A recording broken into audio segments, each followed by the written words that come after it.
Hey, holy crap. Hey guys. I just realized I didn't even have the intro set, and I saw Bruce there saying we're missing the national anthem. I'm sorry, I was running late. Hey guys, let me get over here and get the live stream going. Happy birthday. Happy birthday to everybody out there. The United States Army is officially 250 years old. Happy birthday to the U.S. Army, and happy birthday to all of my fellow soldiers out there, past. I am happy as hell. I'm proud as hell. States Army. And we are going to go ahead and start broadcasting the coverage of Washington, D.C.'s 250th celebration of the United States.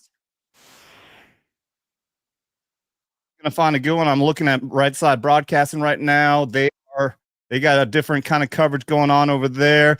We got Greggy popping in. What's up, homie? Happy anniversary, buddy. Yeah, 250 years, buddy. Yeah. I'm trying to find, just a little bit older than the Air Force, just a wee bit. Just a bit. I mean, Yeah. we came from the Army. Used to be the Army Air Corps. Yes, you did come from our balls. You're right. That's right. And what a fine pair of balls it was. That's right. Birth from our very first Commander-in-Chief, Mr. General George Washington. I'm going to try to find, let's see. I was watching earlier the Army's website. The U.S. Army YouTube channel had some good coverage. Let me see if I can find that again. RSBN is just showing like a historical presentation right now. Yeah, they're okay. I mean, they do a good job. Like, they have good production value and stuff, and they work hard. But just meh for me.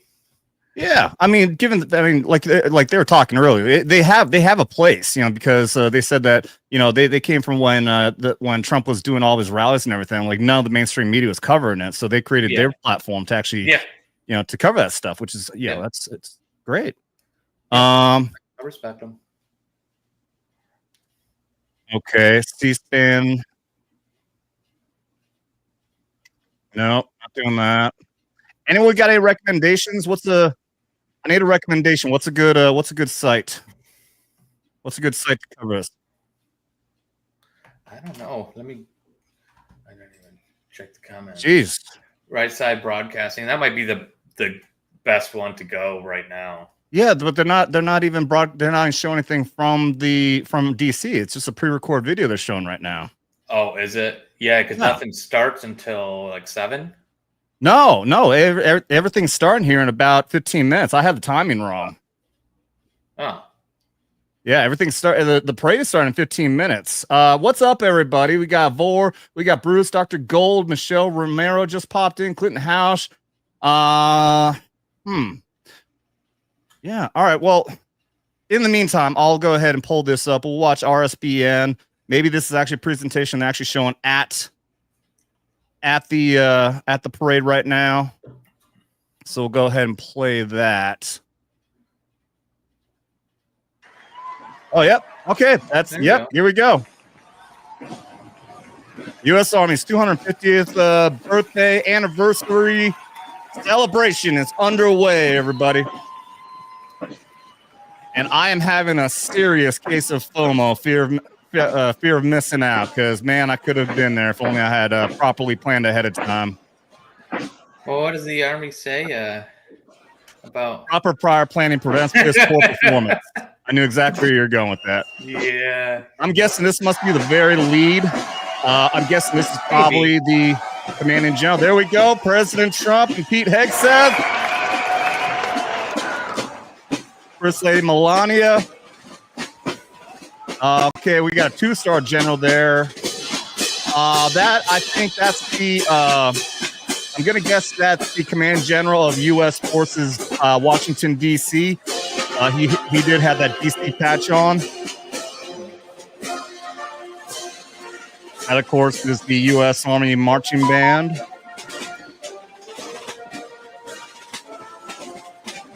Thank you, B. Benefield. I wish I could have been there. Yeah, this would have been amazing.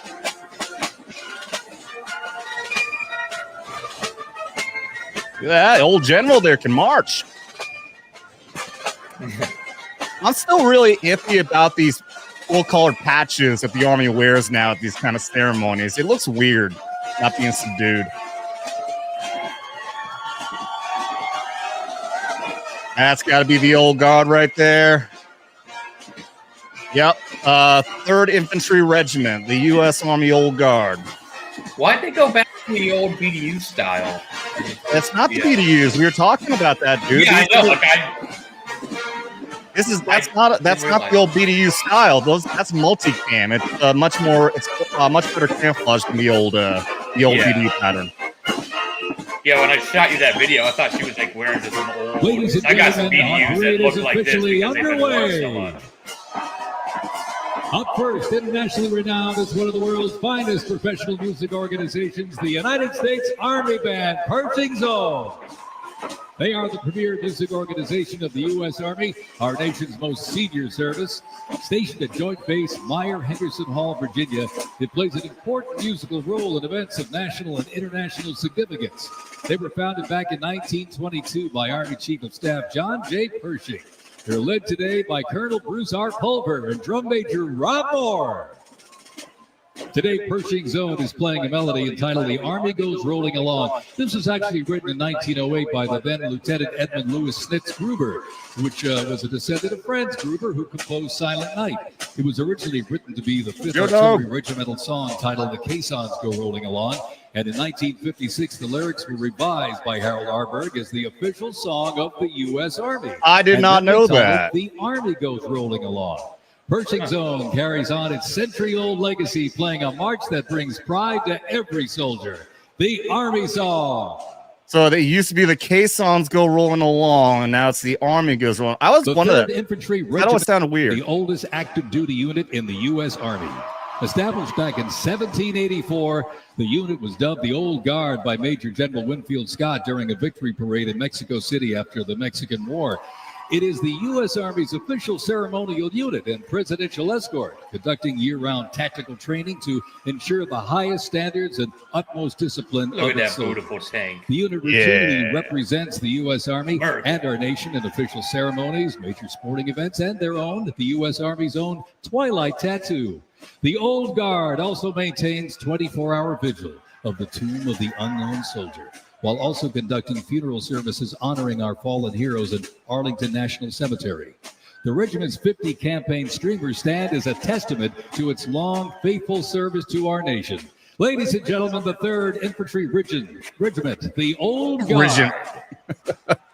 I actually want to. My original goal when I joined the Army, I want to be in the Old Guard. I want to be a part of their talent drill team. In 1775, the shot heard round the world at Lexington and Concord sparked a revolution, uniting 13 colonies and forging a continental army for farmers and frontiersmen.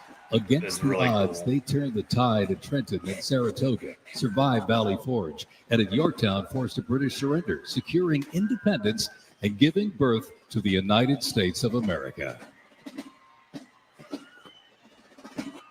Dude, I'm actually getting really choked up with this right now, man. Yeah. That's how it all started. That's how our army and our country started right there. And field phones, sound was the signal. In the Continental Army, fifes and drums carried commands across the chaos of battle, telling soldiers when to advance, when to retreat, eat, even when to rest. That legacy actually lives on today with the U.S. Army Fife and Drum Corps, part of the 3rd Infantry Regiment. Thank you, Hardy Harmonica. The Old Guard. I guess I'm Army guy. They're the only unit of their kind in the armed forces, performing in uniforms patterned after those worn by General Washington. This day, 250 years ago, they bring history to life. Began the tradition of the U.S. Army and the start of this country. 500 performances each year, both at home and around the world, too. The Old Guard, Fife and Drum Corps, everybody.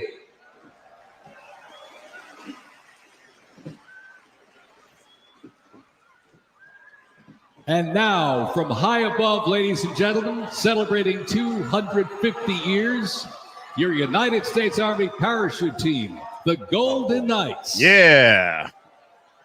based out of Fort Descending Bragg, at New over York. I've been in 120 their miles an facility hour, before. The Golden Knights are using flexible wing gliders to maintain their I'm formation. gonna do this. They open their main canopy simultaneously and negotiate the softest possible landing. I'll tell you, they can't hear you, but they sure can see you. You can give them a great big wave, ladies and gentlemen. The Golden Knights, the finest parachuting team in the world. Here they come. That would have been really cool to be a part of too. It's your entire career is just jumping out of planes. That would have been really awesome.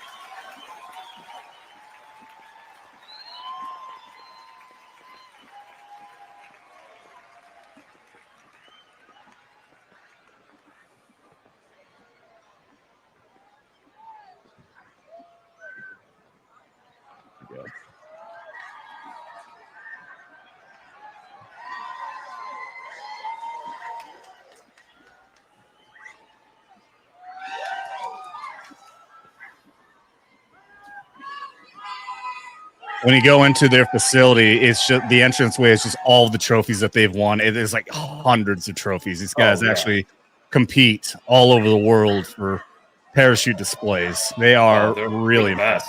Absolutely.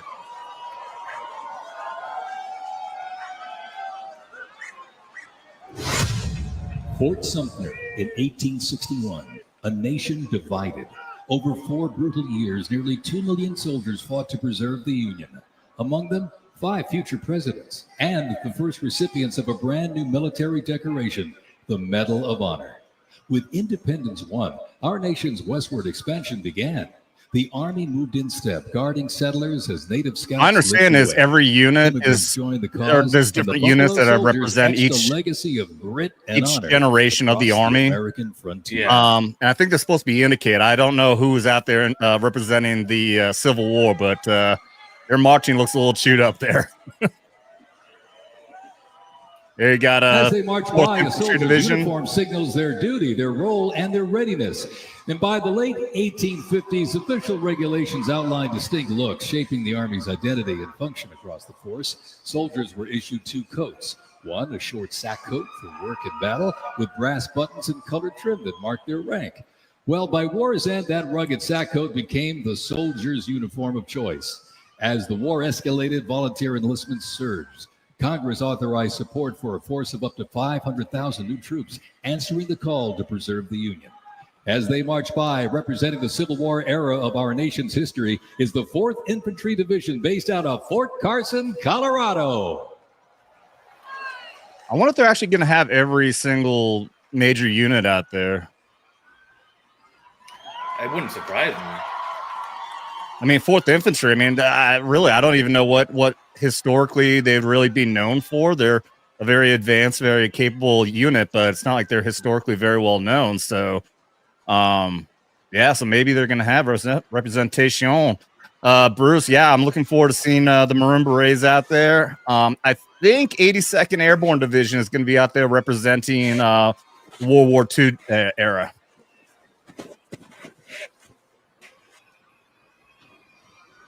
You got Maroon Beret right there with the Golden Knights.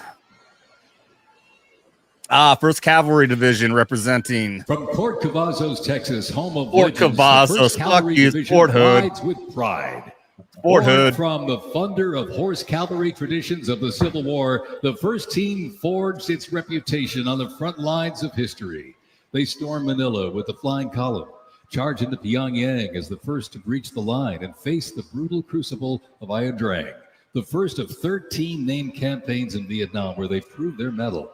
Today, that same warrior spirit lives on. You'll know the name, and you'll know them by their iconic cav hats, elite soldiers, and cutting-edge equipment.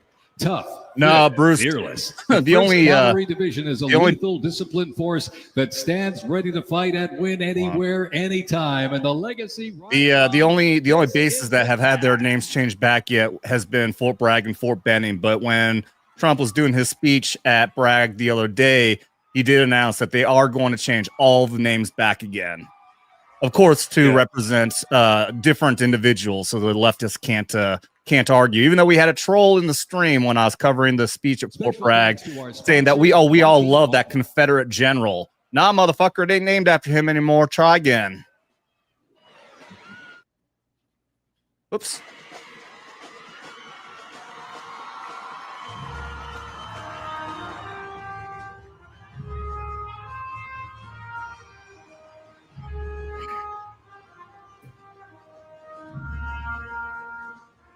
I want to say hello to everyone in the chat. I know usually I do go through and I give some love to everybody out there. We were running late today.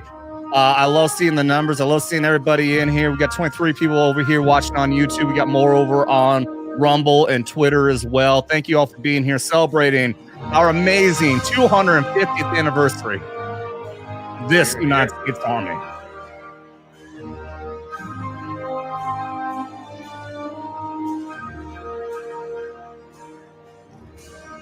In 1914, years of escalating competition between European alliances culminate in the Janet, thank you. Janet, thank you for being here. The two Appreciate the sides love. engaged in a savage war of attrition, defined by opposing trenches, barbed wire, poison gas, and mass Here he casualties. goes. The United States initially It has maintained its begun. neutrality, but was eventually drawn into the conflict in 1917. Despite having less than 130,000 soldiers at the beginning, the Army eventually grew to over 4 million, with nearly 2 million soldiers serving in Europe. In 6 months of fighting, nearly 50,000 Americans lost their lives, with another 190,000 wounded. The guns fell silent with the armistice of November 11th, 1918. This speaker sucks, man. He is fumbling all over the place. Blue Cord Devil popping in at the very beginning, starting things off right with a 20. I hope you understand, buddy. I'm not going to do the shot videos right away. We'll play some later on. We continue on with more USA World War hold on a I sec. rolling stock. This 1918 Dodge touring car was So what's going to happen, guys? This parade is going to go on for about an hour. We'll do all the celebration love for my United States Army. I served for 9 years. Loud and proud, a paratrooper over here. And afterwards, we'll keep on celebrating. But afterwards, I'm going to keep on streaming probably for a good portion of the night because I'm going to cover all the maniacs out there who are trying to start a civil war and destroy our country right now. So I'm going to keep on streaming after that. So if anybody wants to hang around. the We got Mikey's out 1918 there right Dodge now. touring car. Filming. Oh, Mike, yeah, that's right. Mikey's out there. Is he live streaming or is he doing video recording? He's just video recording. Okay, yeah. So Mike Harlow's out there against my pleads yesterday because things are going to probably likely be pretty violent today. I Oh don't think man, you're gonna do that. the rainbow unit. I feel so sorry for these guys. So that rainbow unit there, that's a National Guard. It's either a National Guard or Reserve unit. Obviously, this is before the lefties stole the rainbow. But the reason for this, 42nd Infantry Division, I believe it is, the rainbow's because it's the first unit that spread across the entire country, basically. So it covered the entire reach. So that's why they chose the rainbow as the design. But these days, I'm very sorry that that's their representation is the rainbow. Also served in support of I numerous didn't know- state active duty I didn't know missions, Blue Cord including was a cleanup CB as efforts well. following Hurricane Sandy, distribution support during COVID-19, and recently Oh, no support for New kidding. York State Corrections. Commanded by Chief Warrant Officer 2 Ethan Wagner, and Yeah, I led didn't by know you were Sergeant in the Sergeant Navy as a First Class Lee CB. Gass. No The shit. band is performing Over There, written in 1917 by No, Broadway many- composer and recipient of the Congressional Gold Medal, George M. Cohan. All right, in honor of Blue Cord Devil, proud soldier and sailor, apparently. Happy birthday to you, Blue Cord Devil, my fellow soldier. And it has begun. Thank you, buddy. Let me bring this back down so I can properly salute you. Cheers to you, buddy. I'll be right back. right. It was the olive drab winter service uniform. Now on their heads, you'll see a steel helmet with sand-textured paint built to. For anybody out there who's new, the reason we do that is sing a little $20 super chat or more, and we do shots Nicknamed the in Persian honor. boot. On their feet was the M918 1918 French boot. It was designed to survive the brutal grind of trench warfare. And on their backs, the field pack, rations, ammo, first aid, and a gas mask. Everything a doughboy needed to fight and to win. The Doughboys. I missed it. What unit is out there represent World War I? Incidentally, the 42nd Infantry Division was deployed to heavy combat abroad and then deployed again in World War II. Oh, God, the ultimately marching is delivering terrible. Dachau, a concentration camp. The 42nd responded to the terrorist attacks on 9/11. Later, with the war on terrorism, the rainbow stretched across the world again, deploying in Iraq and Afghanistan. Yes, I guess that's 42nd Infantry Division or Thundering regiment. into view, the pride of Fort Sill, the U.S. Army Artillery Half Section. This is literally powered by horsepower and heritage. That's why I did my basic training, Fort Sill, Oklahoma. Boom, boom, artillery. With precision, I wasn't artillery, but and 6 majestic horses still had to vintage do the 1918 artillery Quezon, the games half when I was there for section basic traditional training. alive and rolling strong, representing the power, pride, and precision of America's field artillery. This is Fort Sill's finest, ladies and gentlemen. As he says, he just showed the pooper scooper. The guy's out there just scooping up poop. Special thanks to our sponsor, Wayne Rowe, Air Force veteran, U.S. Air Force was the flying club of the Army. That's right, buddy. That's right, man. Thank you very much. I appreciate the hell out of all the taxi rides I got from you guys, man. Cheers to you, buddy. World War II, a global fight for freedom. In history's darkest hour, the United States Army was on the front lines. From the beaches of Normandy to the islands of the Pacific, the greatest generation faced down tyranny and turned the tide. Bruce did his basic and AIT at Fort Sill. No kidding. Awesome, From dude. bombers to fighters to transports, U.S. Army aircraft started to thunder across the skies in World War II. And take a look up there, ladies and gentlemen. Flying overhead right Hell now. yeah. They are fast, they are fierce, and famously used in the Doolittle raid over Tokyo. Leading up front, the mighty B-25 Mitchell. Hell yeah. Up next, the Cadillac of the sky, the P-51. There you go. Mustang. There's your 82nd Airborne, Bruce. From the sky, we're back down on the I see ground. some maroon berets back One there. vehicle led the charge, the legendary quarter-ton 4x4 command recon vehicle, the Jeep. You might have a Jeep in your driveway, but not like this. The U.S. Army truck quarter-ton 4x4 command reconnaissance, better known as the Jeep, was an iconic vehicle of World War II and was the world's first mass-produced four-wheel drive vehicle. That's right. You're a Jeep guy. Really? For almost every military activity, including I didn't know its original purpose was as a recon vehicle. That makes sense why it's so damn small. Became a symbol of Yeah, and American they can take that apart and put it back together within a mere minutes. Oh, I forgot. Hey, Command General back there. 173rd Airborne Sky Soldier. I just saw the patch there. That's our Chief of Staff. This is the 82nd Airborne Ceremonial Band. Hell yeah, Bruce. I love Jeeps. The I got 2 of 82nd them. received the nickname All-Americans Well, after a technically one contest because of as the it White House, represented the diverse origins of its members from every state. This name remains today symbolized by their iconic AA patch. Fort Bragg's finest, ladies and gentlemen. Give them a big round of applause. The 82nd Airborne Ceremonial Band. All the way. Your boys. Airborne. I got this customized shirt, and instead of putting my name on here, just put Airborne, established 2000. Oh, choked up hearing that song, man. I got to watch Band of Brothers again. In a global It was a great fight show. like World War II, the U.S. Army knew our troops needed more than courage. They needed innovation. Uniforms evolved for every environment, but olive drab remained the mark of the American soldier.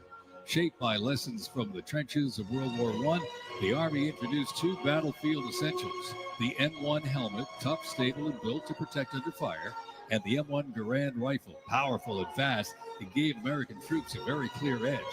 General George S. Patton called the M1 rifle the greatest battle implement ever designed, and history proved him right.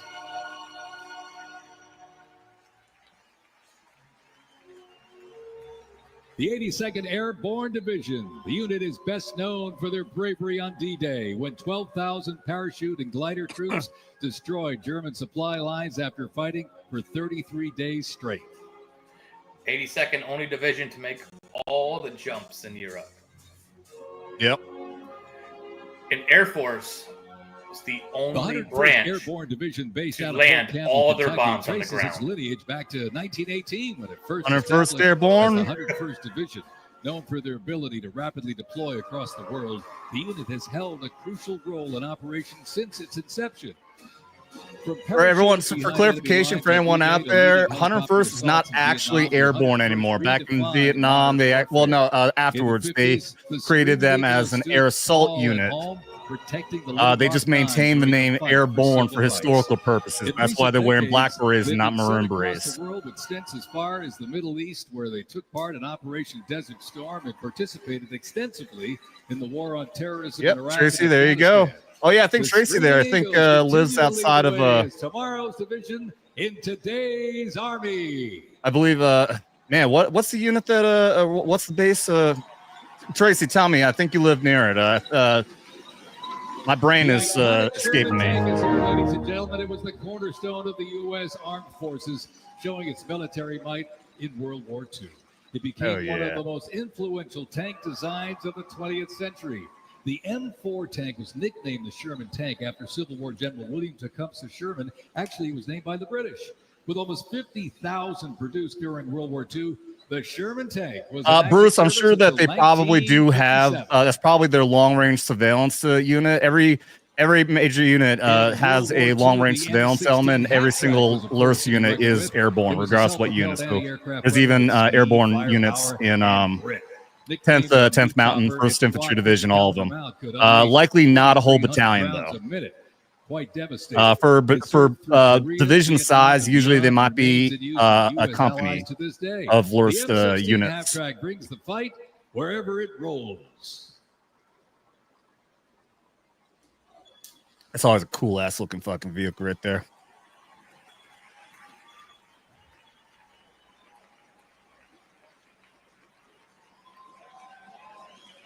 Those are cool. I've seen that. What the hell is that used for? What is that thing? Probably to haul some kind of, well, probably to tow a bunch of shit. Oh. The U.S. Army Transportation Corps motto states, "Nothing happens until something moves." That was never more true than with this. Look at this, the 2.5-ton Chevrolet. You got a 3rd Infantry Division coming up, the unit based in South Korea. That kept the Allies supplied after D-Day in World War II. Wayne Rose says he's watching Patton tonight. Best general ever. I've never actually seen the movie Patton. I don't think I have either. I've seen movies with him depicted in it, but I don't think I've ever seen that movie. Yeah, same.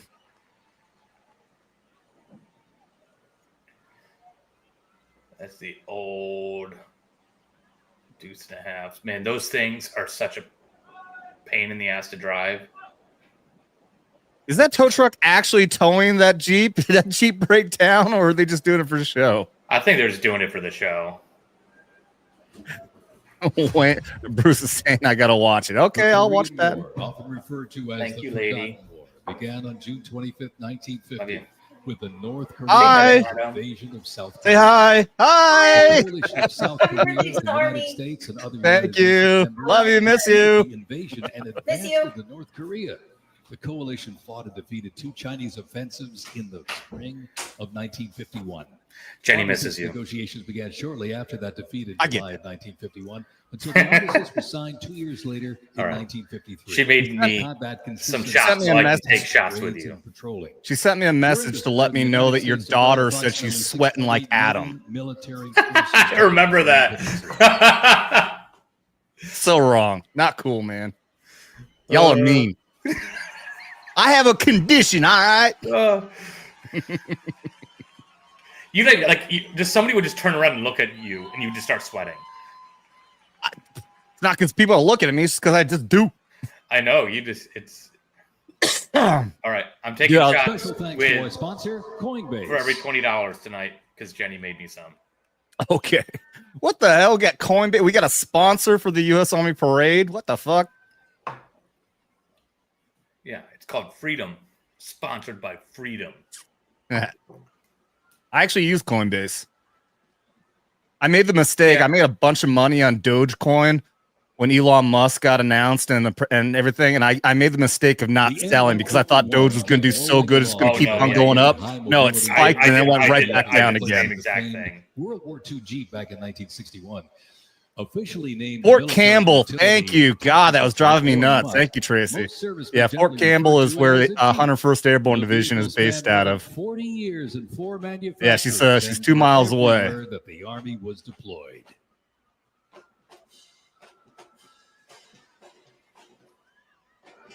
Oh, I love Jeeps. I love them. That was cool when we were out there in Orlando. You stripped down your Jeep, took off the doors and the hood and everything, driving around like that. 2.5 tons, this Deuce and a half, the M35A2 classic military transport truck, was a mainstay of the U.S. Army for decades, particularly during the Vietnam War and Operation Iraqi Freedom. The Deuce and a half. The Vietnam era one. Oh my God, the clutch on that thing. Its capabilities include up to 5,000 pounds off-road and 10,000 pounds on-road. I rode in a Deuce and a half once, I think, when I was on a field trip for junior ROTC. But when I got into the Army, we had replaced it shortly after I got in, so we started having the LMTVs after that. Yeah, they're still a Deuce and a half, but they're like the firepower and supplies 801 or whatever, 1081s, I think, which are nice. They're really, those are fun to drive. Air mobility, fierce firefights, and unwavering. And they're smooth. Vietnam ones are rough as shit, and no AC.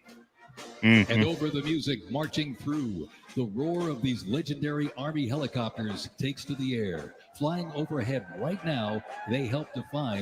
Tracy, yeah, no, don't worry, girl. There's not that many people over on Rumble right now. Many troops mired in combat. I don't know why we've lost live viewership over on Rumble.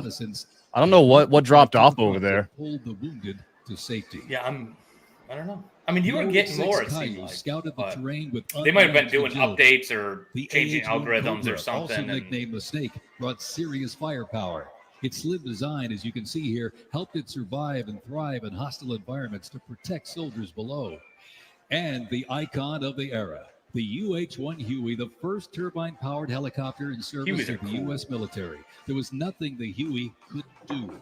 General support. That's another one I get to ride in one. It was badass. When I was in ROTC in high school, we actually had helicopter rides come pick us up during class hours on our football field at my high school.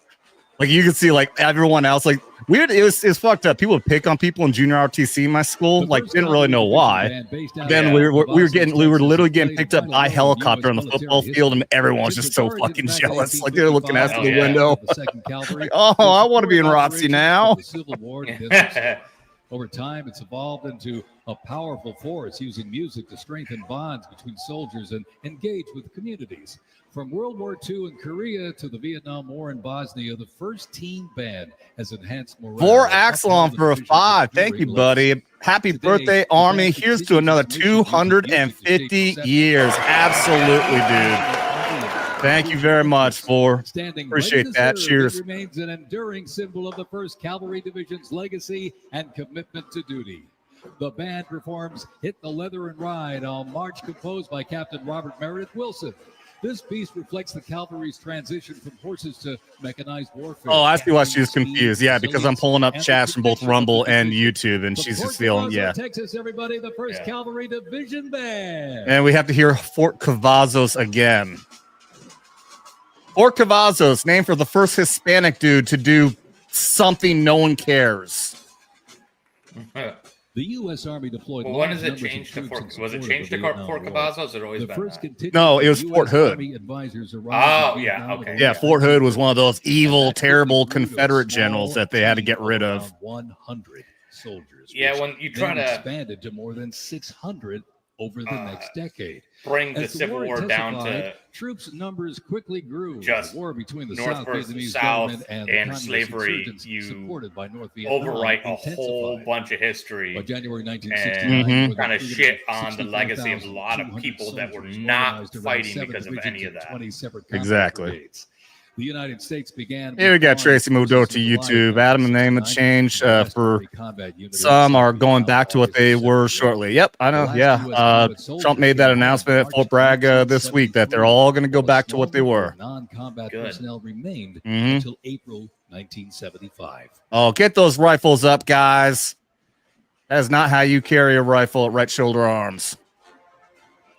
Representing the Vietnam War era is the 101st Airborne Division based out of Fort Campbell, Kentucky. There you go, Fort Campbell. The unit is wearing replica Vietnam War uniforms signifying the soldiers who served our nation during this time. Blistering heat, thick humidity, and unforgiving terrain demanded uniform innovation. And the Army, they delivered. Here we go, going to Gulf War #1 era. The M16 replaced the M1 Garand, calling for redesigned ammo gear and faster reloads in combat. Body armor got smarter, jackets and trousers got lighter, and field equipment was... I believe that's 3rd Infantry. Gone were the heavy Mickey Mouse boots, replaced by canvas tropical combat boots that offered better grip, brain fart again, and all-day endurance.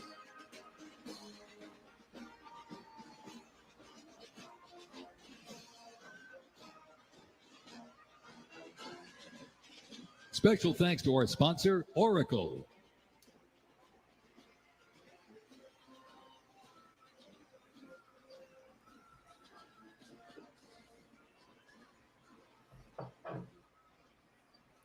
What unit am I thinking of? The Tropic Thunder.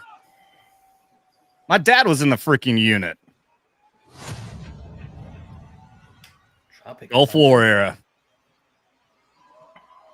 The last time there was a military parade in D.C. was actually right after the Gulf War ended in celebration of our success over there. 1991. For what was known as Operation Desert Shield. By the fall, more than 750,000 troops comprising U.S. service members and coalition partners from more than 30 countries had assembled. You're talking 25th Infantry? 25th, thank you, yes. 25th Infantry Division, Tropic Lightning, yeah. Yeah, they already crossed by us. I don't think, I might have not seen the patch right, but it looked like it. Key Iraqi infrastructure and weaken Iraqi forces. The ground offensive was launched in early 1991, where military forces overwhelmingly destroyed enemy tanks and vehicles. After only 100 hours of ground combat, coalition troops liberated Kuwait, and the Gulf War ended with Iraq's surrender. Me too, Blue Cord. Hell yeah. He's just out there showing love for our military, man. This is a great celebration of the greatest army in the world. 250 years of excellence.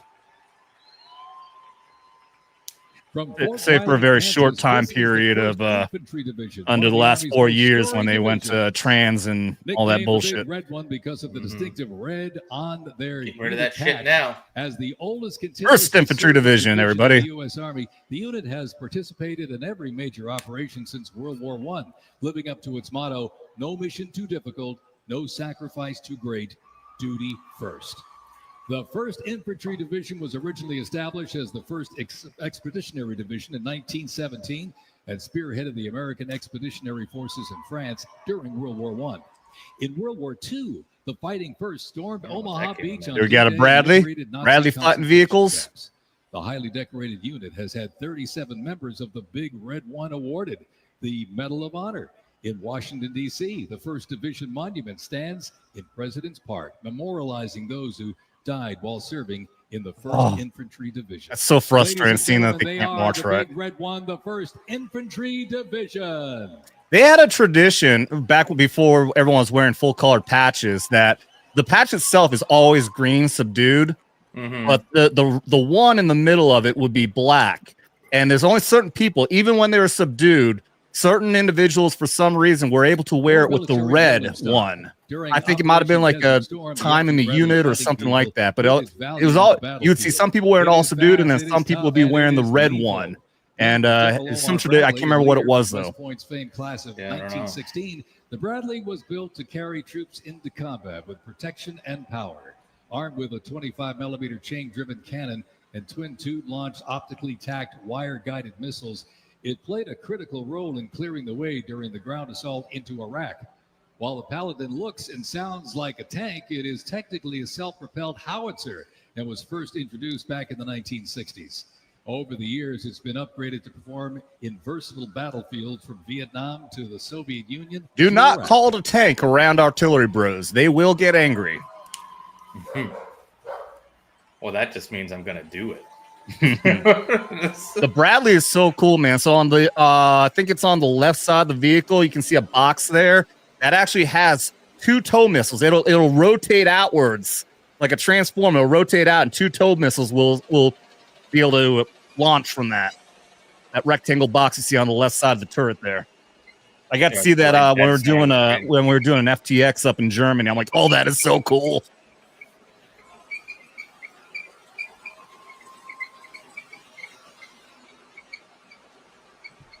See the general back there? Got my 173rd Airborne patch on his right side.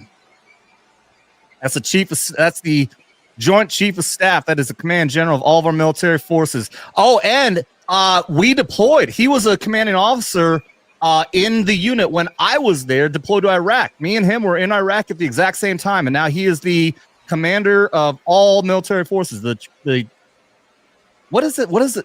Is it just Joint Chief of Staff? Is that the title? I think so. Joint Chief of Staff?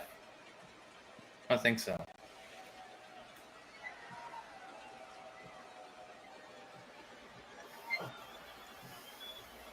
Keep an eye out. Next time they show Trump, you'll see this patch on that general back there. Oh, check it out. Dana White. Oh, Dana White. Dana White in the house. He's been sitting there for a good long time. I was watching this earlier. He was one of the first people to get up in the stands. He's been up there for like 2-3 hours. Well, he's a massive friend of Trump's. Oh, yeah. Dude, every time you see them come out at a UFC event, coolest thing ever, man. Yeah. Man, it looks like they got a 1st Cavalry Division to be the one coming down to represent all these vehicles. See, he's got a little GoPro up there. On Oh, does he? cool video, yeah. Oh my God, yeah. If he doesn't have a YouTube channel yet, he is gonna have one, and it'll blow up with all the video he's about to be able to put on the internet. Marco Rubio, so happy as hell. He turned out to be a great fucking pick for Secretary of State. 1st Armored Division. Yeah, the Gulf War, no division. One of the other units based up in Europe when I was there. The 1st Armored Division, nicknamed Old Ironsides, is the oldest, most recognizable armored division in the United States Army. As part of the buildup for World War II, cavalry and reconnaissance units were brought together to form the 1st Armored Division. Where's the Humvee keys at, Private? The Gulf War, no While you're at it, go harder find that to move blinker faster fluid. than the 1st Armored. Old Ironsides really led the way. During Desert Storm, they engaged in some of the largest tank battles in Army history that were decisive victories, shattering enemy formations. Based in Fort Bliss, Texas, America's Tank Division is currently supporting missions in 20 countries across 5 continents. Yeah, when I was stationed in Italy from 01 to 04, first Armored Division and 1st Infantry Division were both stationed up in Germany. And then since then, they dialed down and moved a lot of the forces out of there. I believe that was under the Obama era. And I'm not sure if that was a good idea or not, because we had a big military presence up there to deter Russia, and you've seen what's happened ever since. Yeah. By the way, I am sporting my awesome fucking U.S. Army shirt here. Hell yeah. Yeah. On the back, it's got all the locations, all the major locations I ever either served at or trained at and everything.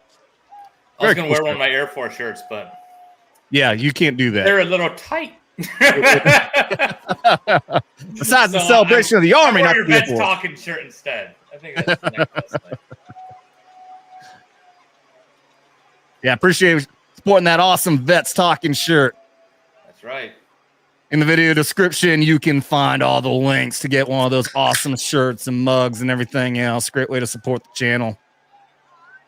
They're a good quality shirt too. I mean, it's Hell yeah. just as nice as anything you'd get at the store. Hell yeah. Good thing that that accidentally got shipped to you and it fits you because of my fat ass size also. Yeah. Christy Gnome, okay. I didn't recognize her with those glasses on. It looks like she dyed her hair. I don't remember her being that brunette-ish. I thought she had darker hair. I don't know if it's just the lighting and the green, that olive shirt that she was wearing. Yeah, Bruce. Yeah, we only have smaller units up there. Like I said, we had entire divisions up there, and now it's I don't know how big it is now, but I'm pretty sure it's only down to like maybe a couple battalions. But yeah, we had both the first Infantry Division and First Armored up there, and no longer. First Armor's down Fort Bliss now. I don't know where. They must have said it earlier, and I missed it. Where First Infantry Division is based out of now. They did, and I don't remember. Smoke show, absolutely. Christy Gnome. Woo, so hot. Oh, Christy, yeah. Absolute smoke show.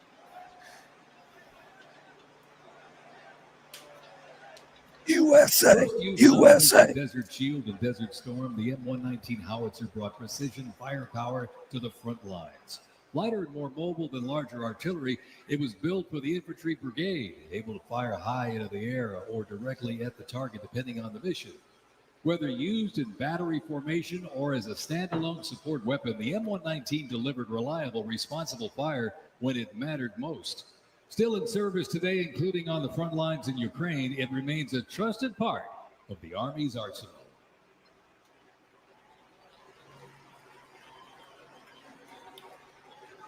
Lieutenant. Pretending like he does something. Lieutenant. Yeah. He's just there to take all the credit from the enlisted folks. Mm-hmm. Chairman of the Joint Chief of Staff. That's the title I was trying to think of. Yeah. Chairman of the Joint Chief of Staff. That's what he said. Yeah. UFC. Sponsored by the UFC. Dana White. General Dan Kane, Chairman of the Joint Chief of Staff. Can't remember what he was in battalion headquarters. He was, I think, XO for, not battalion, but I think he was the brigade XO for the 173rd Airborne Brigade when we deployed to Iraq in 2003.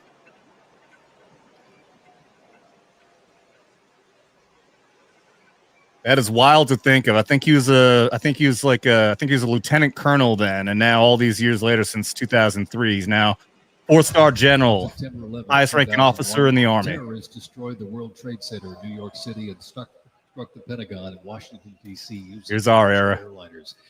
In response, the U.S. launched the global war on terrorism. The U.S. would stop potential threats around the world and take the fight to terrorist groups and the nations that back them. The Army immediately deployed forces to Afghanistan to destroy Osama bin Laden's al-Qaeda terrorist organization and depose his sponsors, the ruling Taliban. The 2003 President Bush expanded the war to Iraq. Soldiers and other armed services overthrew Iraq's dictator Saddam Hussein. If my unit's going to be represented here, then it will be. I know that they're going to have USASOC. They're going to have Special Operations Command, which I wasn't part of when I was PSYOP. But I'm very curious to see if 173rd is going to be in here because we did perform the very first ever parachute combat jump since Vietnam when we invaded Iraq.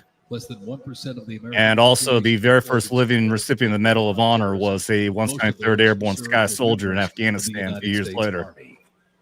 Oh, yeah. So I'm going to play some video later. I have a trailer and some video clips from the documentary Restrepo, which is based on for 193rd when they were out there when those Medals of Honor were awarded and earned. Ooh, good music for GWAT. Yeah.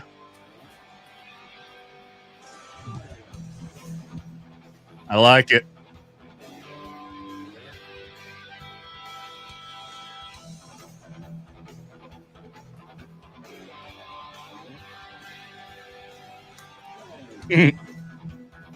Kids are out there digging it.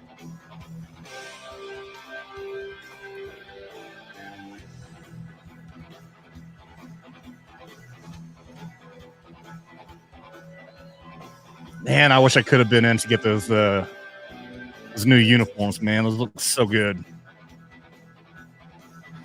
I like the digis. I'm talking about the new dress uniforms. The the dress ones. Okay. yeah, brown. Oh, Air Force's dress uniforms suck. Yeah, that's why you blueberries. We went back to the classic World War II style uniforms for our dress uniform. It looks so good. I do have to say the best dress uniform is the Marines. Like they have the best dress uniform. That thing is badass.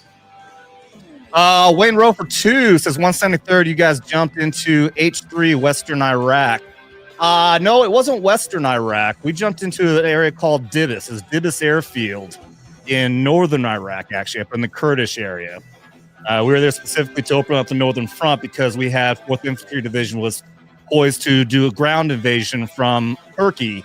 And because of political purposes, because they had an election going on, they denied our unit to go through. So we were the contingency to jump in, secure the airfield in northern Iraq in Dibis, and secure the airfield to allow our troops to start coming in via that method. But thank you very much for the $2, everybody. Appreciate you. Cheers.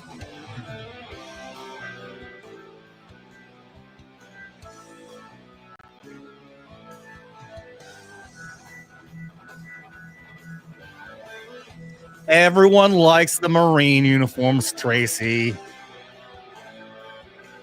Especially the women. I did like our Army blues, which I still have. It's still a dress uniform.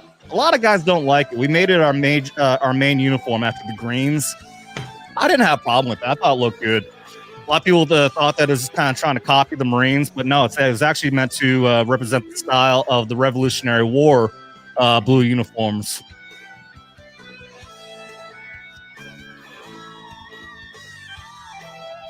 I wonder what this delay is. Where is everybody? They just got a few tanks rolling in. The Blues did not suck, Laszlo. No, you suck, Laszlo. You suck, Laszlo. You suck. I'll never forget that time you made me launch through the air when we were playing Helldivers, Laszlo. Son of a bitch.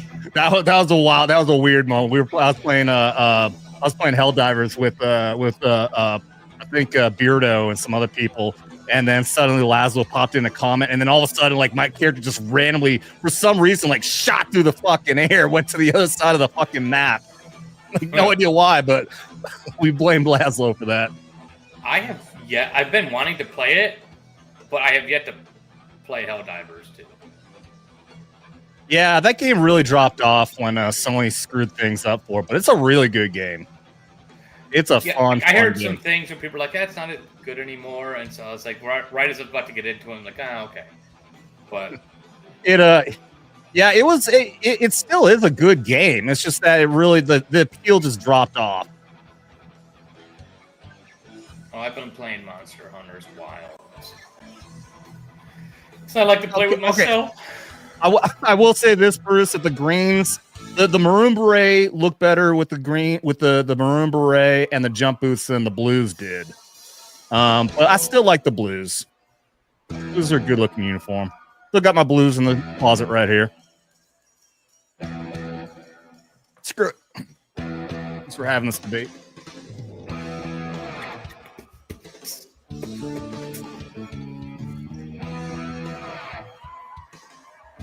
Man, you know those guys are so fucking hot in there right now.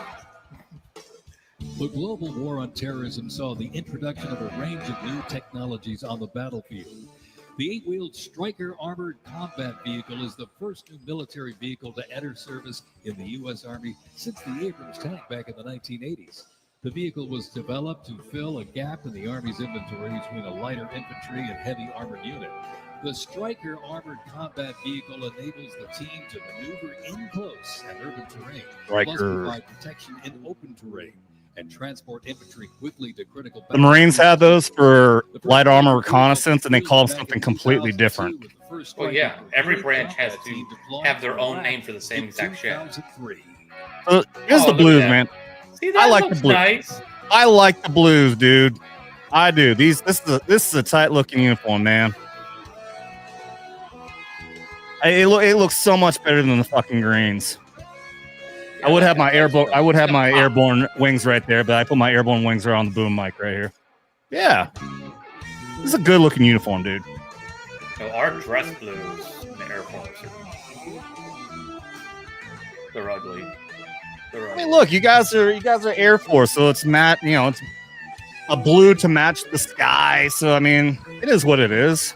Yeah.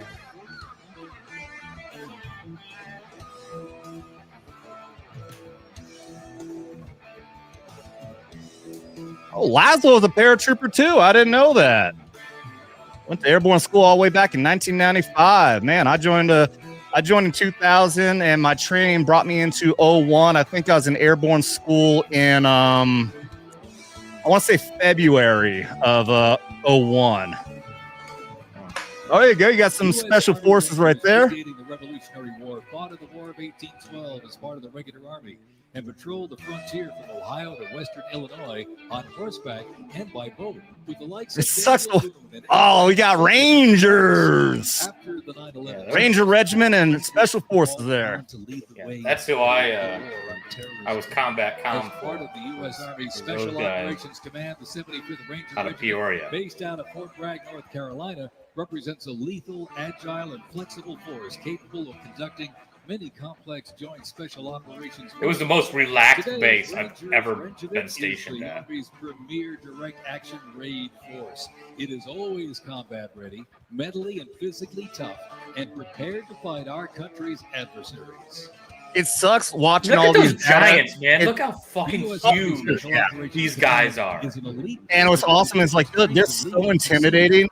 Like I worked with these guys a lot when I was in PSYOP, and they're so intimidating, but they're just really chill, cool guys at the same They time. They're- challenging and sensitive. Yeah, once it's work, like, Military don't fuck with them. legends to serve Once it's as off members work, of like, civilians super alike. chill. They take on terrorists through quiet guerrilla war style missions. Fourth PSYOP group, fourth and eighth PSYOP group, basically was created. I was in fourth PSYOP group. They actually fall directly under Special Forces Command now, whereas we were used to SOC, and that's the reason why I have the red. I gotta this is the patch that I wore, the youth SOC Special Operations patch. But now they actually fall directly under Special Forces now, so they actually wear the blue Special Forces patch now, which Survivability and tactical mobility. Adaptability and continuous transformation to overcome our enemies is vital. Fighting an elusive enemy in distant places and at home requires new tools such as unmanned aerial vehicles for surveillance and the Blue Force tracker to see real-time details and troop movements. The United Head States Cases in the chat says this parade is giving me a freedom chubby. Yeah. Allies and partners is an Rock advantage hard. that our adversaries can never hope to match. Cavatino Cavalryman. Shay, good day, everyone. Good day, Mr. Cavalryman. There's a cab right there, third cav. Third Cavalry Division, I believe, is also out of Fort Hood. Not Cavizos. Fucking Fort Hood.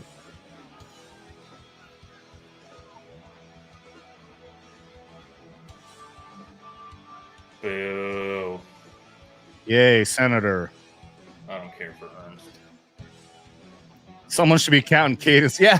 Well, normally you go off of the march of the drummer, but instead they're playing rock and roll. So it's probably a little hard to keep cadence when you got rock and roll playing instead of a drum.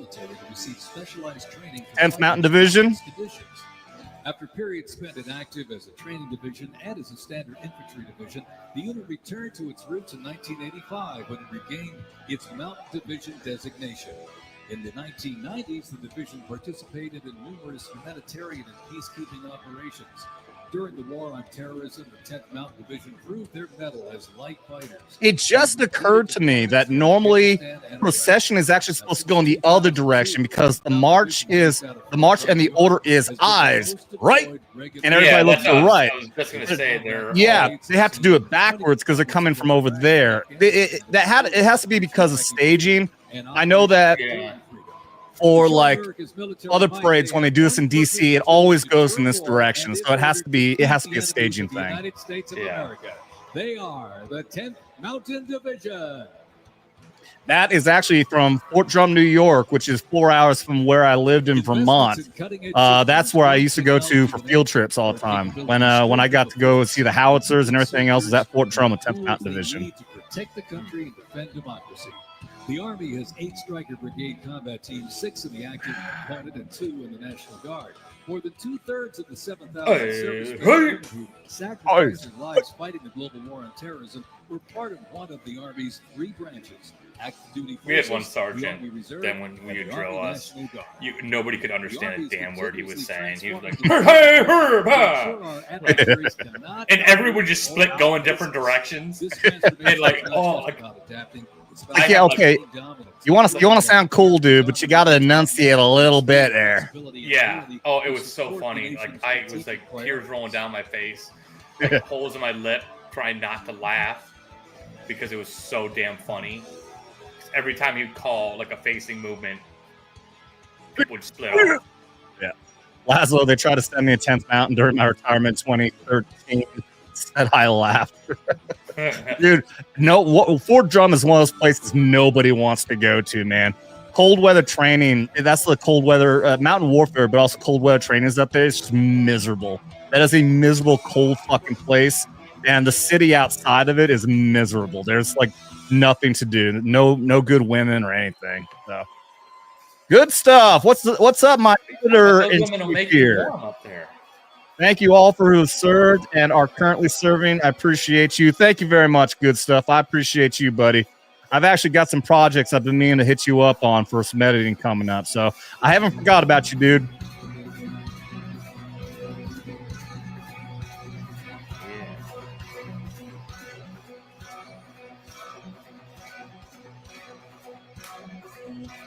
Look at that suck there. Like, yeah. Yeah. There you go. There's a general right back there. Got that 173rd patch on his right shoulder. That patch right there.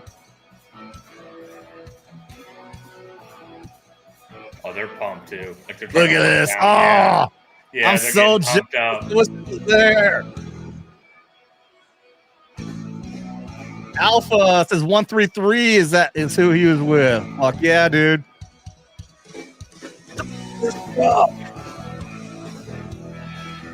I love we got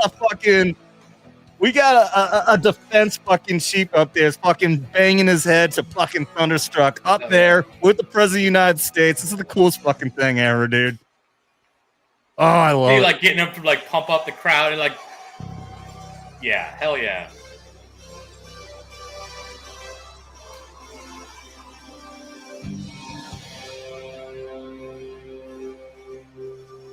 Bruce says, yeah, we felt the same about Drum back when he was in. Yeah, dude, nobody wanted to be a Drum. There's two places in active army that everyone just dreaded going to. It's either Fort Drum because of the cold and shit up there, or Fort Polk, Louisiana, which is where they did fucking like swamp warfare, basically. Well, yeah. Yeah. A lot of guys, they didn't get stationed at Fort Polk because that's a training center down there. So you get a lot of guys that get sent down there just to be op for opposing forces. Your entire fucking career is just to go out there and do fucking FTXs all the damn time. Fuck that. Fuck that. Special thanks, sponsor Palantir.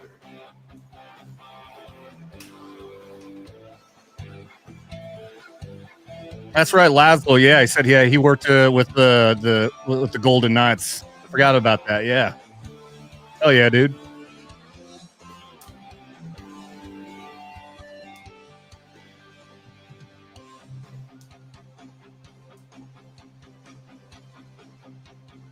Bruce says went to Fort Sherman in Panama.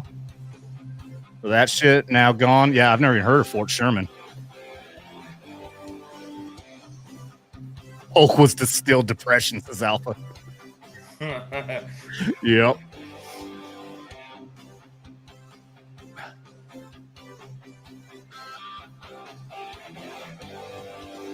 Look at that. Look at that. America. American might right there, guys. So let my blood drop on my America. Fuck yeah!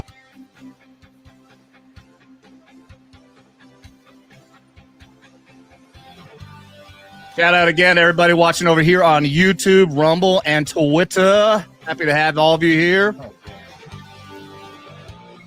We're gonna be streaming for a good long period tonight. Going past this stream, I'm gonna start pulling up some footage of the craziness happening all across the country with all these maniacs and their dumb fucking no kings.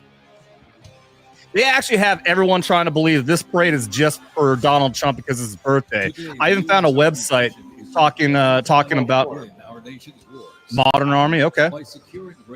Trying to talk about the last time that we had a military parade was after what was in 1991 after the first Gulf War, and the article just kept on referring to the events happening in Washington D.C. today in comparison.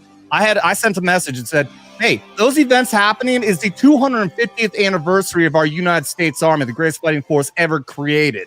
Why don't you give some love and appreciation for that fact instead of just trying to be pure propaganda and trying to dismiss this and bullshit everybody? Yeah, they don't. That's what they've been doing ever since they started all these riots and everything. They've just been referring to this as an event, a military event, and not acknowledging it at all. This is for the United States fucking Army's 250th anniversary, and they won't show any fucking love or appreciation for that at all. It just pisses me off. Oh yeah. Sorry, what were you saying? I'm saying no. Let them keep on doing it. They're just digging themselves a hole.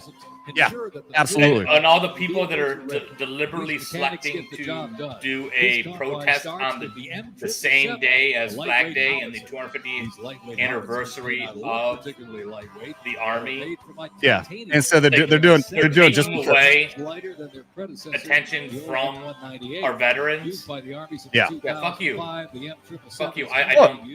From veterans are bad, but for our current serving, our men and women out there who are currently serving, sacrificing their lives for the freedom of this country is what's really angry. But no less, we're not going to let that get to us, guys. We're just going to continue to have our appreciation and love for this amazing country and this amazing military fighting force. That's right. And for $20 in super chats, we will take shots. Infantry division stationed at Joint Base Lewis McChord has been seeing. And for $100 in super chats, we will take more shots. That's right. Drinking game rules always apply, guys. $20 a moment. We do shots. I've got my Bird Dog whiskey here ready to go. Trust in me with resolute dedication. We'll see how long this goes because I'm going to stream for a long time tonight. The division returned to Fort Lewis in 1971, its first time on American soil since 1934. The 7th Division, originally called the Hourglass Division due to their hatch design, gained the nickname Bayonet Division during their deployment to Korea in June of 1950. At Incheon Landing during the liberation of Seoul, they were credited with plunging the. I'm familiar with that patch. I've never actually known if they were 7th. They're either a National Guard or Reserve unit now. The 7th enables and sustains the combat readiness of 2 Stryker Brigade combat teams and a Combat Aviation Brigade.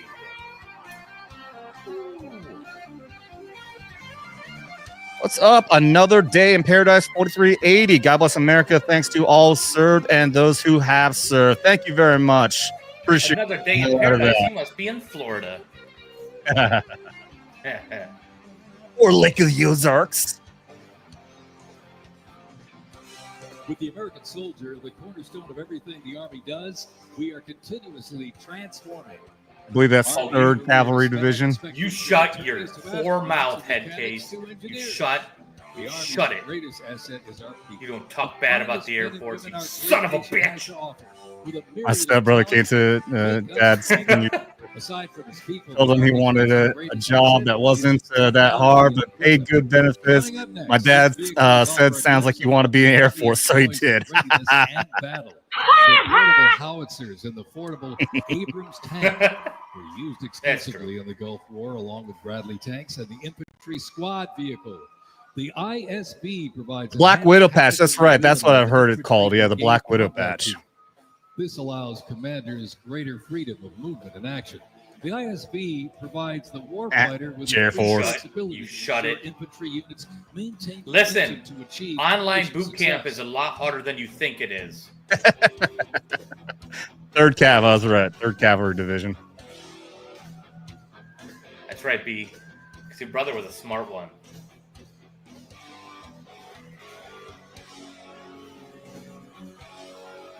We're eating filet mignons with the rest of them are eating crayons and markers.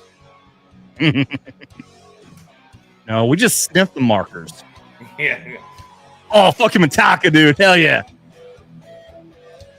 Oh, that's cool. Aw. Hell yeah. That's cute. That's cool. Love it. Oh, that's so cool. Man, imagine being in a parade fucking marching down a fucking Metallica, dude. Oh! Yeah.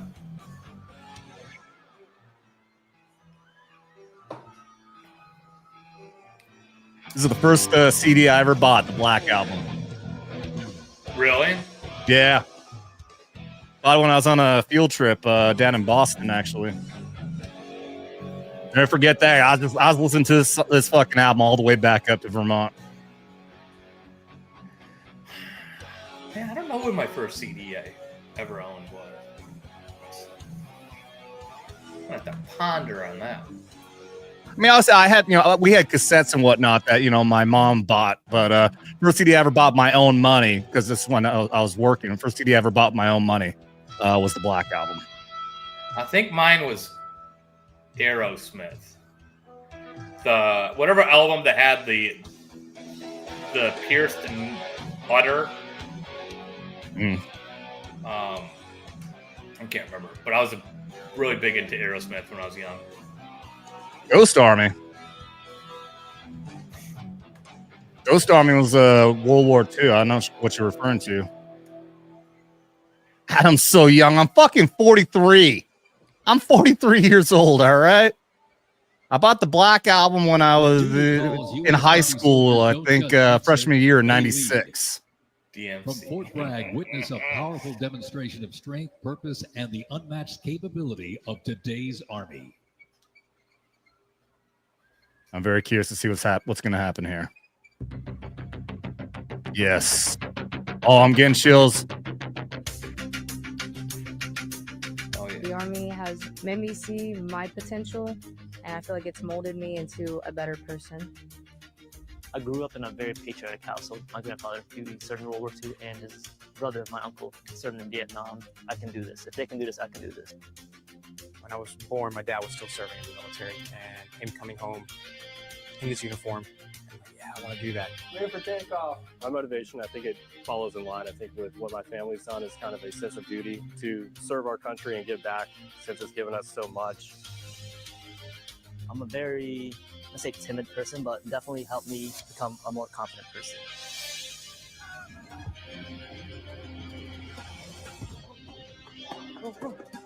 Working with a group of my peers, it really shows how much working with a team. I'm gonna say this, so I know people are saying talking about talking about a tatted chick and everything. Unfortunately, I think a lot of this is already being made back under Biden. I wouldn't be surprised at all. This is an ad that was made under Biden's army. Is why so diverse and Well, honestly, female person of color, his female person of color, Hispanic dude. That's like all we're seeing right here. Yeah. This is back when diversity was the strength of the army, and not the strength is our strength. Somewhere, we'll do what needs to be done. That's just the way. When I grew up, military brat and stuff, it was always diverse, and it was just that's just what it was, and nobody gave a fuck. It always has been diverse, but no, now we have to bring in now even you more. Make it like, oh, look how special. Like, no, it's just the nation where we all take an oath to say, I'm willing to. We're all brothers in the military for you, and they're willing to put their life on the line. And sisters, when Adam's included. Okay, all right, so This is what we train for. they got Trump in there. My team leaders and squad leaders, they know exactly what to do. To be clear, everyone out there, I don't have a problem, of course, if you want to show a woman or a black guy or Hispanic or anything like that. But when that's just the main focus, like you show no white people, no white men, then there's clearly an agenda with that then. Yeah. If I had to guess, this may have been a video that they made and then they edited it because they what they just showed with Trump was actually from Fort Bragg this week.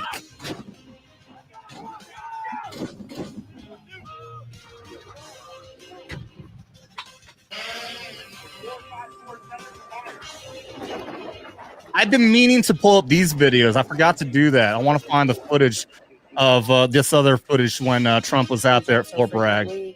So that our jump masters and paratroopers are ready to deploy.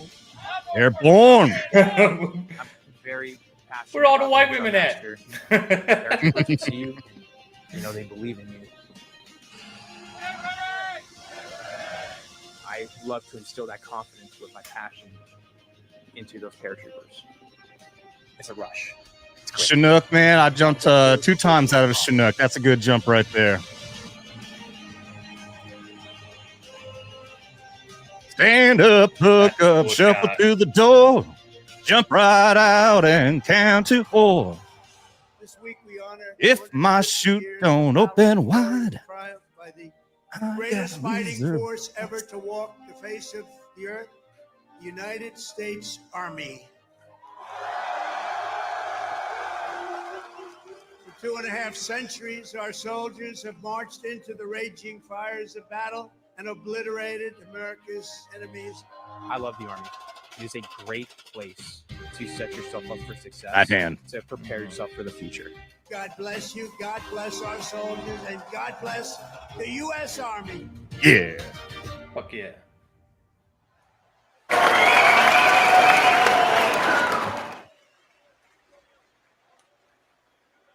Who's that?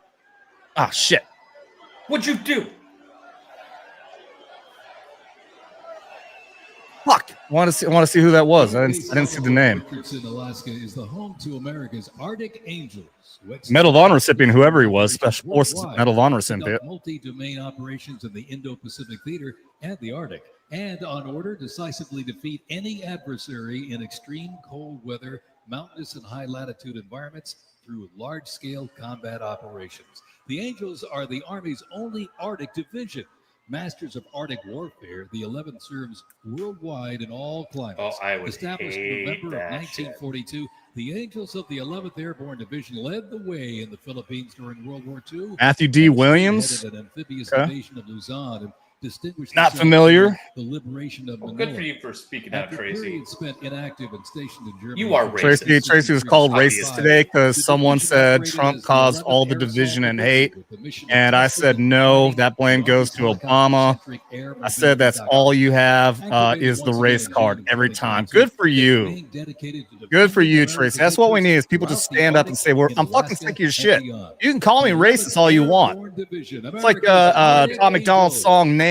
You can call me every name you damn well want, but I ain't a racist. I ain't a sexist. I ain't a homophobe. You just use those to call just to attack me because you have nothing else to stand on. You have no facts. Yeah. Oh, there you go. Some Aerosmith. Ongoing maintenance in the field and on base because Sweet Child of Mine. That's what I was trying to think of. Is this the album you were talking about? No, this is Guns N' Roses. Oh, Guns N' Roses. Okay, yeah. I'm a retard. Yeah, I in a know. variety of mission-critical roles. Included in the array of mobile artillery such as Paladins and the Abrams tank is the Joint Light Tactical Vehicle known as the JLTV. It's highly adaptable, providing protected and sustained mobility for personnel and payloads. Those are cool looking. JLTV is known for its Oh, off-road that's- capability while providing armor That's not the against JLTV. small devices. Those are something else. I saw these out in North Carolina when we went out there to help out the hurricane situation in Nashville. Those are the something infantry vehicles. Yeah, those are fucking badass. They have no doors, no roof. They're kind of like a big dune buggy. Yeah, because the JLTV is a lot bigger. Those aren't. Yeah, the JLTV, yeah, is big. Yeah, the replacement of the Humvee.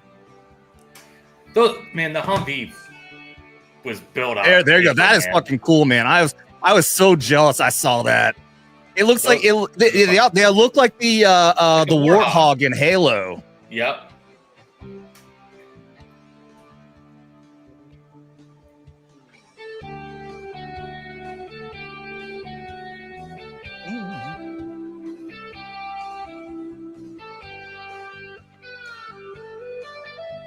Yeah, those are badass. Oh, so cool. So the JLTV is fucking badass. Humvees are fun to drive around, but man, they were unless they're you armored not. them, those things they're kind of fun. No, they're not. They only get like 55 no AC. Well, they did eventually put AC in the up armored one in Iraq, but yeah, if you up armor, but if you don't up armor them, those things are made out of paper. Yeah, there's like nothing to it. Look at how cool it is. They got those fucking side seats in the back so people can be pulling security. Also, you got rear and side security. Those back seats. So fucking cool, man.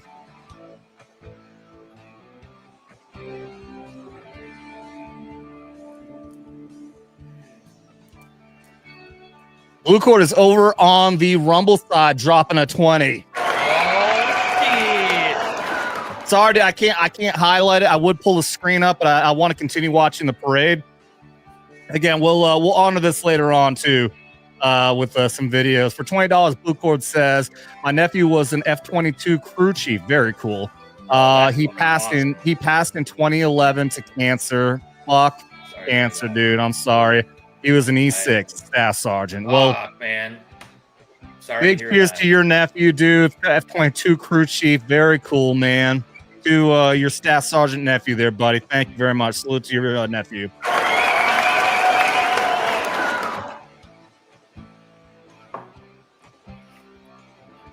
That sucks. Cancer is fucking... General George. Randy George.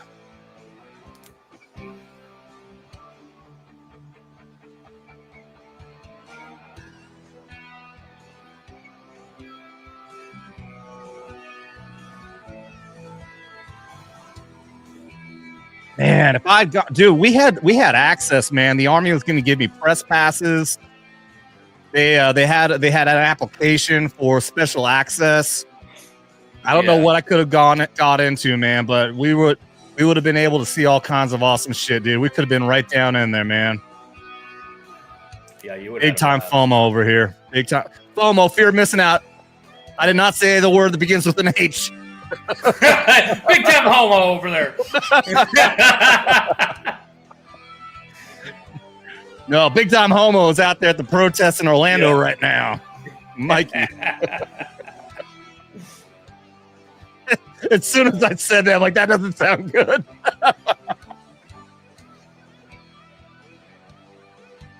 Oh, yeah. WCW 72. Yeah, that's Blue Cord. Oh, is it? Yeah. Oh, okay. Yeah, he says, me too. Oh, yeah, I can highlight. Yeah, those that. things. Oof. Yeah, stuck in a Humvee, destroyed my back and knees as a gunner. Dude, when we were in Iraq, before they started trying to like give us armor, but it was like all impromptu shit that they put on regular Humvees. They gave us metal steel fucking pads to put on our seats. So we were literally just sitting on steel plates. Oh, God. Holy shit, that's my old team leader.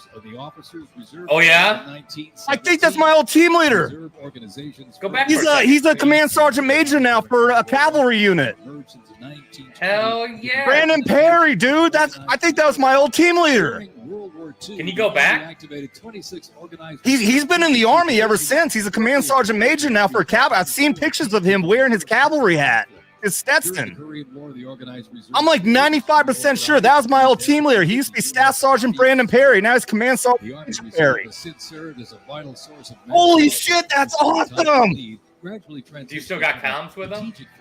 I don't. He is very reclusive. He is very hard to get a hold of. Yeah. I think that's him. I think that's him right there. Hold on. Oh shit, they moved away. Just double click on the left like a couple times. Not that guy there. Now Sergeant Major Perry. He's a smaller guy. So that guy we just saw there was not him. Let's have a big hand for the Army Reserve. That's him. That's him. Right there. That was my old team leader. That's fucking wild. That's wild. Oh my God, old Sergeant Perry, man. I love that guy. Tomorrow's Army looks to increase safety and survivability. Yeah. He was wearing the Stetson there. He's command sergeant major for I think at brigade level. He could be battalion. Actually, it might be battalion given the position he was marching in there. I think he's battalion command sergeant major. Oh, that's so cool. Old Sergeant Perry, big time command sergeant major now. It's fucking awesome, dude.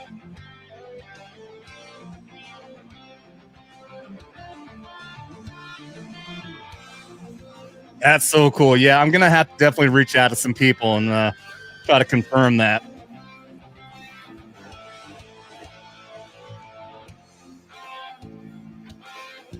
Yeah, he was. I'm pretty sure he was 3rd Cavalry Division. I think that's who was marching there.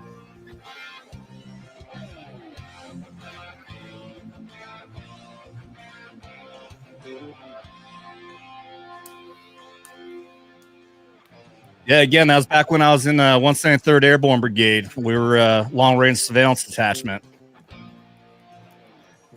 He same as the rest of us. When our MOS 96 Romeo went away, we all had to transition into different specialties. That's when I went into psychological operations. He went into, I think he went into aviation, and he ended up in cavalry aviation.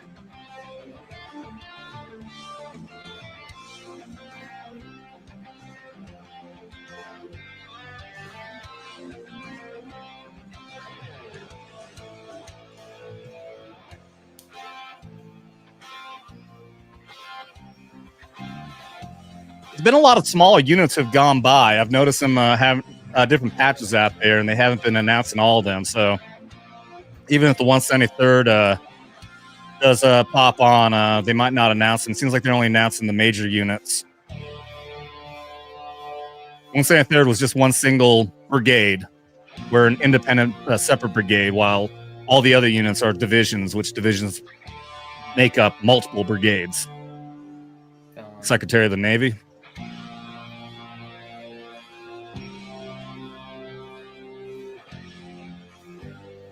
What is this music we're hearing?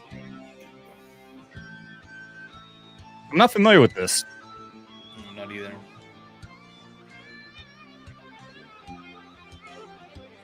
When Americans hear the name Bastogne, they remember one of World War II's most heroic defenses, the Battle of the Bulge. Surrounded by German forces in the frozen forests of Belgium in December 1944, soldiers of the 101st Airborne held the line. Oh, yeah. I'm fighting the Battle of the Bulge right now, if you know what I mean. Well, you got a hard on? Hell yeah. I wasn't sure if you were saying you got a hard on or you got to take a dump. No, I took one of those earlier.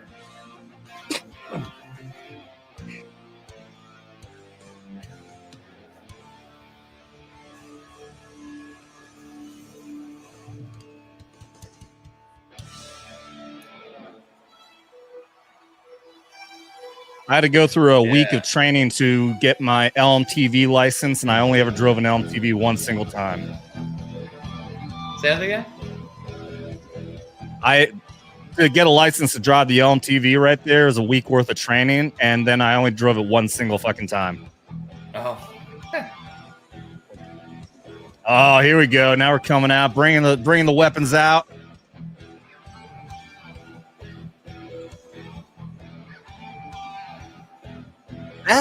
What does MPC mean? I'm looking at that guidon, the flag's called a guidon, and it's an infantry unit. Yeah, you can always recognize the infantry units are always blue on the guidon, and I got the crossed rifles. I don't know what MPC means, though. I thought at first that meant military police company, but it's an infantry unit.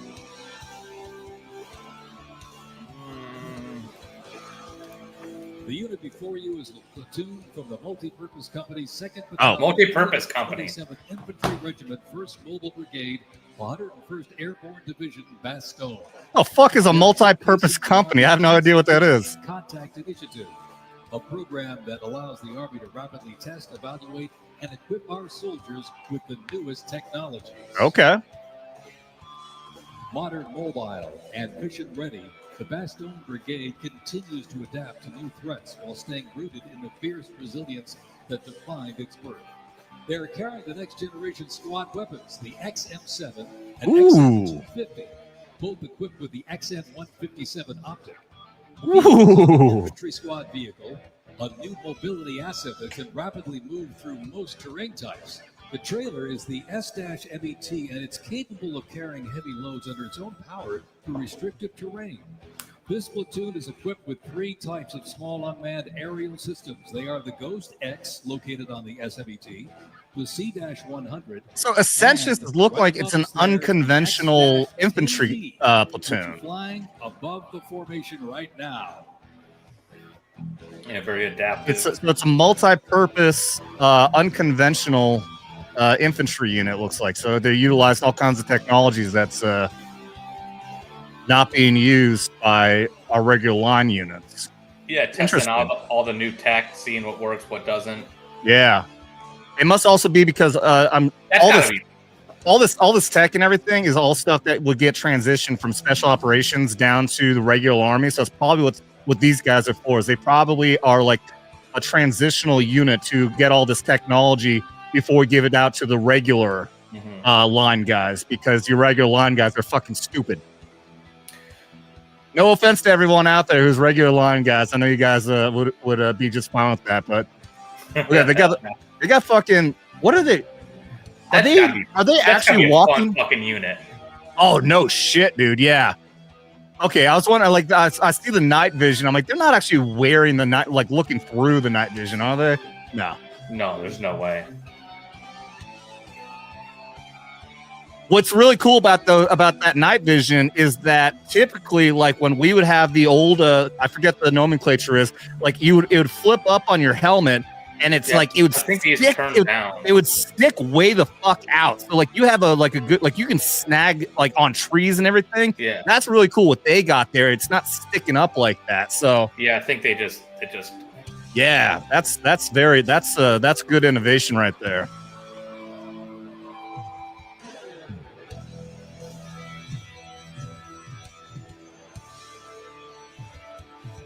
Cavalryman over here. Did you look him up? Yeah. NPC is replacing heavy weapons. My old team leader is attached to 1st Cavalry Division with 717th. Very cool, man. Appreciate that. Thank you for looking that up. Cool. I think he was 3rd Cav when I saw his picture before. Yeah, now with the 1st Cav. That's awesome. Thank you. I really appreciate you looking that up for me. So Alpha Omega says the NPC is replacing heavy weapons companies with light infantry battalions for more adaptability. Firepower, a fearsome combination.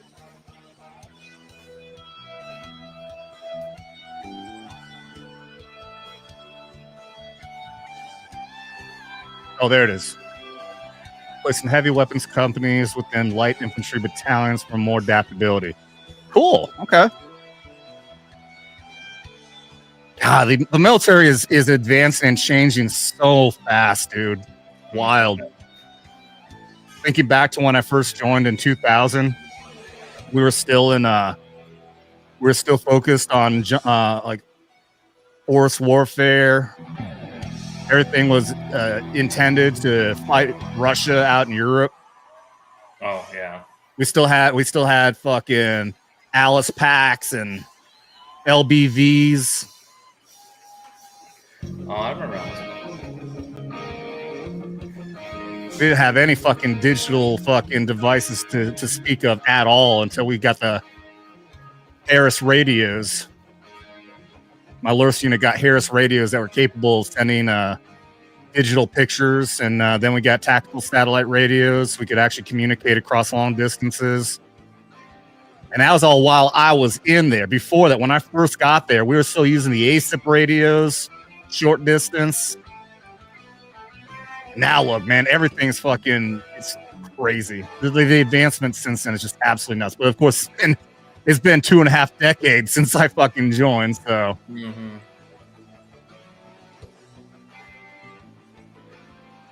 Yeah, I joined in 03. Fucking youngin'. Yeah, I'm 2 years younger than you. Saying to you there, Alpha, you joined 04. I was just leaving Iraq when you joined. Eh.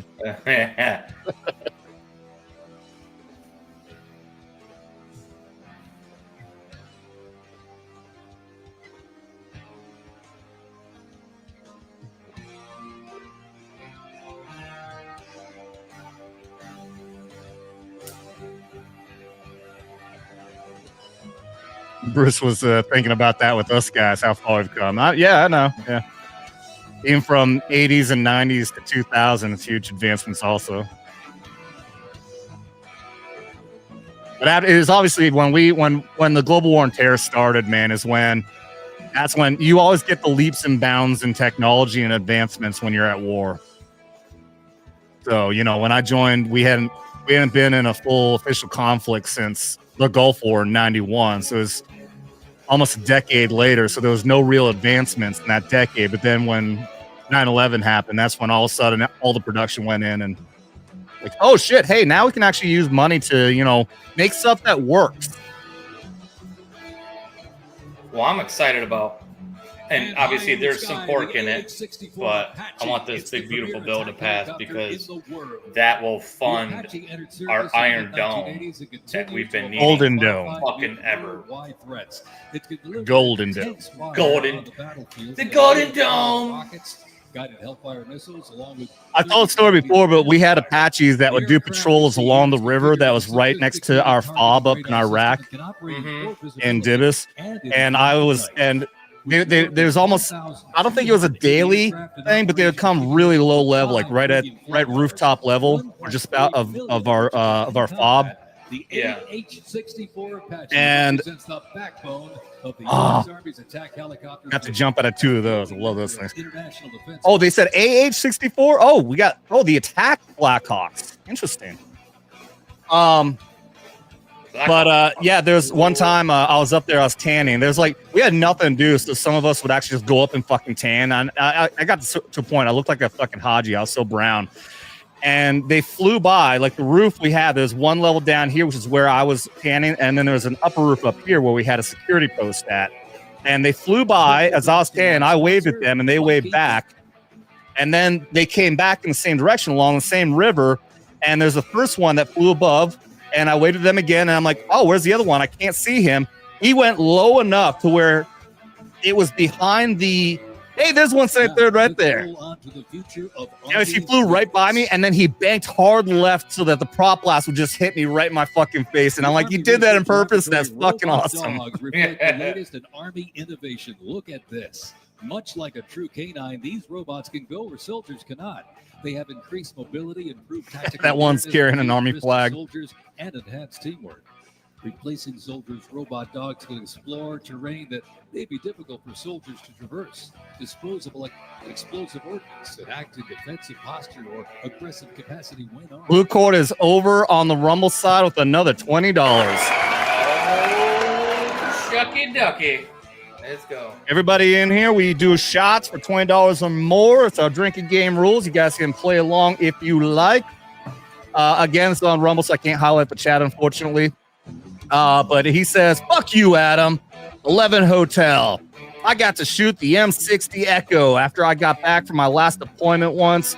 23 pounds versus 18 pounds, was pissed. I don't want to hear it. I had the flak jacket. Is another innovation that can adapt seamlessly. Cheers to you, Blue Cord. Appreciate you, buddy. Can support soldiers completely in high-stakes missions. They have a standard walk speed of 2 miles per hour and are working towards 6.7. When I first joined, I had a weird damn thing because after 9/11, I had to do security, force protection. We had to look under vehicles, check vehicles for explosives and shit. Mm-hmm. And I'd have to do that for 8 hours a fucking day. When we put on that D10, we had the RBV, the Ranger body, or RBA, Ranger body armor. That shit was way worse than your fucking flak jacket. So you can suck a fucking dick there, Blue Cord. Suck a dick. The RBA was terrible. It wasn't, the plates were heavy as fuck, but also the vest itself, it had this super, super thick and heavy fucking material in there. I mean, they're effective. It's really, really good against fucking, to protect you, but holy shit, was it fucking heavy. Yeah, that was the only, because I was trying to deploy 6 different times, and they're like, well, the only slots we have open right now are for augmentee for gate guards. I'm like, no, I'm good. Oh hell no, no. It's like, I don't want Oh, to do those that. are the worst. Fuck Those that was such a shit detail, man. The oldest unit at West Point. This is the United States. Plus, we had the old K-pot, the old K-pot helmets, really fucking heavy. Plus, for airborne units, you had there was a pad, there was an airborne pad that was installed in the back. There's a couple of features that you would adapt the K-pot for airborne operations. And this pad, which is it's meant so that if you hit your head when you land on the ground after an airborne op, then it's meant to impact and protect you. But it was a pressure point right on the back of my head that gave me the worst fucking migraines when I had to wear that for long periods of time. So I'll be sitting out there for 8 hours a day having to wear that fucking thing. Miserable. The thing I hated the most was the glasses inserts for the mop gear, for the gas mask. Oh yeah, that thing was like push up against your nose, and we'd be doing exercises and shit, and we'd be like 13 hours in mop gear, like mop floor. Yeah. And when I finally took it off, it'd be black and blue. Look at how embarrassing. So I'm sorry, but look at how embarrassing. Like the cadets here are marching so much better than our actual fucking troops. Yeah, because they're the ones getting yelled at. But also, you can hear they actually have a marching band and drum out there to march to, whereas the other guys were having to march to AC/DC and Metallica. Well, they do this all the fucking time. Yeah, the rest of those guys don't. Those other units, like, we don't fucking march. Last time we marched was in tech school. Upon entering the United Yes, States, well, no, but again, perfect example right here. These guys are actually able to hear the drums, so they're looking much better than even our Rangers and Green Berets were. Yeah. Instill discipline, train them in essential combat skills, and foster teamwork. IET transforms civilians into soldiers. Oh, these guys were in training. This is an IET school. These are initial entry troops, so you can see the drill sergeants with them. Personal courage.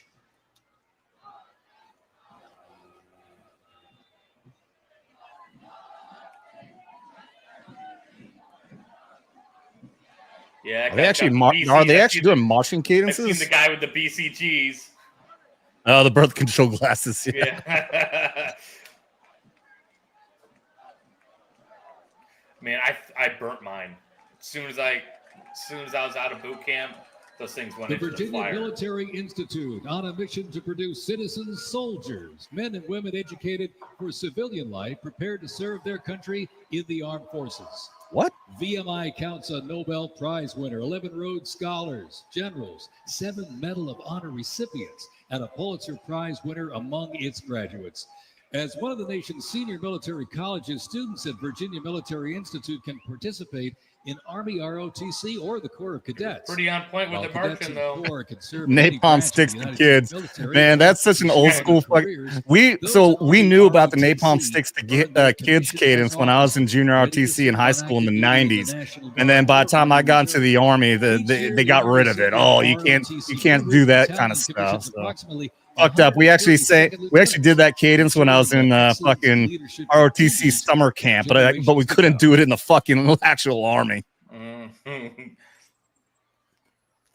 The Citadel, the military college of South Carolina, offers students the opportunity to participate in when they called it out, they're like, "Oh, listen to pineapple under the sea," and everyone's like, "SpongeBob SquarePants." The Citadel is like doing it in perfect cadence. Military colleges, and we got deep shit for that. Corps of cadets living and studying under a classical military system that makes leadership and character development essential. While military service is not that's an Army ROTC uniform. Students earn their commission. It looks like Navy. Yeah, it does. ROTC Palmetto Battalion, playing a vital role in shaping the future. Trying to look at that badge that one guy had. I thought it was a drill sergeant badge. But as one of the nation's senior military colleges, Texas A&M University is home to both Army ROTC and the renowned Yeah, Corps these of guys are Cadets. marching way The better. Corps of Cadets, simple purposes. Well, again, perfect example. Look, you're not listening to freaking Metallica. Excellence, leadership, loyalty, integrity, and selfless service. Students at the university who participate in the Army ROTC earn their commission. Curious what their as sashes officers, mean. I'm assuming the ready to sashes has serve got to on be active like duty in the National Guard or honorary because like Each year, they're the Army's it's senior probably some ROTC sort of warrior recognition training that they're battalion, like Texas A&M, awesome fucking cadets proudly or something. commissions more than Good 90 lines, second too. lieutenants and is honored to shape the future leaders of the U.S. Army. That's some very cavalry type uniforms they're wearing there. Like that actually, I mean, that looks like it's meant to be for fucking horse riding.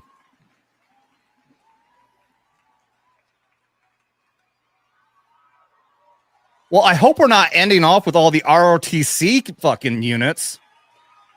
I would think they're going to end with a bang somehow. Yeah, In they a got to. powerful display of commitment, these future soldiers will raise their right hand and take an oath of enlistment, pledging Oh, to that's serve our fucking nation. cool. This joint formation is proudly led by the Joint Task Force. They're going to National take their Capital enlistment Region, right Oh, there. no, hold on. Military District of Washington Retention Team. Okay, so these are re-enlistments. Oh, what is that black dude doing? No, come on, man. I'm sorry for calling him out to be a black dude. He's wiping his fucking face off right as he's marching in front of the president. Shaping tomorrow's Okay, you're Army. sweating, West dude. Point's Fucking most sweat. inspiring cadets Yeah, remind us no. that America's Sometimes future it is might Oh, be are they in doing it hands right now? of capable Yeah, hands. that's fucking cool. That's what I was saying. Oh, yeah. That's fucking cool. The pride to serve my country knows that I'm doing it not for myself. Every day I put on the uniform, I'm not just representing Caroline Robinson. I'm representing my company here at the Academy. I'm representing West Point. I'm representing the United States Army, and ultimately, I'm representing the United States of America. I really came to West Point because belief in the American dream and giving back to our country. You're a part of something that is much bigger than yourself. You're a part of a tradition of excellence and a legacy that's connected not only to the Academy, but to the American Army. I'm surrounded by people who want to make themselves better and serve our country. Excellence is their baseline, and that to me is what it means to be a West Point cadet. From the earliest days of our nation, this supreme tradition of American military service has been passed down from soldier to soldier and generation to generation, and it's a beautiful thing to watch. My brother preceded me here, and originally I didn't really know what West Point was until he came. But when I saw the mission that they were committed to, of upholding the principles of American democracy and protecting the Constitution, I knew it was somewhere I had to be. Every time that we lived outside of the United States, I always developed this sense of gratitude and pride of being an American. And I wanted to give back to my country what it gave to me. And it wasn't until I zipped up the blouse and I put the belt on for the first time that I realized that I was going to be serving my country, and it felt right. West Point was the place that I needed to be, and more importantly, the Army was where I wanted to be. I just looked to the left and right over basic training and realized that we all had the same American patch on our shoulders, that we're all fighting for the same thing. I mean, there was no better feeling in the world knowing that every single person around you is committed and willing to die for that mission. You came Doesn't for matter what excellence, color you came are. for duty, you came to serve your country, and you came Doesn't matter to what show gender you are. yourselves that you are among the smartest, toughest, strongest, most lethal Doesn't matter who you sleep warriors with. ever to walk on this planet. What excites me the most about my future in the Army is the We are opportunity American that Army I'm going to soldiers. have That's to what it give back means. to the American soldiers that I'm going to be leading. Because ultimately, they don't get to choose. And to me, it's that burden of responsibility to be the best leader. And as a young officer, that's going to be exactly what I get to do. I was the cadet basic training first detail for the first 3 weeks. I got to see the new cadets come in from their families' homes and being in process on their very first day and watching them grow so quickly. I would do all the formations, and I looked out at these 1,000 new cadets, people who just come out of high school. They were completely different people. I don't think there's another institution in the country like West Point where the student body is so committed to furthering the mission of America and ensuring our democracy and freedom for generations to come. I'm really surrounded by the best of the best, and that's when I realized this is a place that I absolutely want to be. West Point itself is an amazing institution, but it only provides opportunities. The people here have to choose to take those opportunities and grow and lead and serve. And the people here want to do that. And I'm proud to be a part of that. And I would tell any high schooler who is considering it, you won't regret it.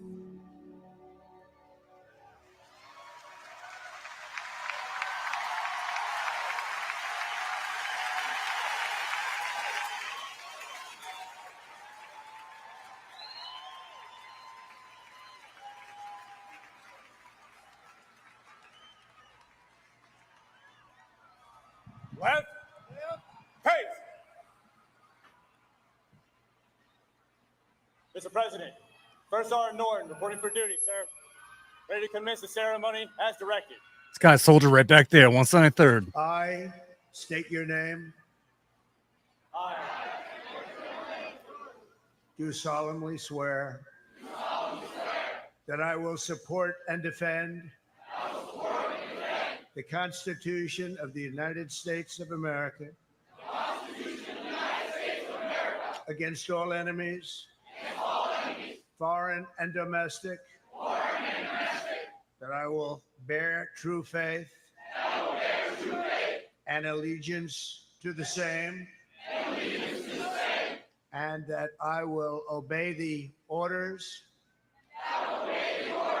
of the President of the United States and the orders of the officers appointed over me according to regulations and the Uniform Code of Military Justice. So help me God. Congratulations. To the United States Army, and have a great life. Thank you very much. Have a great life. What a Thank you. fucking moment for those. Dude, folks, that's man. so cool. Man, that would be fucking amazing. Ah. Dude, So you jealous. You almost got me tearing up. Dude. I don't even cry. I've never cried on camera before, Oh, man, but fuck, goddamn. He has a little wet. That's fucking cool. Oh, That's This school is special. the That's best life fucking insurance special. policy for our Army. so awesome, dude. Always end with two people facing off with each other, and we need young leaders to be able to close with and destroy the All right, I enemy need a fucking drink. and defend our nation's interests. Fuck. Cheers. Surrender is not a Ranger word. Fuck, man. It's not an option. I know that I'm not going to be able to get to do this That- again. This is my chance. Damn, that hit me. That fucking That hit did. me. It all That did. starts at the legendary Ranger School, the crucible where these elite warriors are forged. I'm It has pouring been another described as the longest approved gut check in the Army. Yeah, Over let's do 62 a shot to that. Students will patrol hundreds $20 of a knot. miles I over don't mountains care. I gotta. and through swamps. We all gotta do a shot to that, man. That was Crushing special. weight What happened right there? All the while, That's fucking they are cool. deprived of both food and sleep, forced to perform. What an amazing every moment for them. inch of their physical Absolutely. limits. But it's Yeah. not So I mean, yeah, just obviously that was the re-enlistments that plus make Ranger School initial so entry. intense. The Cadets mental and whatnot. strength will break these soldiers down to their You got a shot ready? If I have a I got a shot ready.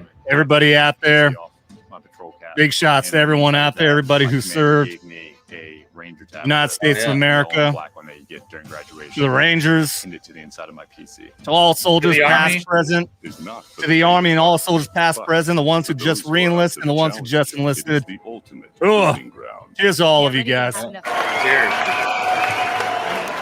Reminded us that That was we don't cool. have enough beds because there's not going Mhm. to be this many people by tomorrow. Just a slight reminder of that. There's too many of you, anyways. That's and so not cool. all I'm of you are not gonna pass into away. with the rant about the fact they're showing 2 women here in Ranger School. It's completely different than what people would think Ranger School is like, but you can't put that into words, so it's hard to tell somebody something that you have to experience for yourself. They got a saying, it's called as the tab turns. So Ranger School is continuing to change and to develop, but at the end of the day, it is the same, right? They're always going to put you in scenarios that is going to test your ability to actually make decisions on the ground. As you go through Ranger School, it is a gut check. It's going to check you out. And what's going to get you through it is whether you Hell have yeah, it was. Hell thousands and thousands yeah. of soldiers trained. I'm upset I never went Man. to Ranger School. I had an opportunity to go to Ranger School when I was in PSYOP. And only a few hundred leave here. Even though I served with 94th Long Range Surveillance Detachment that has history with Ranger regiments, while I still the hat I wear is even in resemblance to Ranger Regiment scroll, but it's actually Lurs because of the history that Long Range Surveillance has to 75th Ranger Regiment. But my specialty did not have slots open for Ranger School. So I learned the Ranger Creed, like they Please just said welcome right country there. music sensation Had to and learn it, proud had to supporter of repeat our it. troops, Warren Ziders. We could not go to Ranger school.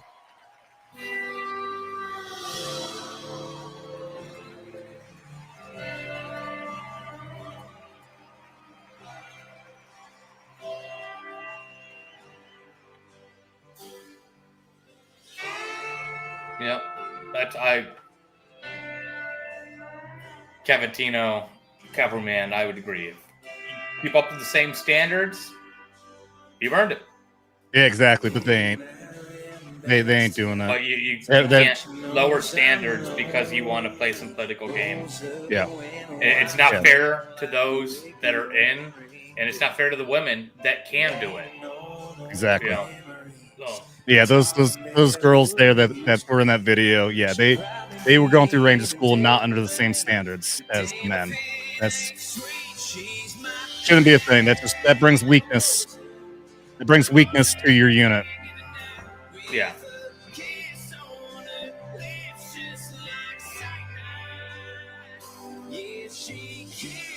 Oh. I guess my screen froze up.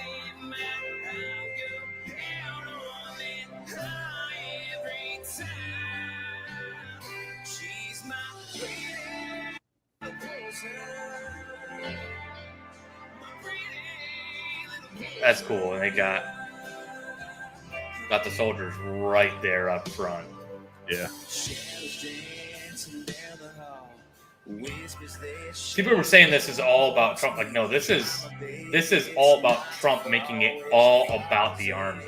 Exactly. And giving them like a showcase so that everybody can see just how badass they are and the sacrifices that they make, everything that they have to endure. Notice that throughout all this, there's been no reference to Trump, his birthday, anything. It's been all about the army. Yeah. It's been all about the army. It's been all about America. This has nothing to do with Trump. This is him showing our love for our U.S. Army. Mm-hmm. Woodcourt said he had sniper school orders. The Army ripped them in half, deployed them to Haiti. Oh, God, 1995. Oh, Still pissed off. Yeah. Oh.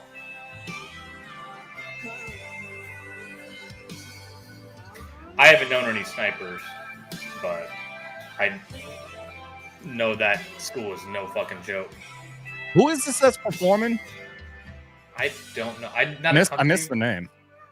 Not a big country guy, so.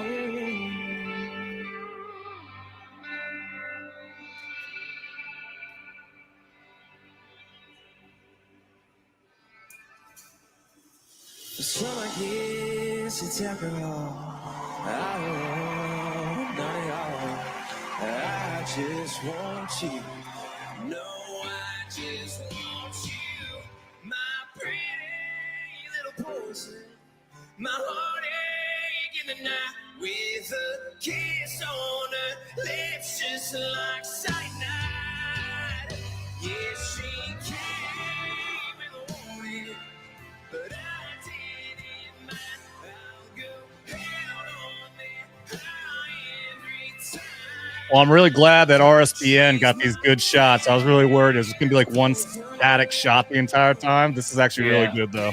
Yeah, they're getting a feed. Yeah. So, that's, yeah.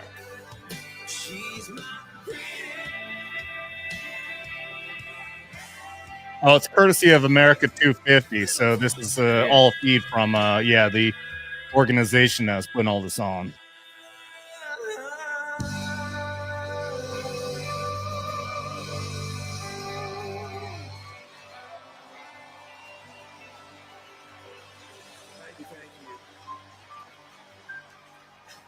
I'm not gonna lie, y'all. I'm nervous, but I would just like to say thank you so much for having me here tonight. I am just so fortunate to be here in front of y'all, and thank you guys so much for what you guys do. And honestly, happy birthday, y'all. Happy birthday. Yeah. Oh, yeah. Happy 250th to all my fellow Army soldiers out there.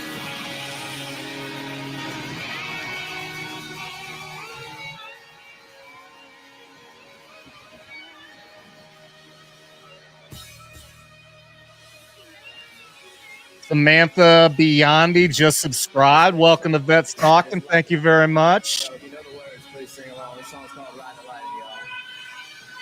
Private first class, guarding them empty bunkers.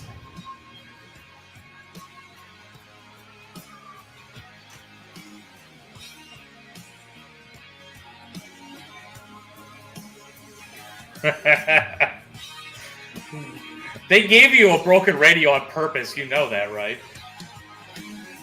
Yes, you know, guard broke. We had to guard one time the security system for our weapons building. Our weapons unit went out, so they assigned us privates to do security, guarding the weapons locker with no weapons. I actually had a sergeant one time come by when I was on that detail. He said, "You're guarding this with no weapon?" He said, do you at least have a knife? And I said, "Roger, Sergeant." I pulled out my freaking Gerber. He's like, "Well, at least you got that." Yeah, that's pretty fucking dumb. Yeah, it's his own way of nonchalantly calling bullshit on the whole thing. Yeah. Yeah, you just got a private first class guarding fucking, tens of thousands of dollars of deadly fucking weapons in this locker. It's just me with a fucking pocket knife. My favorite thing was when we had an inspection coming, and so we had to make the base look nice. We're in New Mexico. It's a desert. So we had to spray paint the grass green. Spray paint the grass.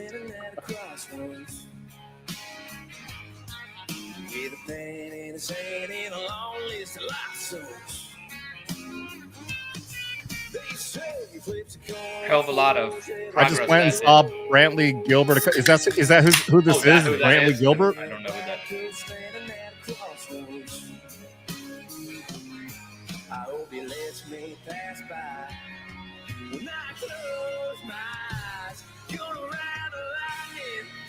We got a Blue Core Devil and Laszlo the Instigator was in the same place at the same time. That's cool.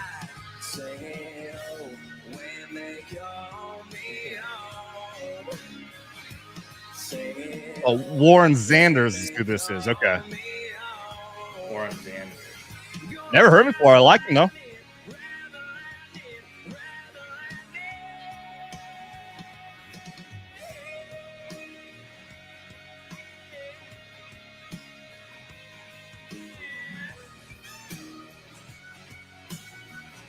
I'm surprised I didn't get somebody like Kid Rock though, man. At least you haven't got Kid Rock out here for this.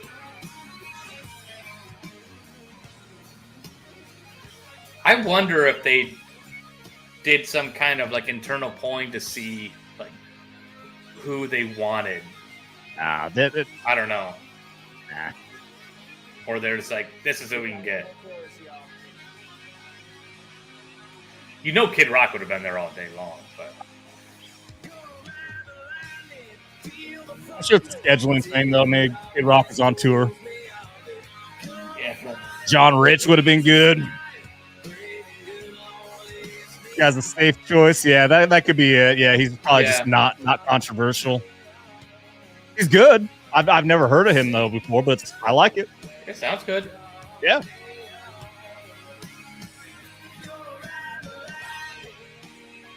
Again, big shout out and thanks to everyone who's over here on YouTube, Rumble, and over on the Twitters. Anybody out there who's watching, go ahead and drop some chats. And super chats be greatly appreciated. Any single super chat, we'll do social, $20 or more, and we'll do shots. And I'm going to keep going for many hours after this, guys, because when this is all said and done, I'm going to start screaming all the craziness that's happening across the country. We're expecting a lot of stupid crap to happen tonight, and I'm going to be airing all of it as much as I possibly can, as long as I can, probably until Blue Cord or somebody else drops out $20 and I pass out drunk. Blue Cord is pretty good. Happy birthday to the Army! Happy birthday, brothers. Amen, y'all. God bless America, baby! Woo! Hell yeah.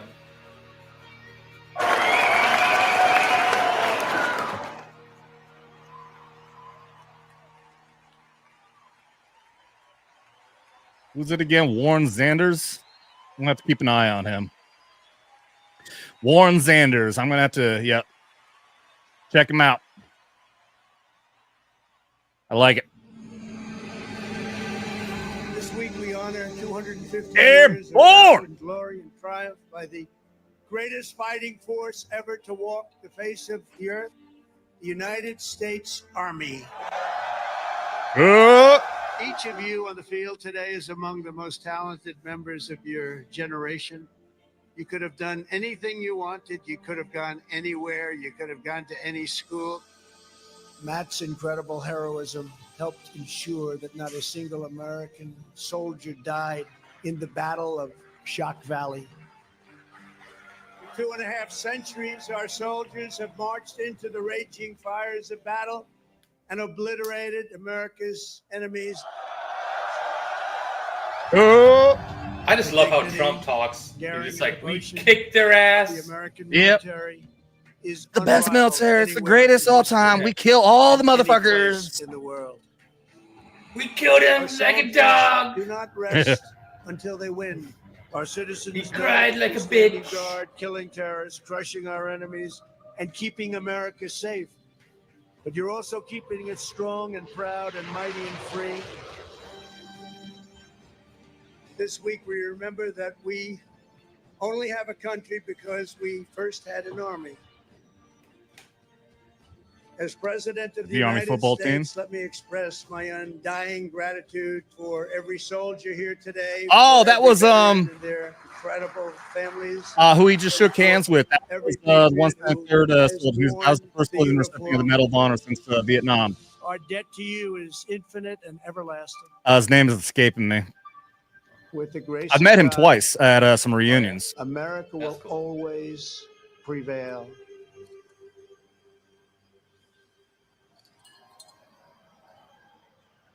I want to say Sergeant Junta, but at the same time, I'm thinking of somebody else. Hey, is our first Marine vice president of all time.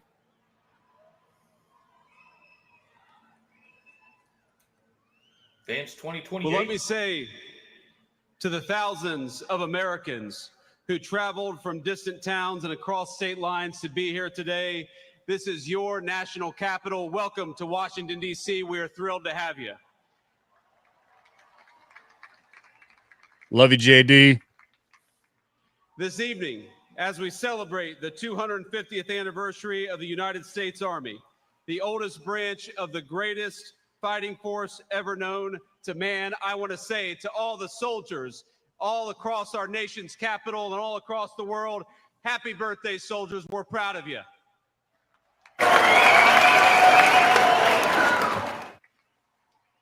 And I want to say you represent an unbroken line of greatness, of excellence. And one of the things the President of the United States has told his entire administration, from the Vice President on down, is that we must remember that the young men and women who put on the uniform and serve this nation are our most precious resource. We must honor them. We must respect them. We must fight for them. And that's exactly what the Trump administration aims to do every single day. Oh, yeah. And so to our soldiers, we're so proud of you. And let me tell you that the way that we honor and respect you is, number one, we never ask you to go to war unless you absolutely have to. And number two, when we do ask you to go to war, we give you the weapons and the support needed to kick the hell out of the enemy and come back home safely. Yeah, that's right. Hell yeah. Kick him in the balls. Now, I know I am the last thing standing between event, and that is a dangerous place to be with a lot of soldiers in the audience. So let me just say a couple of quick additional thoughts. First of all, June the 14th is, of course, the birthday of the Army. It is, of course, the birthday of the President of the United States. And happy birthday, Mr. President.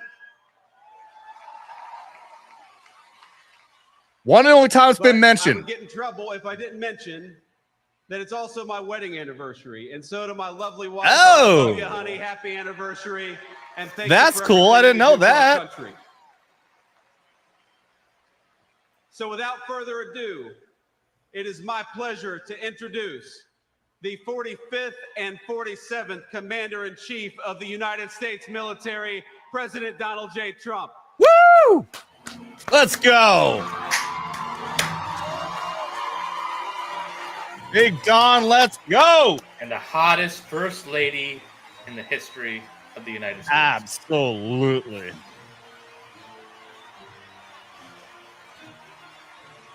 Hat trick day, that's right. 250th birthday of the U.S. Army, President Trump's birthday, and J.D. Vance's wedding anniversary. Hat trick.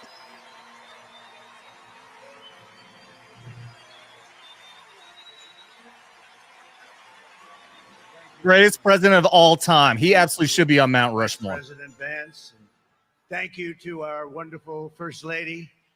And above all, thank you to the greatest, fiercest, and bravest fighting force ever to stride the face of this earth, the United States Army. Thank you very much. Yeah. Go Army. Because the Army keeps us free, you make us strong, and tonight you have made all Americans very proud. They're watching from all over the world, actually. Made them all very proud. Every other country celebrates their victories. It's about time America did too. That's what we're doing tonight. And watching this magnificent display, our souls are filled with gratitude for every generation of warriors who have worn the uniform all the way back to the very beginning. So to every veteran across our land and right here in our nation's capital, including 6 recipients of the Congressional Medal of Honor, we love you, we honor you, and we salute your noble service to our flag and to our country. As we celebrate tonight, we also think of the hundreds of thousands of Army soldiers who have made the supreme sacrifice for our nation and selflessly laid down their lives in every war, from the Revolution to the War on Terror. To the Gold Star families with us today, the courage of your heroes is the bedrock on which our entire nation stands. We thank you. Yes, we thank you. Today we commemorate an event that did not just change American history, but changed the history of the entire world. With the creation of America's Army on June 14th, 1775, liberty got its shield and the freedom got its sword. Those first Army patriots in the American Revolution fought against a fearsome enemy and impossible odds, but they were armed with a righteous cause. They were led by an indomitable commander, a truly great man, General George Washington, and they were united by an eternal creed. Their motto was victory or death. Over the past 2.5 centuries, our warriors have shown unrivaled valor on fields of battle around the globe. With the frostbitten feet and bloody fist, they have marched into the flames and fury of combat, charged up mountains, stormed beaches, waded through torrents of gunfire, and leapt into skies thick with smoke and shrapnel. The U.S. Army has driven bayonets into the heart of sinister empires, crushed the ambitions of evil tyrants.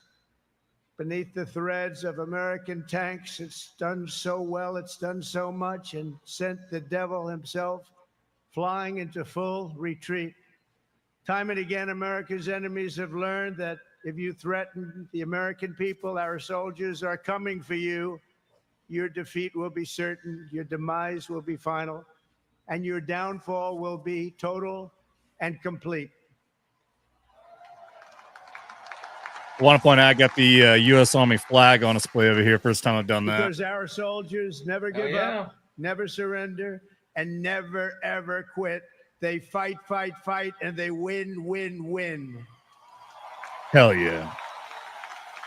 And that's why no institution in history has entered more I love this names display. into the roster of American Especially as like the heroes sun's in the setting. U.S. Yeah. Army, the Congressional Medal of Honor, more than anyone or anything. There was Mad Anthony Wayne, asked by George Washington to lead a daring midnight raid up the cliffs of Stony Point with unloaded muskets and only their bayonets to fight the redcoats. Mad Anthony replied, "Issue the order, sir, and I will storm into hell for you." What makes the green grass grow? Then there was Blood, blood, the Civil enemy's War blood. General That's right. John Corse, shot in the face in combat.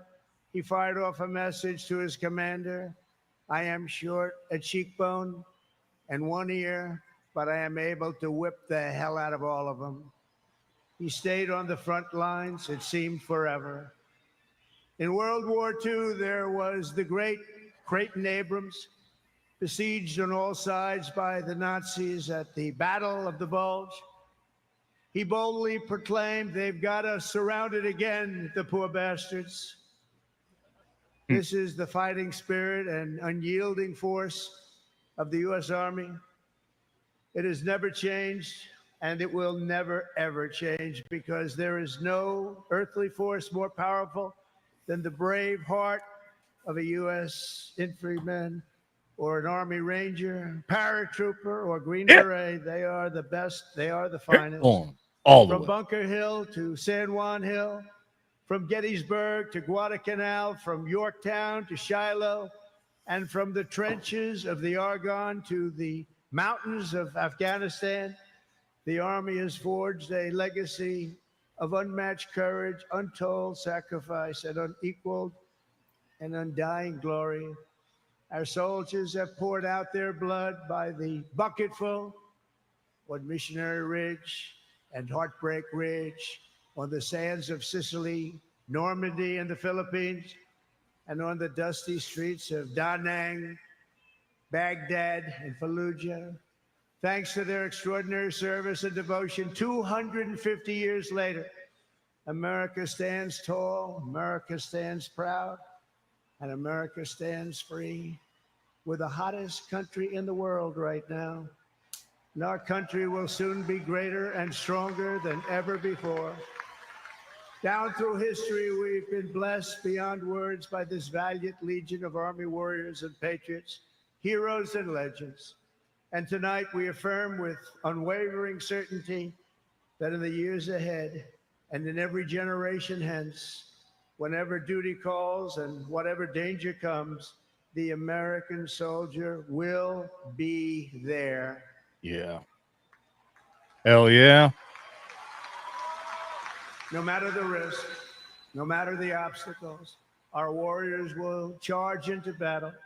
They will plunge into the crucible of fire, and they will seize the crown of victory, because the United States of America will always have the grace of Almighty God and the iron right, will Laszlo. of the United States That's Army. such a good shot right there. Congratulations to everybody. We love our country. We've never done better. Thank you. God bless you. God bless the Army, and God bless America.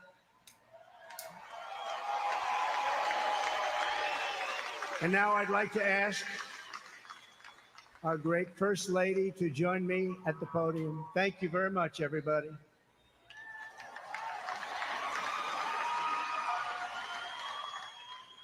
What's Melania got to say?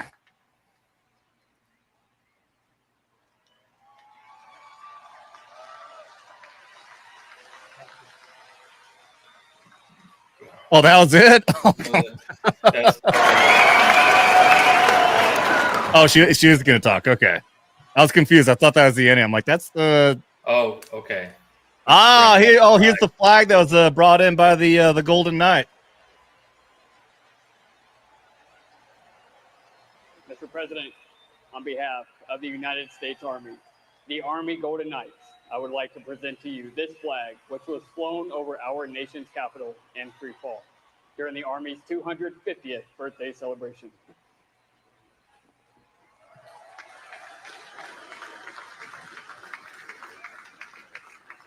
Hell yeah. Trump does a hell of a salute, man. Dude, he was in RTC. He was 4 years in RTC. He used to march and salute and all that. He knows drill and ceremonies.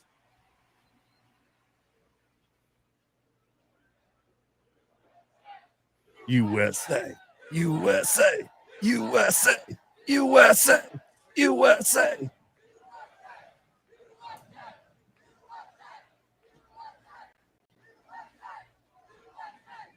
Seems like somebody forgot to put on the audio here. Okay. Okay.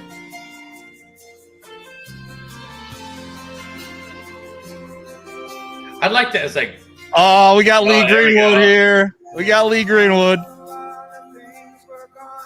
I'd worked for all my life, and I had to start again.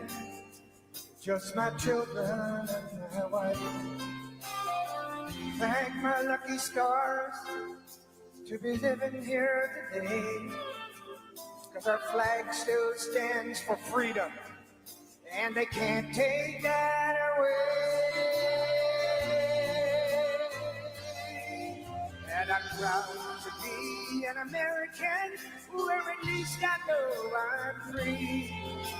I won't forget the men who died, who gave that right to me. And I'd gladly stand up next to you to defend her still today.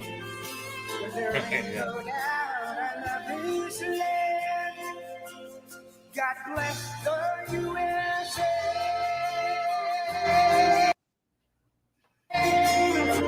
Happy birthday, Mr. President. You think if you could have imagined that, like, he would be singing this song at the 250th anniversary of the Army? That's Tennessee, across the plains of Texas, from sea to shining sea, Detroit to Houston, and New York to LA. There's pride in every American heart, and it's time we stand and say, sing it with me. I'm proud to be an American.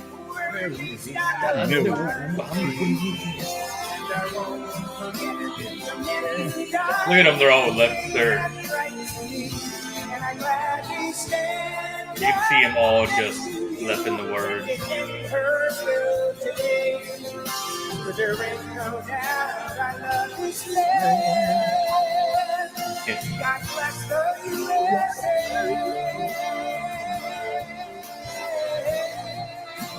Light up your cell phone. Be an American. Or at least I know. And I won't forget and who died. And next to you and defend her still today. 'Cause there ain't no doubt I love this land. God bless the USA.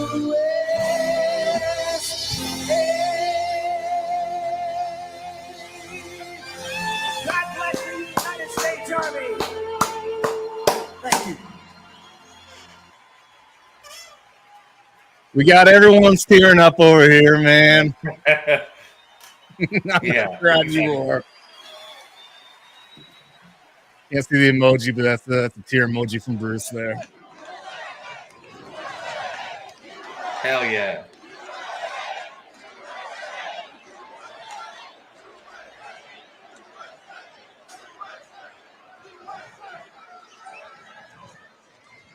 If this Look was at the sea of people. if this was Kamal's fucking army, this would not be happening. This would not be happening if this was Kamal's fucking army right now. Well, they wouldn't do shit for it. No, they wouldn't. They wouldn't be doing anything. They This is released a little video. But thanks, guys. and yeah, they would put out a video and it'd be, and we want to recognize all the diversity within our army. Rogue Sarge, what's up, man? Hell yeah. Welcome everybody to our U.S. Army's 250th anniversary. The greatest fighting force of all time. That's fucking cool. That helped us to be what it is today in this great United States Army. See Laszlo, That's cool. Fun fact, I was in Mail Call Season 3, Episode 6 when Arlie Ermy tandem jumped with the gold. That's cool. That's awesome.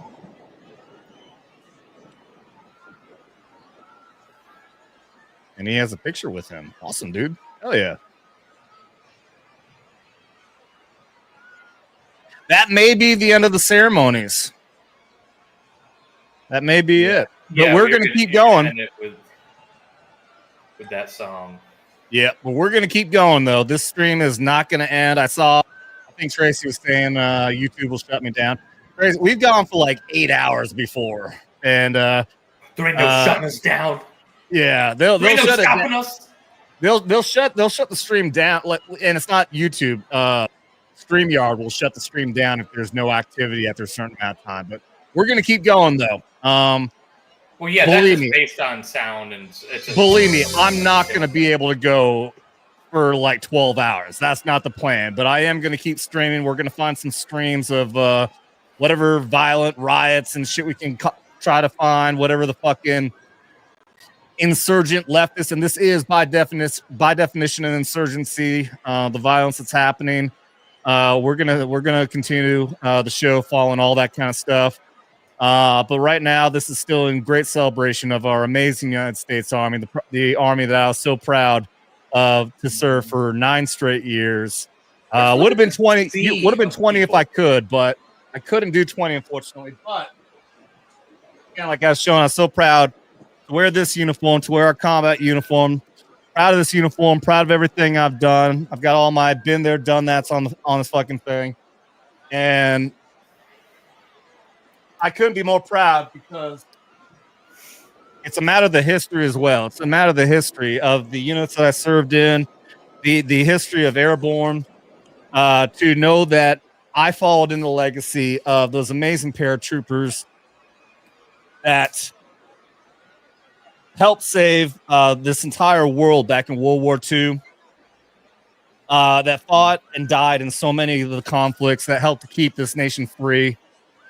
It's the legacy, knowing that this goes all the way back 250 years ago when we knew as a nation that we were that our freedoms were being taken away, that this nation deserved, that we as a people deserve freedom. And the United States Army in 1775 was what brought that freedom. We finally were able to fight against the strongest, most powerful military in the world of the English Empire. And our United States Army in 1775 began that fight. And it didn't look good at first, but we managed to fight. We managed to fight and stay strong. And we eventually won. And created this amazing thing called the United States of America. Thank you so much for serving alongside my grandfather and my great-grandfather, for your service, for your country, for your family. And I just want to say thank you from a generation that may not have known your name, but I get to live in the freedom because of it. I want to thank all the U.S. service members, men and women, and especially watch Clarkson's the Army Farm now. for their 250th birthday. Such Thank a you very good much. fucking show. My grandpa Season 4 served is in the Army fantastic. in World War II as part of the 82nd Airborne. Thank you, Have a Army, good for one. everything that you do. My brother Rob and my son Alec both served in the U.S. Army. We thank you for your courage, your sacrifices, and the burdens that you may now carry. Thank you so much for doing what you do, putting your lives on the line for other men like me to live the life I live. And I just want to say happy birthday to the U.S. Army, congratulating them on 250 years. I want to give a big shout out to my Uncle Zadien, who served in the Army, and thank you for all you do. I'm very thankful for the dedication and the hard work of the men and women of the U.S. Army. Hi, American soldiers. Thank you for all you do. Love you. Our freedom is not free, and we know that we are free because of you and your efforts. Thank you to our Army active duty and veterans for protecting our rights and freedoms. Comes at an immeasurable cost. Wishing you the best. Happy birthday, Dawn. Happy birthday, Army. Thank you to everybody who's serving today and has served in the past. Love you guys and girls. Thank you so much for everything you do. A big thank you to the men and women that serve our country and everything you guys do for us. Thank you, Army, and happy birthday. Happy birthday, Army. Happy birthday, Army. Happy 250th. Absolutely, David Jones. Thank you very much. I think you're dead right.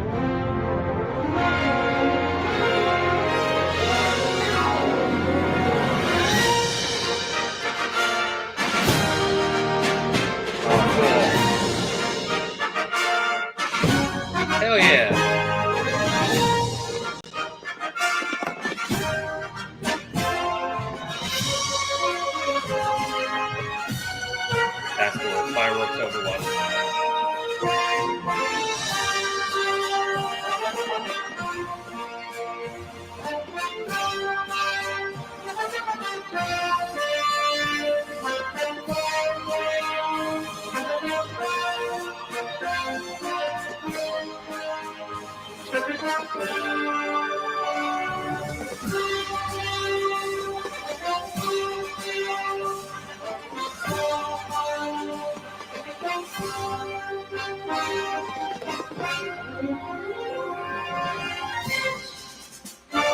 There's a lot of stories like that, B. And the army keeps rolling along. We have done fought and killed, the battles won, and the army keeps rolling along. And it's high, hey, the army's on its way. No, it is loud and strong. 2, 3, 4.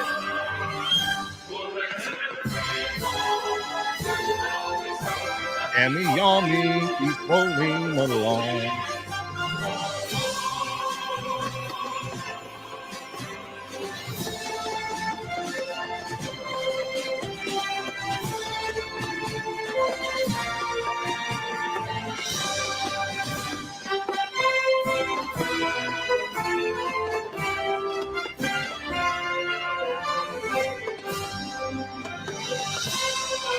Probably around 9-ish, my brother-in-law and his daughter, I guess my niece-in-law, are showing up on a surprise visit. So I might be dipping around that time whenever they show up.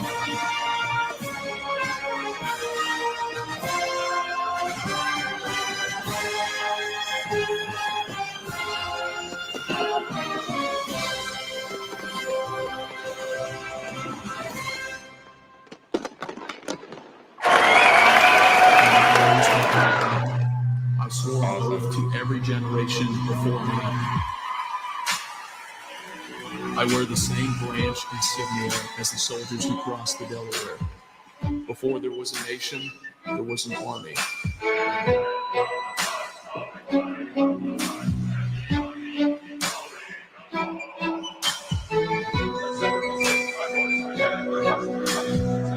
I'm liking this. I gotta find this video. I'm liking this song.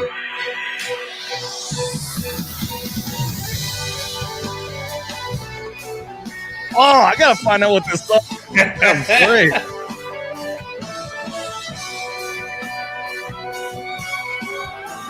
I'm digging this, man. There's your flag. Yep.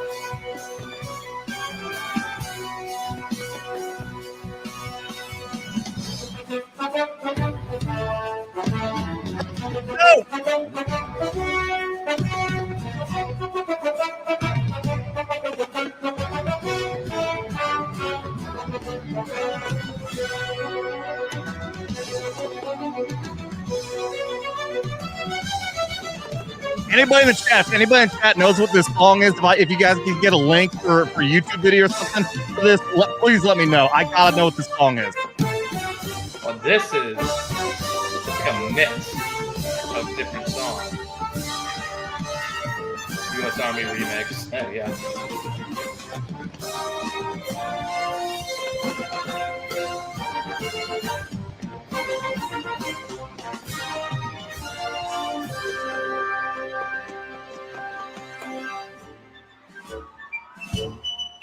We've seen what division costs. I serve because unity is worth the fight.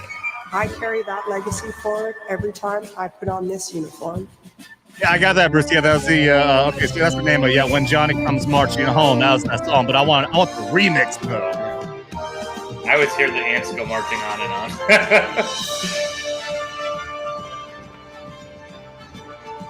I'm gonna look that up. If that's the name of it, just When Johnny Comes Marching Home remix.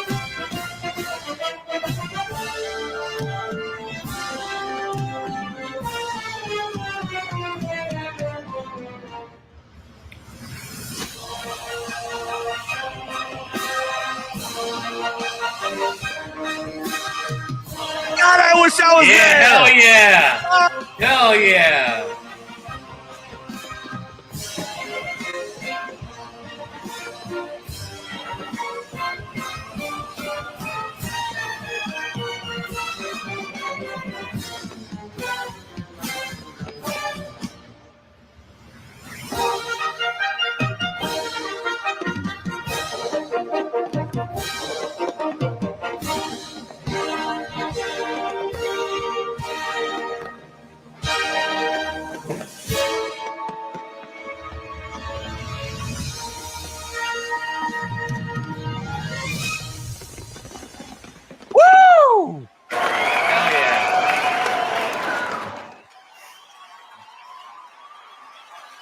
Oh, so cool, man.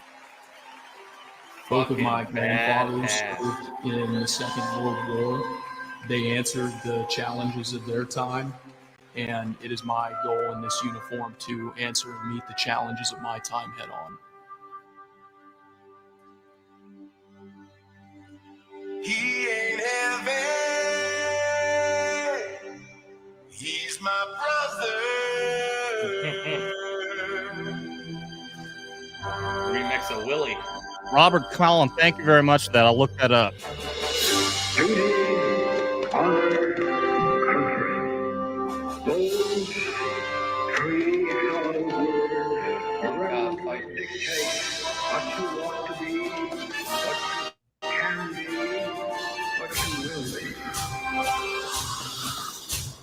Heads are up, the chests are out, the arms are swinging, and cadence count. Sound off. 1, 2. Sound off. 3, 4.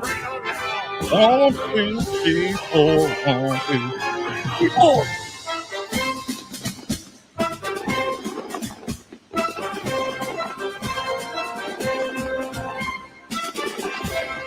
Oh, so cool!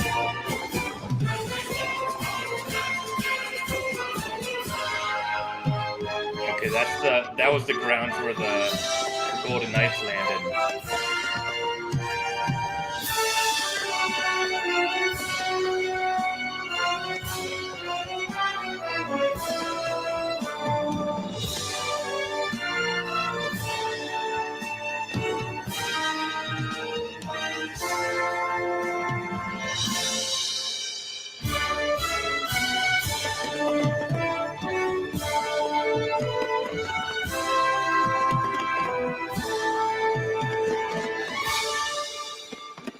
There's a strength in these bonds.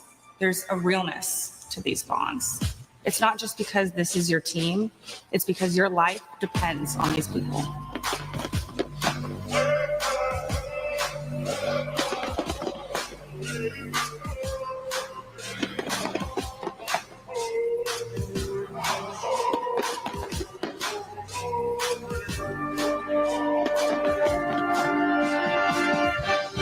I am an American soldier. I'm a warrior and a member of the team. I serve the people of the United States and live the Army values. I will never accept defeat. I will never quit. Trained and proficient in my warrior task and drill. I'm an expert and I'm a professional. Enemies of the United States of America in close combat. I am a guardian of freedom and the American way of life. I am an American soldier. I am an American soldier. I am an American soldier. So on we go. His welfare is my concern. No burden is he. Dude, recruiters, fucking officers' phones are going to be ringing off the hook tomorrow. Guarantee.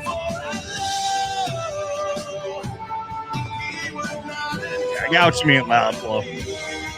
We can finally join and be damn proud of your military again, finally.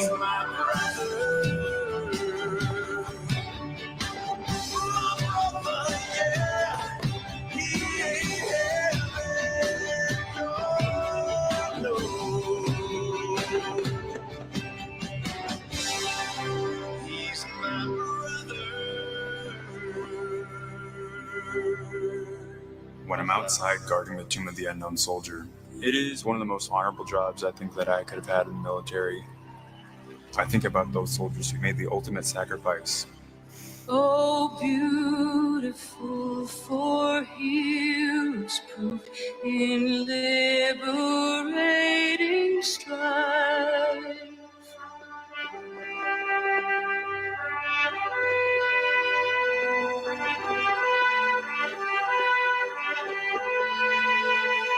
Who more than self their country loved, and mercy more than love.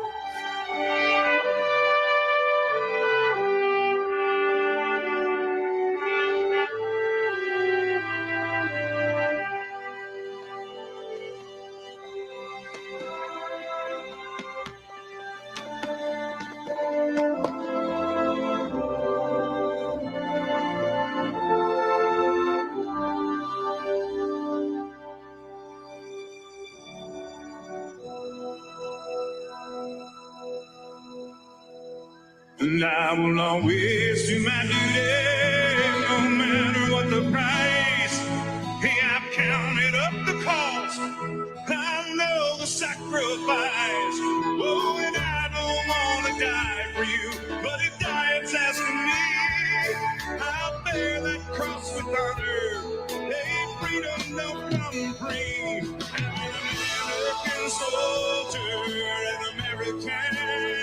Beside my brothers and my sisters, I will proudly take a stand. With liberties in jeopardy, I will always do what's right. Man, I'm out here on your front line. Sleep in peace tonight. American soldier, I'm an American.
Oh, they're all singing. That's fucking awesome.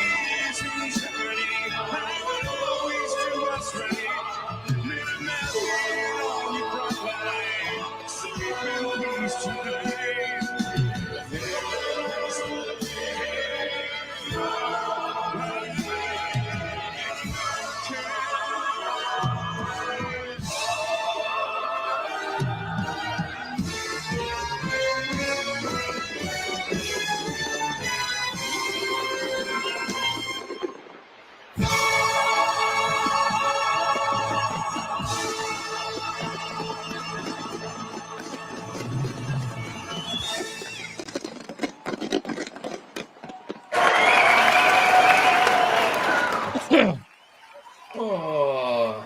It was a humbling experience putting on this. Yeah, I pretty much just gave up on wiping the tears away. I Just believe this let it uniform roll. is a symbol of trust, and it represents the highest ideals of our country. Fuck. I'm not crying. You're crying. Hell yeah.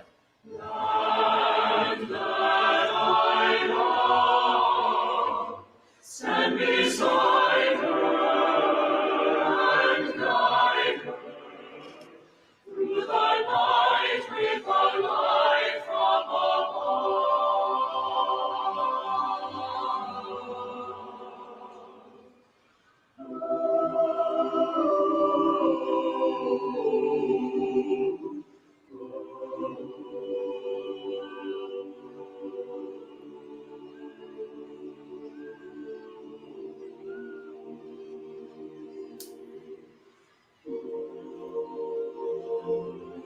Where a child is hungry, damn, where men have no homes, where the powerless are yearning to breathe free. Oh, good.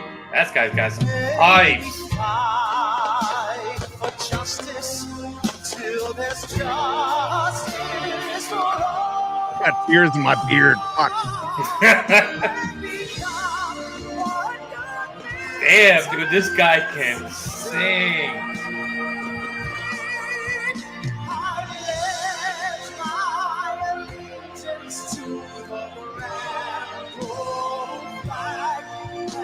Yeah, he does, Tracy.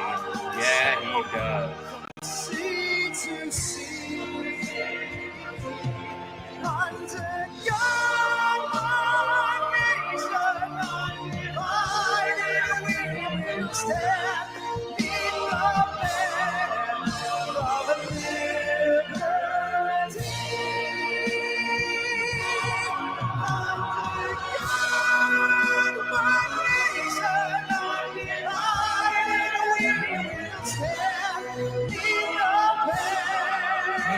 I think the pressure this guy's got to be under, and he's just fucking nailing it.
Holy shit. Wow. Thank you for joining us on this historic occasion. A special thanks to Scott's Miracle Grow and all of the terrific America 250 sponsors that helped make this monumental event happen. And to you here in our audience or watching at home, to those in our U.S. military who are currently serving, have served, or being remembered. Thank you for celebrating in the greatest country in the world. God bless you and God bless America. Yeah! Good night. Oh, damn, man. That was good. Oh, that was so much better than I even thought it was going to be. I had high hopes for this presentation. I was not expecting to be that good. I'm just a lowly little Air Force guy over here, but it was awesome. And to see like the emotions that you got from it, that's cool. That's special to me. Yeah. Toby Love you, Keith, brother. American Soldier, really got to me. There's a more story behind that, why that really gets to me, other than just what the song stands for. But Yeah. It's just such a celebration of the Army and veterans in general, and to finally have an administration that's behind you again and has your back, and it's going to get back to what we needed to be, and that's being a professional fighting force that doesn't play politics or social experiments at the expense of the lives of veterans who are already willing to put their lives down for the political whims of our leaders. absolutely. I mean, we are so back. We actually have a military we can be proud of. I mean, I was always When proud. the storm clouds gather far across All right. the sea. But, well, Hold on. Sorry. There we go. Yeah, I was waiting because I had to leave. I'll give you like 10, 15 more minutes, but my brother-in-law and his niece, or my niece, has arrived. All right. Yeah. Yeah. Let's at least just talk a little bit about it. But yeah, this is absolutely fucking amazing, dude. What's crazy is that actually while that was happening, I mean, right before Toby Keith started playing, I actually pulled up the music video and I was thinking about us doing a reaction to that song in celebration of the United States Army and its soldiers and everyone, past, present, and future, in celebration of this amazing U.S. Army that we have. And yeah, that entire thing, man, that's I definitely did not think I'd get nearly as choked up as I would doing that. No, I had zero expectations I'd get choked up, but yeah, it was that moment when he was doing the enlistment ceremony. Yeah. Oh yeah.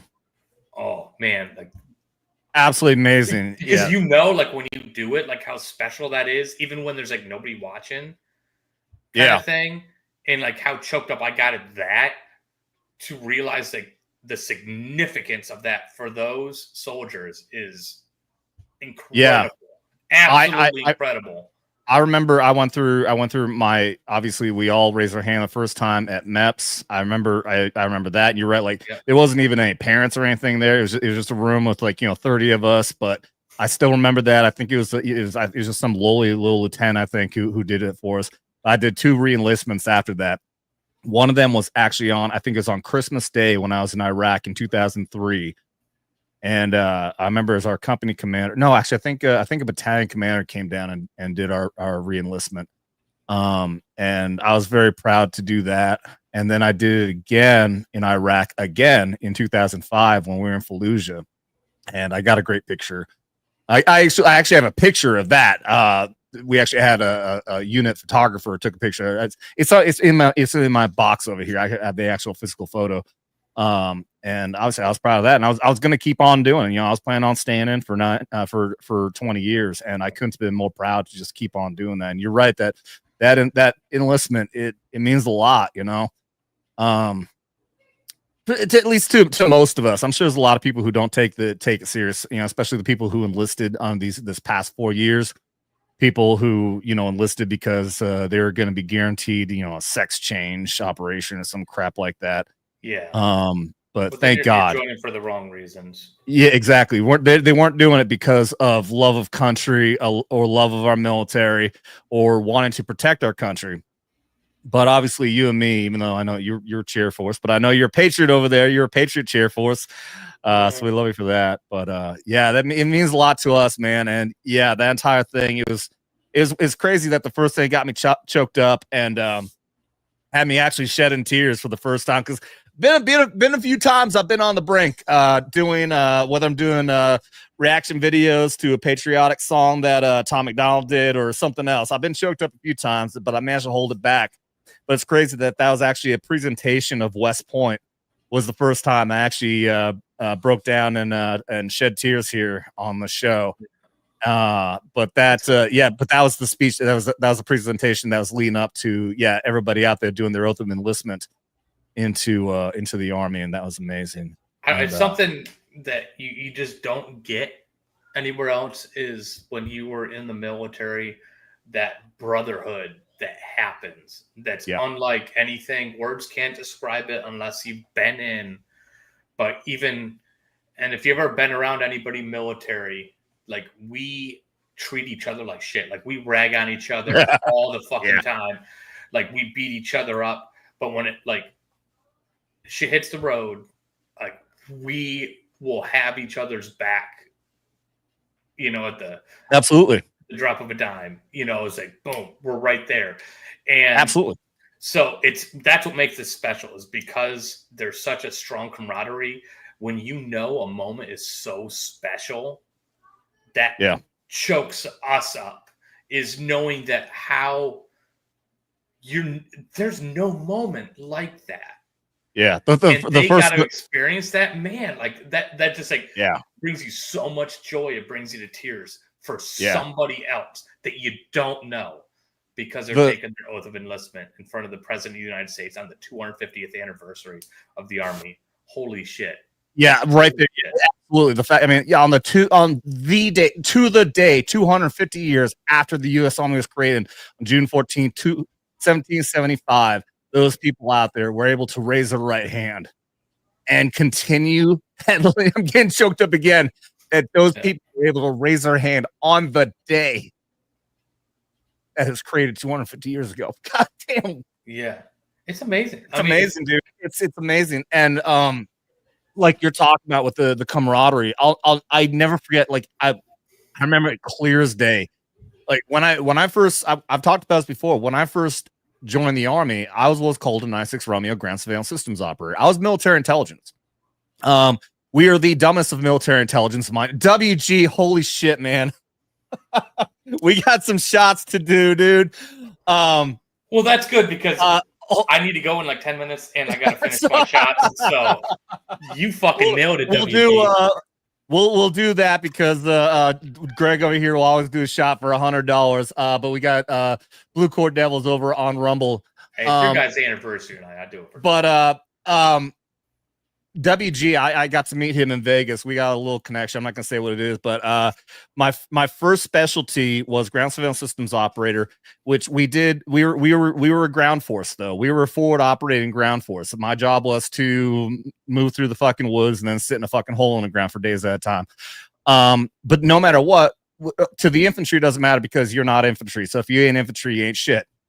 So when I got assigned to 74th Long Range Surveillance Detachment, which is an infantry unit heavily with a history of 75th Ranger Regiment. That's why, like I said, we got an unofficial patch. It looks like the Ranger scroll. That is our LURSA detachment patch.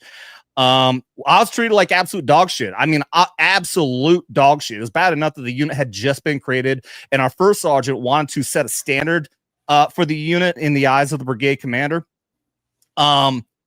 So I thought I thought my name was Fuckface for like my first month in the unit. I was just like, we were treated like the same name as me. What? We were treated so badly, but I will never forget. I don't know how long it was. I think it's probably just like it was a matter of a couple of months maybe. And I was at the on post bar, you know, our enlisted club, whatever the fuck. And I was playing pool, and I can't remember why. I like some fucker tried to pick a fight with me. And of all people, it was a group of three infantry NCOs from my detachment who had treated me like shit. Like I thought these guys legitimately hated me, and they came to my side. Yeah. And we're about to brawl to have my back. Yeah. And like, I never Greg, hold on. Greg, hold on. Sure. The fact that I thought like I thought in their eyes like they just legitimately hated me, but the fact that these guys, these infantrymen, and of all things, the NCOs were going to come and have my back completely. That is what formed my reality of what the Army really stood for. That is what created the reality of what camaraderie really meant. And from that day, you better believe I had the same sense in my mind because they knew that if they had my back, I was going to have their back. And that meant in combat more than anything else. That's what it really stands for. And it really was like, I already thought I wanted to be in the Army for the rest of my career, but it was that day that it really solidified that I love this Army and I knew what camaraderie really meant. And I'll never forget that. But sorry. I had to stop you, man. But I really had to go with that. Yeah. No, you're fine, man. No, I get it. It's that whole like, hey, that's our guy to treat like shit. You don't get that right. Right. Like, yeah. That's our boy. If anybody's going to beat the fucker up, it's going to be us. Face but us. You know? And like, it drives my wife nuts because as soon as I meet somebody in the military, I've never met him before, 2 seconds in, we're shit talking each other. Like instantly. And like my wife gets so uncomfortable. I'm like, Jenny, like this is what we do. That's how we show respect. 100%. Yeah. We shitty on each other. If you ain't ripping on me, then I'm gonna assume there's something wrong. Yeah, right. It's like as soon as somebody insults me, like from the military, I'm like, okay, we're gonna get along just fine. Yeah. It's when they're like pussyfooting around something, like, all right, something's up. Yeah, exactly. Like, no, in give it back. And that's the thing. Is like when you're in these situations, I mean, you got to think of what Army, any of the military branches have to deal with, the stuff that they have to endure, the stuff that they've seen, the pain that they deal with every single day, especially getting when they're in, when they're out, it's unlike anything that you can imagine. And most of these folks, when they get out, they're living in pain every day, and they just suck it up, they endure it, and they put on a face so that they can make everybody else happy around them. Yeah, and absolutely. Everybody else kind of knows that there's this unspoken thing. And so like when it's military, there's that brotherhood that you can't break. And that 100%. means that we hold each other to a higher standard. So when we fuck up, the first one to beat our ass is going to be another veteran. Yeah, damn right. Because other than that, the veterans are going to back up, and then we're going to kick the shit out of anybody else who wants to fuck with us. But somebody who we ain't going to kick the shit out of, we're going to show some massive love to WG for $100. Thank you for that. WG, I love you, dude. Big member of the family over there at Neurotic Friday Night Tights and Geeks and Gamers. Been following us over here on Vets Talkin for a while. Love you, man. Thank you so much for the 100, dude. Says happy birthday to the U.S. Army and all the best, Adam. I can't thank you enough, dude. Thank you so very much. Unfortunately, so we already had the shots going. It was officially Blue Cord Devil who started things off right, but we haven't been able to do any of the videos yet. So we're going to do the very first video for tonight because, of course, we were streaming the amazing fucking parade of which I cried twice at. Can't believe that happened at all. I've refused. I was like, I'm never going to cry on camera. I'm never going to do it. I feel like a bitch, but hey, if there was a time to cry, that was that moment. Yeah. That was like awesome. bitch. That was, yeah. So, yeah, I cried twice, and you know what? I'm not. At least everyone else is like, yeah, peeling onions. Everyone's crying. All right, so at least I don't feel too bad. But this is the first time because we weren't going to interrupt the parade. So for the first time tonight, we are going to honor this. It has begun.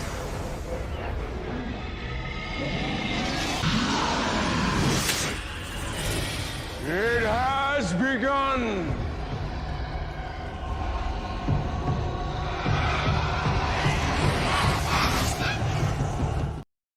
Thank you, WG, for the $100.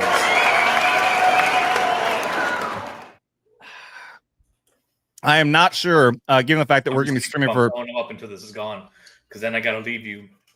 See, yeah, family here. We're gonna we're gonna stream for quite a few hours after this. I'm gonna pull up some of the streams I can find of the stupid leftists who want to burn our country down while we're sitting here crying in pride over our country. Over how proud we are. So I might not honor all those shots, but if things kind of died down, I might go back and I'll honor that again. But I got other shots I got to do as well. Before we get over to Blue Cord over there, let me pull up Wayne Rowe, Air Force veteran over here. For $2 says Taps always gets me. We're in it together, all USA. Absolutely. So lick my butt and suck on my balls, America. I wasn't talking. What was that? I wasn't expecting that song to pop up, and it made me laugh, and I almost spit my shot out. By the way, I got played Reveille. To wake you up in the morning. You didn't even hear it. Oh yeah, you told me that you did that. Yeah, and I put it right in front of your door, and I cranked the volume up, and you were just gone. I thought for sure, because to this day, if I hear that shit, like it's like my heart skips a beat. Well, what that was? I mean, I'm sure that had to be after one of like the heavy drinking nights, which I had many while I was out there. But it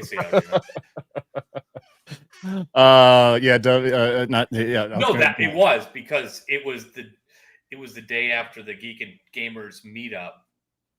Oh, the FNT meetup. Okay. Horny Elf was there, and he woke up to it because he was asleep. We showed up like early that morning, getting kicked out of his hotel, and then he came over and then went to sleep on the couch. Yeah. Ro, am I ever gonna do the fuck around find out vid react? Man, I know it's been a couple of months now. I think you were one of the ones over on X that I was asking for me to do this. I've had the thumbnail ready. I just got to create the video description, but I was actually going to do it on this past Friday. I really was. I was going to do it on this past Friday. I'm thinking of, if I can get the motivation to do it, I'm actually thinking of doing weekly reaction videos every Friday, which will definitely help with the fucking algorithm. Maybe I'll actually become an actual good YouTuber when I actually get more frequent. But yes, I am going to do the fuck around find out video. If you guys haven't seen it, then hold off. You can watch it when I do it. What's that? FAFO Fridays. FAFO Friday. Ooh, that's good. Yes, we should. If I want to do a Friday show, because I was when I when I really got hardcore with the idea of trying to help Trump get reelected. I did do we started doing Friday shows, and I called it Fight Friday, and I have a thumbnail of Trump after he got shot with fist up. Yeah, so fight. And we did a few of those shows, and then he got reelected. I just kind of stopped doing it. But yeah, FAFO Friday would be a good show. That's a good idea. That's a good one. That's not really good for I have the shirt because that's like the more you know, but my shirt says "You are fake news." Yeah, I love it. you are fake news. You're fake news. The fake news. You're a lying bitch. You're a whore. I don't think I trust you at all. Everything you say is fake. Why the fuck you lying? Why you always lying? There are apparently a lot more shots in this class. Well, we got another shot to do if you're gonna do it for 20 because I gotta empty this thing. Let's go. We got Blue Core Devil, who is WCW72 over on the Rumble side for another 20. And I didn't even pull my shot. Hold on. That's a great photo. How good is that thumbnail, dude? That is a fantastic thumbnail. So that's actually of the DC military parade after the Gulf War in '91. Really? Yes, you see they're wearing the old what do you call it? The chocolate chip DCU's desert uniform. But yeah, that's the last time we had a full on military parade in DC. Of which, good God, I mean, I had to reply to so many people. They were showing pictures of our military, of our soldiers doing drills, training ahead of time, getting ready for the parade, and so many people were posting, "Oh, look at this! This is so shameful. It looks like North Korea. Oh, look at this! It looks like Russia. Oh, this is so embarrassing." And I had to reply, like, "This looks like every single military parade I've ever participated in." Yeah, I was like, we do this shit all the time. All the time. You ever seen a change of command ceremony? This is what we fucking do. When I graduated PLDC, Primary Leadership Development course, it's exactly what we did. It was a big fucking presentation. The whole group of cadets fucking marching around looked exactly like that. And I'm sure if it was under fucking Kamala Harris, they'd say, "Oh, this is great. Yay, USA, proud of our military." Oh, but it's Trump. No. Oh, look at this. It's North Korea. It's fucking dictatorship. It's a fucking king. Fuck you. Yeah. But nonetheless, we're here to celebrate. We're here to celebrate the Army's 250th anniversary. And Blue Core Devil, for dropping another 20, says, "Hot damn, here is to all of our brothers and sisters, past and present. Cheers!" We can play a shots video now, right? We can play shots video now. Yes, we can. Hell yeah. Let's see. I was gonna say what's good and appropriate for what we're doing. I don't have any appropriate videos. Oh no, something completely inappropriate. I have none. No, let's just do it. I'll do this as just as a celebration.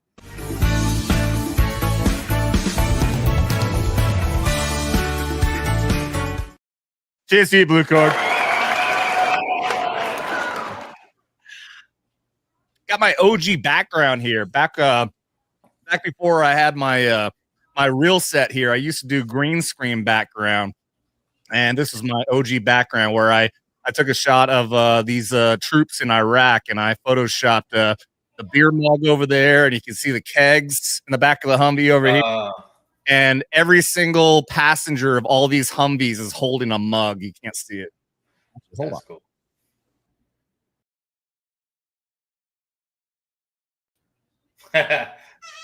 Oh, okay. That's cool. Yeah, I like it. The guy in the back, he's got the. Oh yeah, there's the one holding the keg. I didn't. Yeah, I forgot about that guy. Hell yeah, love it. That's my OG background. Oh, thank you very much, Blue Core WG. Again, we're gonna keep on streaming, guys. We're gonna keep on streaming for a while. Greg here's gonna take off. It's gonna be likely only me unless we can get somebody else in here. We got Dr. Gold dropping in for a 5. Thank you, Dr. Gold. Says, I'm never going to give up on our freedom, and I'm ready to stand with vets whenever it is needed. Thank you so much, brother. Appreciate you. Well, Adam. Yes, Greg. I have got to head out. You gotta go. Happy to experience this amazing parade. It's so cool. Our 50th Army birthday with you. Absolutely. Happy to have you here, buddy. Love you, brother. Same to you. Everybody. Hey, if you haven't subscribed already, what are you doing? What's going on? What the hell? And he's also got Vets Investigating Paranormal. Subscribe to that too. If you don't, you're literally Hitler. Quite literally. Yeah. Oh, you know what? Because then you hate ghosts. Worse, you're a liberal. How? Yeah. Well, Hitler was a socialist, so. Well, that's true. Basically the same thing. All right, Adam, love you, brother. Greg, thank you so much for being here, buddy. Until next time. Have a good night. Peace. Everybody, check out at It Comes at Mike over on X/the Twatters. His channel is directly solely for scaring the shit out of Mikey Harlow. Quite fucking funny. Guys, I can't thank you enough for being here. Again, we're not ending the show. We're going to keep on going here for quite a while. I'm going to look up. I've already got some channels and some stuff up here. I actually think, what do you guys think? Do you want me to do a Toby Keith reaction right now? Let me know. Let me know in chat. Would you like to see a live Toby Keith reaction for American Soldier? Because that's what I was thinking of doing. I thought for quite a while of doing an official video, but we could make this an official video. I can clip it out and then repost it. But if you guys want to do it, would you guys rather see that? Would you guys like to see us do, me, do a reaction to Toby Keith, American Soldier, or do you guys want to see, I've got videos up. Oh, I've got Restrepo. I've got Restrepo, some clips from the documentary, the 193rd, when they're out in Afghanistan, where they received 3 medals of honor. I've got clips from the U.S. Army promoting the U.S. Army, promoting the event today, celebrating our 250th. Or I can go and try to find some live feed of any riots that are going on right now, which could bring things down. I mean, obviously, still, I'm going to sit here. I'm going to pick on them, and I'm going to rip on them for being stupid and unpatriotic. But I'll leave that up to you guys. Let me know in the chat. Let me know in the chat. All right. So I think this is in reaction to American Soldier. It looks like Blue Cord says want to do American. Dr. Gold wants to do American Soldier. Tracy K is saying go, Adam, go. Both. See, blue on black. 5-finger. Ooh, that's a good one. Do all of it, man. I mean, this show could go on for a while. I guess it depends on how many shots you guys give me, because I don't know. I mean, I got plenty of whiskey in the house. I definitely stocked up today. I went shopping. I got so sick. We were drinking I was drinking vodka for like 2 shows here in this past week, and god dang, oh my god, I hate straight vodka. Just absolutely hate it. Let's see here. Let me do. All right, because I've talked so many times about Restrepo, and in case you guys haven't seen it, I'm going to play the trailer. this documentary of when the 173rd Airborne Brigade was in Afghanistan. I'm not just playing this because, like, obviously I'm connected, I'm biased. Like, I love that unit so much. I'm so proud of it. I have a 173rd flag. I've got the patch. This is the 173rd fucking metal flag right here. But the documentary itself is considered one of the best military documentaries of all time. And it's so great. I own the DVD. I've actually only been able to watch the movie once. It is intense, guys. It's really intense to see what these guys went through. And I met many of the guys who are actually in this documentary. We had a 173rd reunion, and it was the 10th anniversary of that deployment for these guys. So all three of the Medal of Honor recipients were there, of which I'm pretty sure Sergeant Junta, that is him. Staff Sergeant Junta was the first living recipient of the Medal of Honor since Vietnam. And I met him twice. I met him at a golf event back when I was still in New England, and then I met him at this 10th anniversary reunion. The other two recipients were there as well. And the most impactful, and the one that I remember the most, I'm pretty sure he's in this trailer. He's seen a lot in the documentary. This guy, I can't remember his name. I'll point him out. Went through a lot of shit. You could see it in the documentary, and even more so when I met him at the reunion. When you see a guy like that, is really what brings you to tears when you see and hear the kind of stuff that we just saw from the parade and the celebration of the Army. Because it makes you so proud of the sacrifices that we make, and knowing what guys like him went through. Because his life, he didn't die, but that's one of the things that messes him up as well. Like, I have survivor's guilt as well. I have a friend who died in Iraq. And it gets you choked up knowing what people went through. And I saw this guy, and he had a service dog with him. The service dog with him really obviously helped. But I'm not going to describe. I'm just going to say the guy. I'm going to stop myself right there. I'll play the trailer.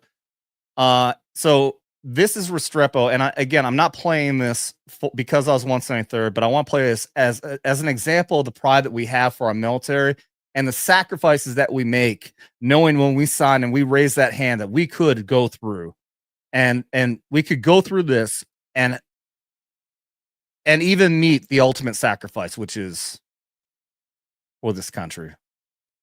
Hold on. I've been on about 4 or 5 different types of sleeping pills, and none of them help. That's how bad the nightmares are. I prefer not to sleep, not dream about it, than sleep and just see the picture in my head is pretty bad.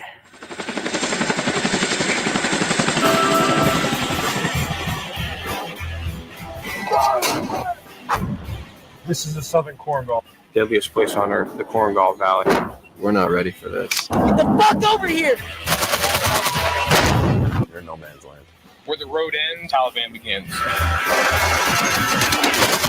Holy shit, did everybody from the entire country come to this valley? Is nobody else fighting anymore? Is every bad guy in my face? We can make more money, make you guys richer. What I need, though, is I need you to join with the government. The fear is always there. We're gonna die here. That's him right there.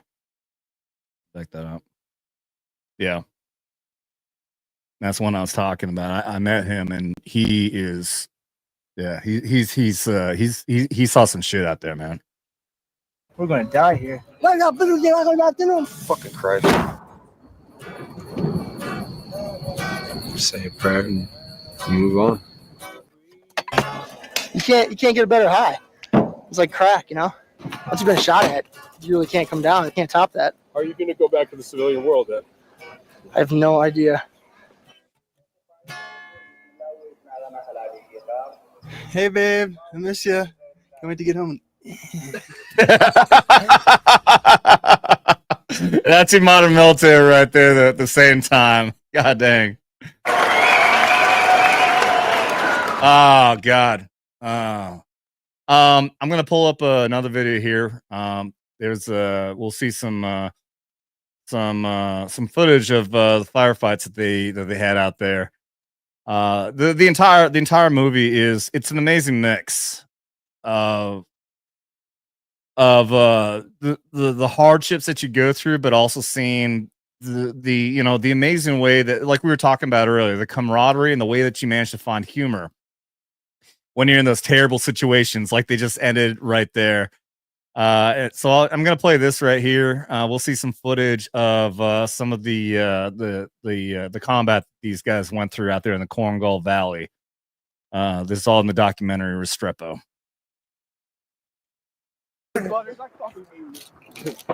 Top of coffee, you bastard.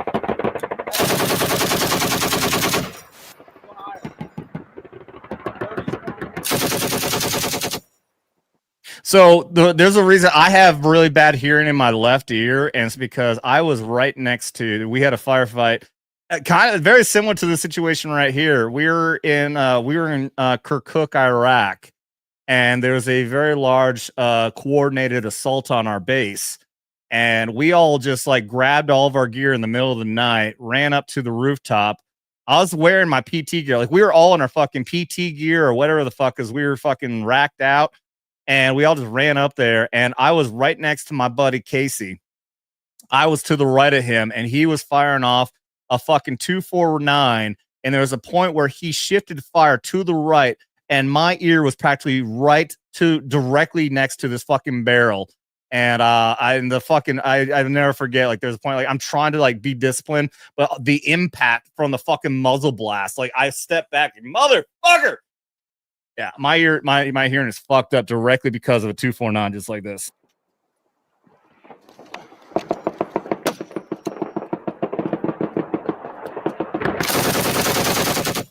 Was that name? Wait a minute, is that 249? It's been so fucking long.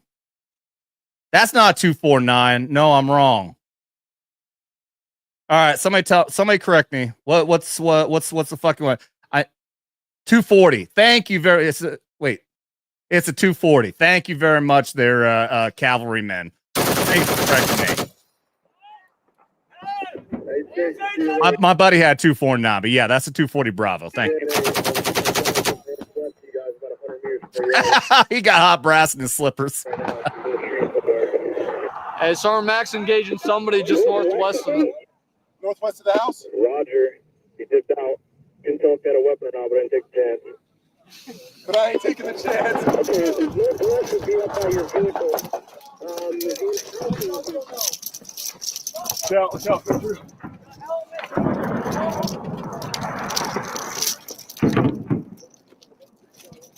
I told us before. I wish I still had the video. There was somebody from battalion headquarters was on the building next to us, was recording everything that happened. We were the only ones. We had guard towers that were engaging the assault on our base, and we were the only unit, I think, across the base that said, fuck this. We all got up on the fucking roof and laid down fucking death upon whatever was shooting at us. I mean, just like just inadvertent, just like fucking firing everything. There's a moment they were watching, they were filming the fucking guard tower, which it was Air Force. It was an Air Force base. It was an Air Force fucking guard tower, was fucking laying lead with whatever fucking weapon they had. And then all of a sudden you hear what sounds like popcorn. Like, if you imagine like popcorn popping in your microwave, it sounded like all of a sudden, and he pans over, and then you see all the fucking muzzle flashes and the fucking traces going down. And this dude goes, "Oh, the infantry is just fucking laying down lead from inside the wire." Like, fucking A, right. Yeah, it's fucking dope as shit. Battalion commander came up to the fucking roof when it was all said and done. We had fucking lead all over the damn top, and we're like, "Oh shit, we're in trouble." And he goes, "Way to fucking go, Lurch." I'm like, hell yeah.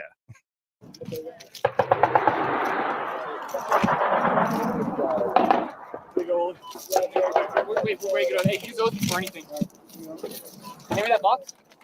Hey.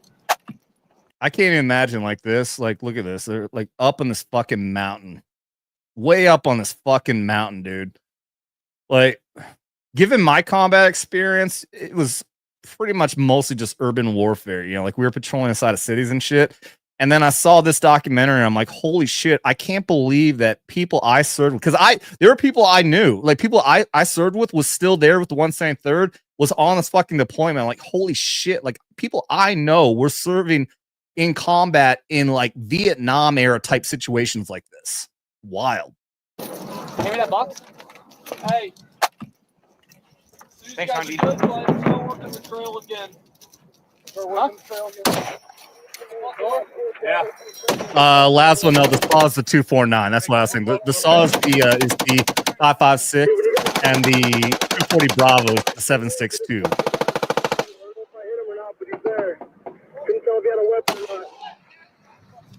Mac just popped a dude. Hey, who just popped who? Mac. That was one all white. Mac just popped somebody? That's what he just said.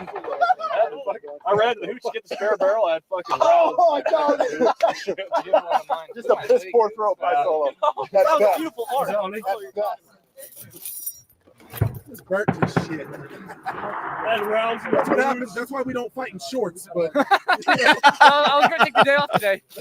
It's kind of like. Dude, that's exactly what I said. Like I'm pretty sure I was more like my memory remembers more of the fucking of the blast, like I said, the muzzle blast I was getting from my buddy Casey's fucking 249 next to me. But I'm pretty sure I was in PT shorts also. I'm pretty damn sure the hot brass was hitting my fucking leg too, because I was wearing PT shorts exactly like he was right there.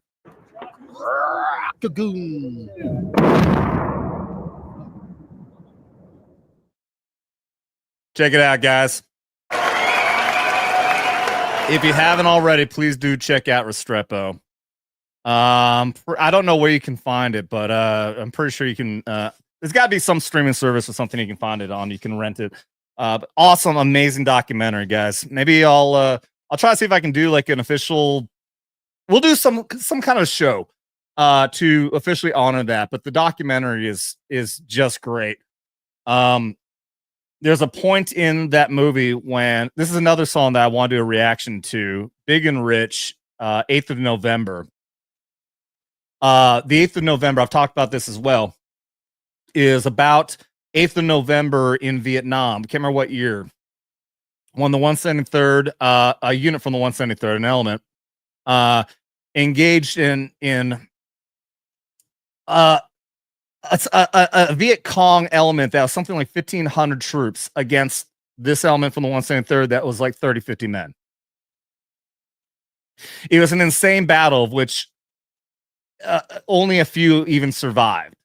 And Big and Rich made that song about that. And at the beginning of the song, you have, I can't remember his name. Somebody tell me in the chat if you guys have seen the music video. A very famous actor, one I love very much. He played in Blade. He was the old man in Blade. He did an intro to the song, and at the very end, he says, "Greater love hath no man than to lay down his life for his brother or his friend." And in the documentary Restrepo, there's one of the soldiers there that kind of became a motto for Sky Soldiers, for the members of the 173rd Airborne Brigade. Because of that song, because of that, and they made a very beautiful moment when a guy said that when he gets back from Afghanistan after that deployment, he's going to get that tattooed on him, and then they roll in and they play that song, and it's a beautiful moment. It was a beautiful moment. Chris Christopherson, thank you guys, thank you Laszlo, Tracy, Bruce, yes, Chris Christopherson. So you guys have seen the video. Once the airborne patch is presented in there very often. Blue Cord got it. Oh, that's right. Chris Christopherson died. I forgot about that. That's a man. Okay, so like I said, I'm thinking of doing reaction videos. Hopefully, if I can get the motivation to do it on a weekly basis, and that's going to be one of the ones I'm going to do here coming up. That song gets to me. That song really gets to me, guys. Guys, let's see. I got Blue Coat over on the Rumble side, dropping another Rumble rant over here on YouTube. Somebody I don't even recognize the name, but I can't think enough. Kerr Diaz. dropping gifted 10 Vets Talkin memberships. 10 Vets Talkin memberships. That is for $5 each. Let me do the math right. $50. 50. That's a 50. Am I right? Yeah, 5 times 10. Good God, man. I'm sorry. I'm a fucking retard. I'm a retard. I've already been going for 3.5 hours. I've already had many shots. Haven't even gotten into streaming any violence or any crazy shit going on. By the way, if anybody knows of any crazy shit that's going on out there right now, please let me know. Kerr Diaz, thank you so much, man. That is very awesome. I'm that man, woman, I don't care. They, them. I'm going to assume you're not a they, them if you're here. You wouldn't like me very much if you're a they, them. But thank you and welcome to Vets Talkin if you're new here. Let me give you some proper love here with that. We are going to do a shot for you, and then I'll get over here for Blue Core Devil. Let's see what. Let's take that shot. Don't move, Proxy. Don't move. Thank you very much, Kerr. Well, she said she is a woman. She did not say her pronouns or she, her. She said she is a woman. She knows what a woman is. Thank you very much. Oh.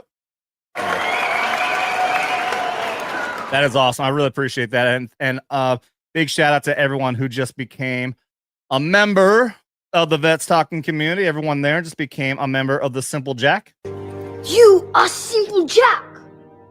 Mr. Nobody here has seen Restrepo. This is an amazing documentary. I'm glad he's seen that. Thank you very much. Obviously, I'm not a sponsor. I have no connection to that, except for the fact, the unit and the army. But I mean, I'm not making any money, is what I'm saying. Guys, thank you very much. I appreciate the hell out of that. Adam, I am leering at my screen. Oh, because of the documentary. Oh, dude, yeah, gotta watch it. Gotta watch it. Like I care, says Kerr. Welcome. Are you brand new here? Let me know. Did you just find us? That's fucking it's awesome. I really appreciate you dropping all those memberships. Anybody out there, if you guys are new here, if you join up with the memberships here at Vets Talkin, you automatically become a corporal, and then you get promoted the longer that you stay on. Of which we have our longest members over here, Blue Core Devil, and who's the other one who is a lieutenant colonel? We have 2 people here who are now lieutenant colonels. I can't remember who the other one is. But we got Laszlo in here as a captain. But yeah, thank you very much for everyone in here. You are helping keeping the lights on over here. Much appreciated. Maybe eventually, I promise, I swear to God, guys, I love your support so much, and maybe I'll actually be a good YouTuber, and I'll give you the love that you properly deserve, given the fact that you're helping this channel out. I've been meaning to actually do like members only streams, of which, that's right, I was gonna highlight. Somebody said, "Where's the StreamYard link?" Guys, I'm sorry, for public stream, I'm not just gonna drop a StreamYard link and let anybody on, but I do want to do a membership stream where I can drop the StreamYard link and let anybody on who wants to come on and shoot the shit with us. That's something I'll do here at some point. Something I've been lacking. I should have been doing that a long time ago. But let's see over here. Let's go ahead, and we got another shot to do for Blue Core Devil. By the way, also I should I gotta find the link for the website that I got this shirt at. Oh, you know what? Fuck it. I'll show you guys. On the back, very cool. The website that does this has a thing where you can modify the back where it says been there, done that, and you can put all the places that you've been and where you served at. I'll show you guys.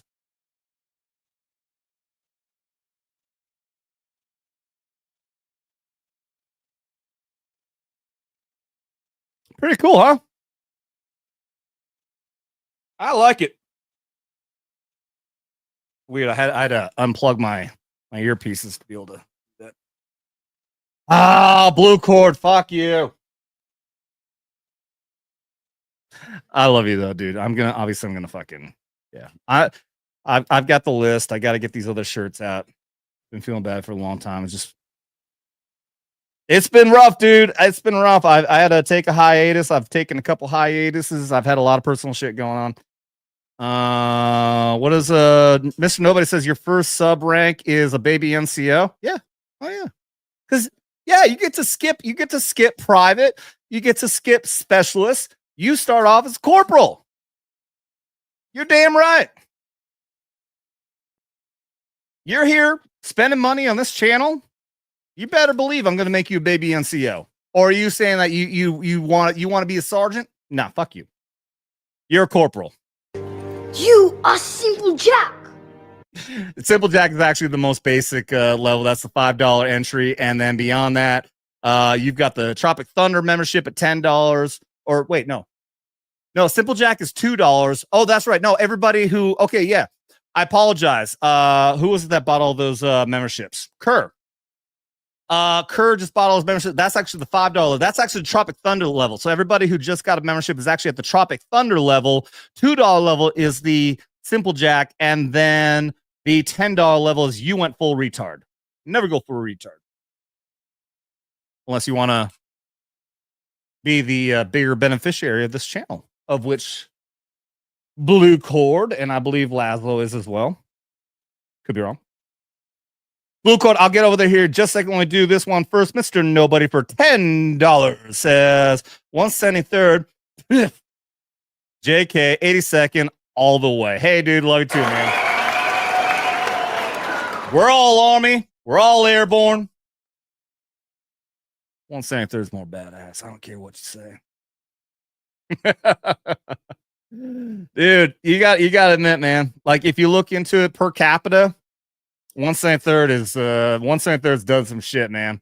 82nd, obviously love the 82nd, man. Going back to fucking World War II, everything the 82nd's done, absolutely amazing. But 173rd is very unique, dude. 173rd is very fucking unique. We got a lot of amazing history. You look back at how many Medal of Honor recipients in Vietnam.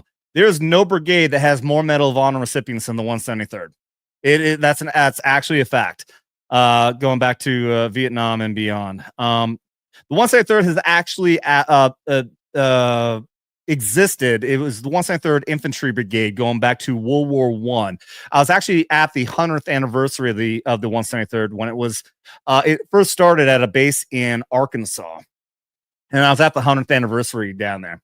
But it was activated. It never deployed. It was reactivated. The battalions got transferred over. Actually, one of our battalions ended up going to, I think, 82nd. I believe, if I'm not wrong, you may know what I'm talking about here. The 508. The 508 was, I think, originally 173rd. No, I'm thinking of 503rd.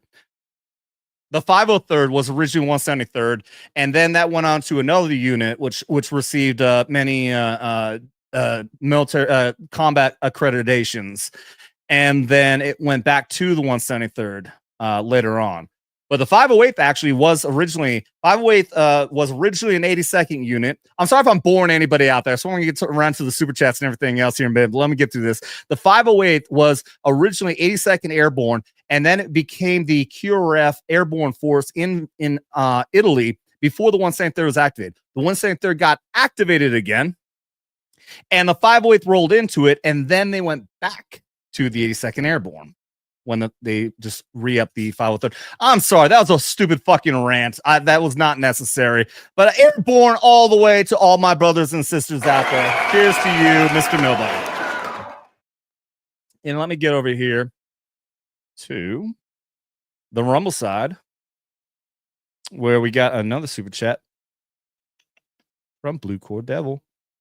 From Blue Cord Devil. 420. Thank you very much. Blue Cord, who is WCW72 over on the Rumble side, says, I had 5 deployments. I came home with everyone. First 3 years of this war in my VFW magazine. Final call, I had 3 months. I didn't know a name. Worst month, I knew 8 names. Damn. That sucks, man. Yeah, that sucks. That's rough. I said the first time I ever talked about it when I did the Tom McDonald reaction video to his Memorial Day song, and I talked about the moment when I was on deployment in Iraq, and I saw the name of somebody I knew from the 173rd from my Lurse detachment got killed in Afghanistan, and that was rough. He was a really cool dude. He was actually our commo chief. He was an infantryman. And it still has me wonder what the situation was and how he got killed.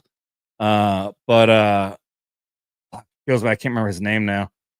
But that's rough, dude. When you look into a magazine or something like that, and you see the name of somebody you knew who got killed in combat.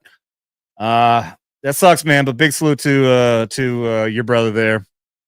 Salute to your brother. Salute to my brother, man. Shit. That's rough. I don't know what's good to play after that. Let's just watch an officer get a concussion.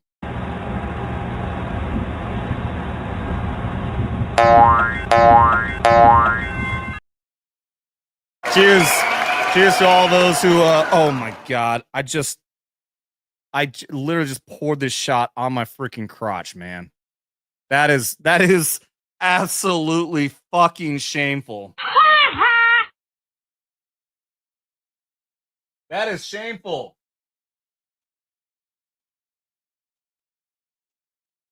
Fuck. I'm trying to actually like do something, solemn. Trying to honor those who like gave the ultimate sacrifice. And in honor of that, I pour the freaking whiskey on my crotch. What the hell? What in the actual hell?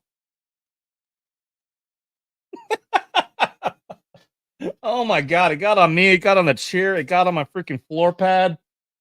Holy shit. This night is not going to go well. We're coming up, we're at 3 hours and 42 minutes of streaming.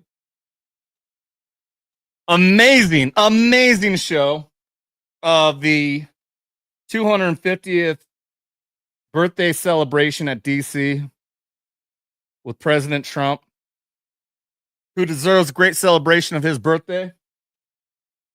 This being his birthday, this being America, the Army's 250th birthday, this being Flag Day, and turns out it's also JD Vance's anniversary, marriage anniversary with his wife. It's an amazing day all around. And we had an absolutely amazing, great celebration of our U.S. Army and America in general, guys. Anybody out there, if you didn't see it already, go back and watch the stream from the fucking beginning because it was incredible. It was more amazing than I could have ever fucking imagined. That song went on longer than I thought. I thought that sound effect was shorter than it was. I haven't played that in a while. Oh, guys, and you guys out there, everyone out there, you guys are killing it with the super chats right now.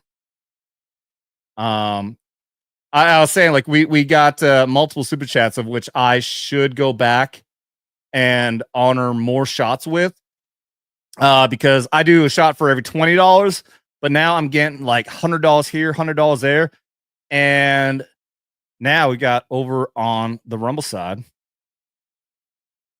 Hold on, this always takes a minute to do the screen share thing. Paradise gifted 10 subscriptions to Vets Talkin.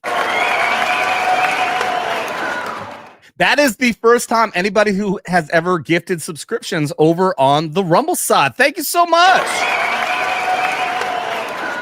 Which we're blowing up over there. I mean, we're coming up on 16,000 subscribers here on YouTube, but we got 430 on Rumble, which is nothing to sneeze at because we only had 300 last month.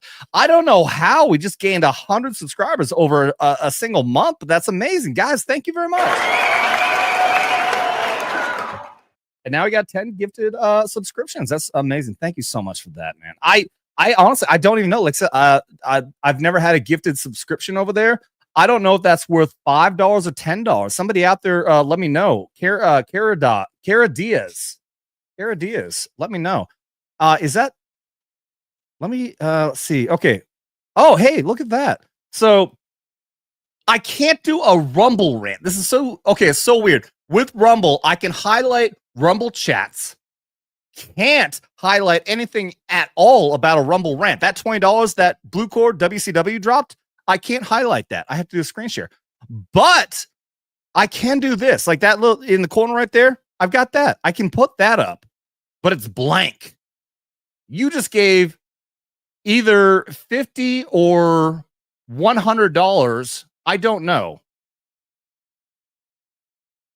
Balzac?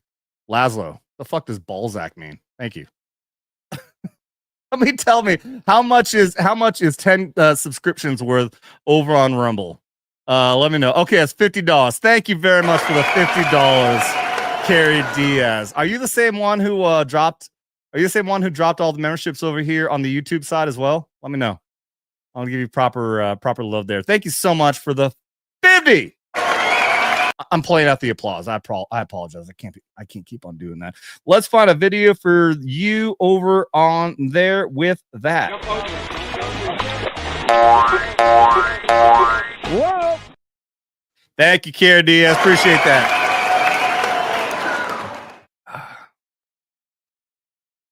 Have people tell me that I play the sound effects too much. Oh, look at that. Laszlo just popped in, was gifted the membership. Ooh. This may be a situation like YouTube used to be, like you have to actually be there. You have to actually be there to receive the membership. If anybody is over here, over on the YouTube side, I think pop over there and you receive the membership. I think you might have to actively do that because that's how YouTube memberships used to work. If you gift a membership, you have to actually be there and click on the button to receive that membership. So anybody over here, if anybody's watching over on Rumble right now, we've got people watching. I don't know how it works, but go ahead and click on that and see if you can receive that membership. Cara Diaz says, let's see. Wait a minute. I can highlight that because I can highlight that, but not anything else. Had to do YouTube and Rumble. Thank you so much. That's very cool. That is very cool of you. I appreciate that. That is it. That is absolutely Clinton Housh is a big supporter over here for us. Comes over and drops a lot of memberships over here, and that is a great way to support the channel. That because that actually notifies people who aren't watching, and they'll bring people in to watch. And I've had a lot of people who do that. They'll get gifted a membership, and then they'll all of a sudden pop on and see the live stream. So that's a great way to support us. Thank you so much. I love that. I love you guys. So that's Carrie Diaz over on Rumble, and this is Cara Diaz over here on YouTube. Absolutely. I apologize. I'm a fucking retard. Like, oh, that seems familiar, but I'm dumb. Uh-oh, retard alert. Retard alert, class. That's me. All right. I wanted to play this. Here's a video. I got a video here. I was actually going to play. If it weren't for the fact that I was running late. All right. I had to go make a run. I wanted to go see some friends at the bar right before we started. So I rushed back over here and we ended up running late. My timing was terrible. My time was absolutely terrible. But I was set. I was going to have it set that I was going to start the stream a half hour before the events were going to start. Come to find out, I thought everything was going to start at 6:30, or was it? However, it's going to be either 5:30, 6:30, and the parade started at 5 or 6:15. So we came in late. But I was going to have the regular intro roll. And then I was also going to play this YouTube video that was put out in celebration of the United States Army, of which I'm going to play right here. Okay, it's going to go on for 7 minutes, guys. I got to take a break. We've been going for close to 4 hours. This is going to go on for 7 minutes. This is a very good video, you guys. There's a reason I was going to play this as part of the intro. You guys are going to love this. It's going to give great fucking history of the Army going all the way fucking back from the very beginning, from when we first started on June 14th, 1775, when George Washington crossed the Delaware, and this amazing image right here, to all the way going up until World War I, World War II, Korea, Vietnam, Gulf War, and the global war on terror, which I was a part of, and to every single soldier, past and present and future. Please enjoy this video as I take a long-needed break.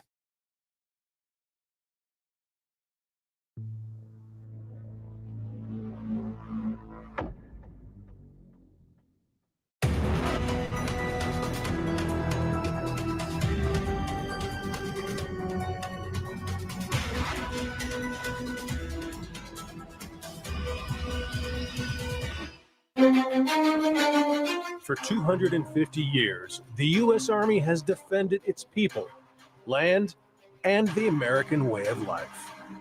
At the dawn of our nation, farmers, craftsmen, and patriots stood against the mightiest empire in the world.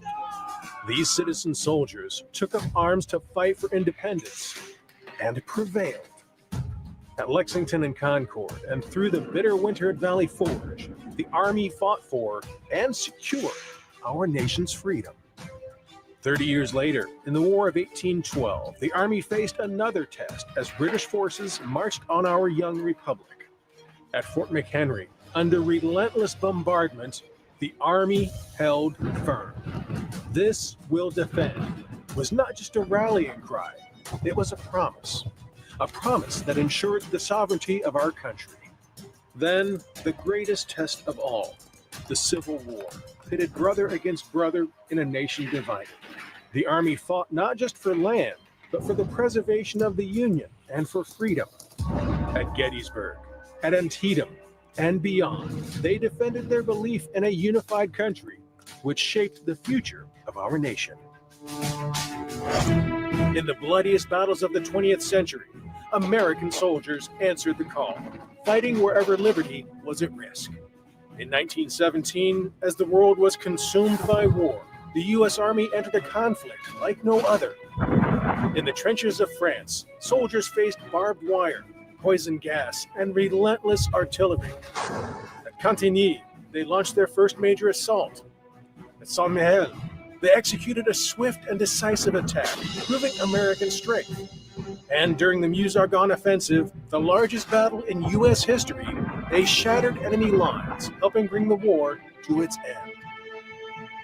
In 1941, when the world plunged into war yet again, the Army was ready. From the deserts of North Africa to the hedgerows of France, from the islands of the Pacific to the streets of Berlin, U.S. soldiers carried the weight of the free world. On June 6, 1944, they stormed the beaches of Normandy, charging through the surf and gunfire, and climbing cliffs against overwhelming odds. Victory was never certain, but they fought fiercely and triumphed. Their fight wasn't just for America. It was for millions silenced by tyranny. 5 years after World War II, another struggle for freedom erupted. In Korea, the Army faced not only a determined enemy, but brutal winters and impossible odds. In the Battle of Incheon, their fierce fighting forced the North Korean Army to retreat. At the Pusan perimeter, they held the line. And in the frozen hills of Chosin, they fought with every ounce of strength to defend liberty. But peace was fleeting. In the 1960s, as tensions escalated in Southeast Asia, the Army was called to Vietnam. In the dense jungles, soldiers fought a relentless battle against an elusive enemy.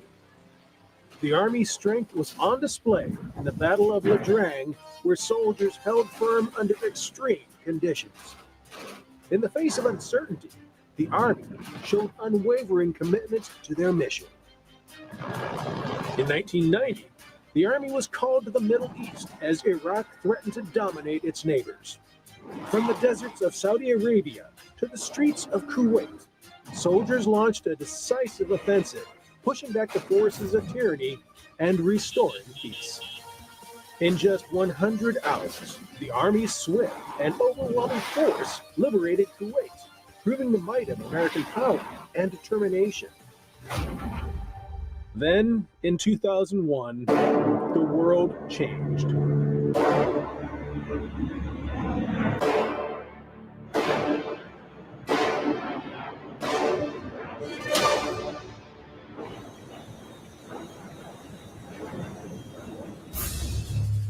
The attacks on September 11th set in motion a new era of conflict. The U.S. Army stood at the forefront of the global war on terrorism, fighting in Afghanistan and Iraq. In the mountains of Tora Bora, soldiers pursued those responsible for the attacks. And in the streets of Baghdad, soldiers faced an insurgency determined to tear the region apart. Their commitment never wavered as soldiers confronted each new trial, ensuring the security of America and its allies in a world that had been forever altered. The nature of war changed, and so did the Army. Today, the Army stands ready for whatever is next. Faster, smarter, and more lethal than ever. Battle-tested and constantly evolving, today's Army thrives under pressure. Across every domain, land, air, sea, space, and cyber, the Army remains ready and engaged. Through training and transformation, the Army ensures soldiers are equipped, empowered, and prepared to win against any adversary. Artificial intelligence and advanced weapons are changing the way we fight. But our foundation stays the same, the warrior ethos. Mission first. Never quit. Never accept defeat. Never leave a fallen comrade. Wherever the need, soldiers show up to fight and to serve, ensuring the safety and security of the nation. The Army's legacy lives in those who step forward. And the next chapter? It belongs to those who are ready to lead, to adapt, and make the same promise that every soldier makes to the nation and its people. This will defend. Oh! Airborne Army all the way. Love it. Fucking love it. I hope you guys appreciate that. That was that was gonna be a part of the intro today, but I was like, nah, screw it, we're late. The parade is already started, so we got to just jump right into it. But I figured that was gonna be a good way to that would have been a good way to start the show. But nonetheless, good fucking video. Love seeing the history of this amazing United States Army. Proudly serve, duty, honor, country. Hell yeah. Glad you guys appreciate it. Dr. Gold, I'm glad you guys appreciate that. Absolutely. I'm going to go ahead. Before we continue on, I'm going to honor one more time with Carrie.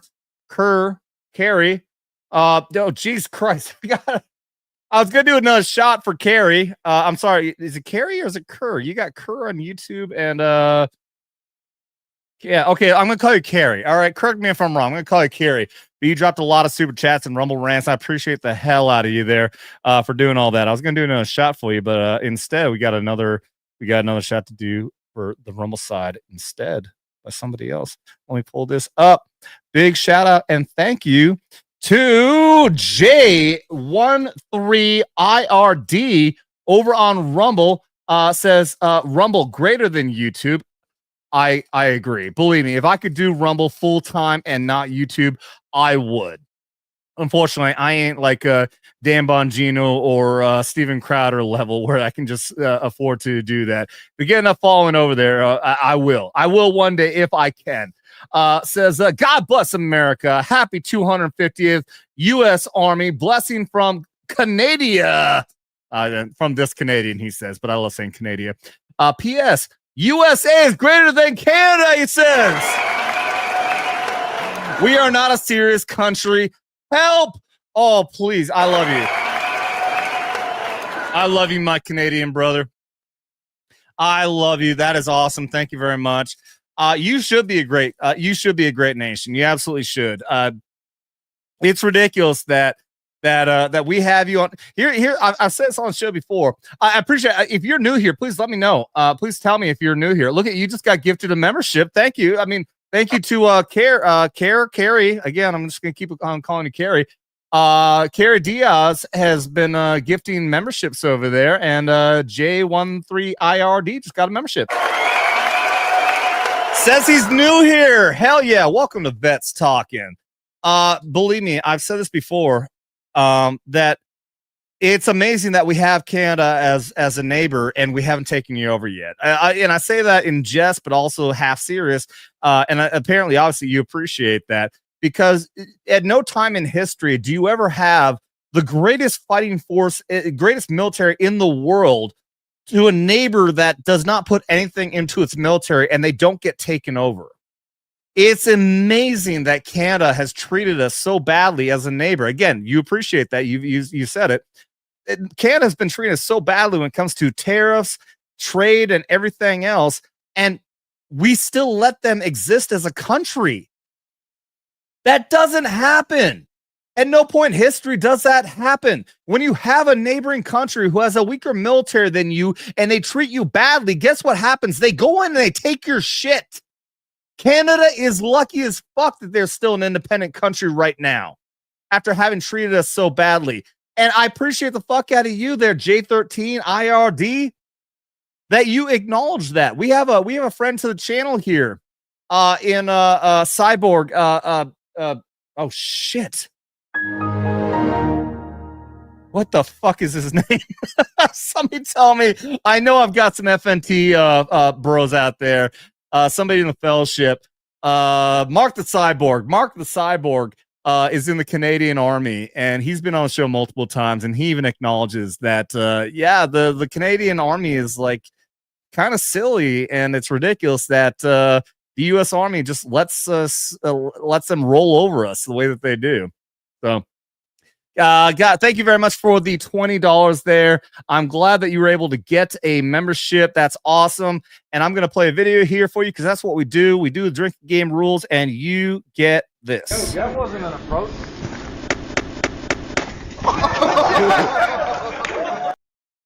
Thank you, Jay.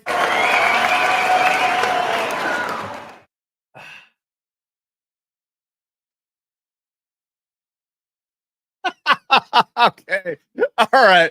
He had to drop another 20 to correct me. All right. Let me. God damn it. I was planning on going for like hours after the parade. My plan was I was going to try to go for as many hours as I could just to stream riots and shit. Whatever the hell's going on with the No Kings protests that the leftists are putting on. And instead, I haven't been able to get to a single thing yet because we're continuing to be entertaining here, and y'all are fucking keeping the show fun as fuck with your damn super chats and rumble rants, which I can't thank y'all enough for. And I'm getting pretty fucked up right now, guys. I am getting pretty fucked up right now. I don't know how long I'm going to be able to go on for, but you guys keep this up, and I might never get to any riots, and maybe that's a good thing. Maybe that's a good thing to just let me know in the chat. I love the fact that we had one of the most amazing celebrations I've ever seen. That 250th anniversary of the United States Army, my United States Army, was amazing. I cried twice. I cried twice live on air. I've never cried on camera ever before in my life. But live here on YouTube, Rumble, and Twitter, X, I cried twice. And it was an amazing showing. And it probably would be very sad to go on and try to start streaming these riots and everything, people trying to destroy our country while we're here trying to celebrate it. So let me know in the chat. I will try to find as many things as I can to just keep this uplifting. Maybe we'll do some song reactions. If you guys want that, let me know. Or do you want to see some of the riots? We can pick on some stupid fucking leftists. But nonetheless, right now, keeping things lighthearted and fun. Jay Bird over on Rumble dropped another 20. Says, God damn it, it's Jay Bird, LMAO. Blessings, my freedom friend. Blessings to you there, buddy. Thank you very much. I'm sorry that it says J13IRD. It doesn't say Jaybird, but now I get it. I'm a retard, okay? Oh, that's wrong, bud. Uh-oh, retard alert. Retard alert, class. That's me. I'm a fucking retard. What do you expect? What do you expect? Just like you get retards like this. This is me. This is me when I was 18 years old. Not the exact video, but I would have done the exact same fucking thing. Quick, baby.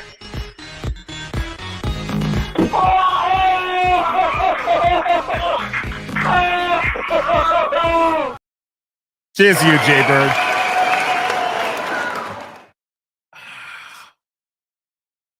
Gotta love it. Gotta fucking love it. I don't even know if you're even familiar with the reason why we're doing it. We got our drinking game rules. We got our drinking game rules. Any single super chat and do social means I take a drink of beer. And $20 or more, and we do shots. I say we because it's drinking game rules. Y'all are out there. You guys are welcome to participate in the game as well. As we're out here celebrating our United States Army. Let me put this on the scroller down there. God, I love you guys. I love you guys. Look at that. We got WCW. Look at Blue Cordell just got gifted another membership. Gen X Unite. You fucking boomers. It's so weird. That whole fucking boomer thing. I'm a millennial now. I'm old enough that people are calling me a fucking boomer. But you got to remember, the boomers from the boomer generation. That's the generation that came from all the World War II veterans. They came back from World War II. They started banging their wives and girlfriends, cranked out a bunch of kids, and that became the baby boomers. That's the baby boomer generation. You had multiple generations after that. You got Gen X, you got millennials. Now we got Gen Z. All of us who are fucking old now got gray in our fucking beard. Oh, I'm a boomer. I'm a boomer. I'll take it, though. I'll take it with pride. I'll take it with pride. Take it. Take it, Laszlo. Bruce is an actual boomer. Bruce is an actual boomer. I believe that. 68 to 80. Wait. Yeah, okay, that would actually make sense. 60 or 65 rather. Wait, okay, no. 65 years old to 80 years old? Is that the boomer generation? Is that what you're saying? Math in my head is hard. It's hard. I can't. Retard alert. Retard. Wow, that was the first time I ever realized I could actually play my sound effects over each other. Wait a minute.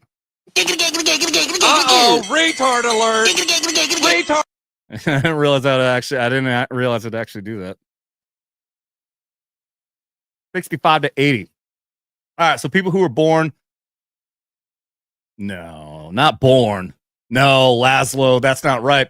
It would have been people who were born after 45, dude. Because World War II ended in 45. So that's when the boomer generation started, bro. Right?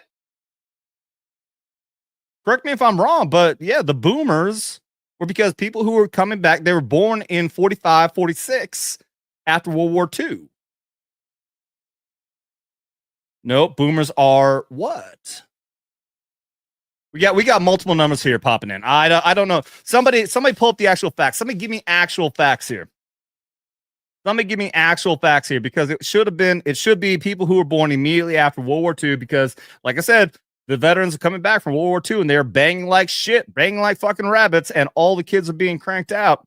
But Gen X is 65. Okay, yeah, Gen X is 65 to 80. Okay, yeah. That makes more sense. That makes a lot more sense. And I've got Jaybird is trying to get me fucked up now. Jaybird, you were trying to give Blue Cordell for a run for his money here. Blue Cord is usually the one popping in all the fucking money, and now you got Jaybird over here is popping in with the 20 after 20 after 20. But this is after Carrie. But wait a minute, how much did Carrie drop again? Carrie dropped 50 in the memberships on Rumble. And was it another 50? Carrie, if you're still watching, correct me on my math. Did you drop in a total of 100 because that's 50 on YouTube and 50 over on Rumble? I want to make sure I give you all the proper love that y'all need, because I appreciate. Guys, you have no idea. I've been dropping super chats and other channels, and really, I mean, legitimately pisses me off, because I will give love. I understand I'm not a big channel. Okay, we're coming up on 16,000 on YouTube. It's good. Anything over 10,000 is good on YouTube. We're still a small channel. We're just 430 on Rumble. But the love that you guys give me over here is absolutely amazing. And I will give love for $20, $50, $100, or even $1.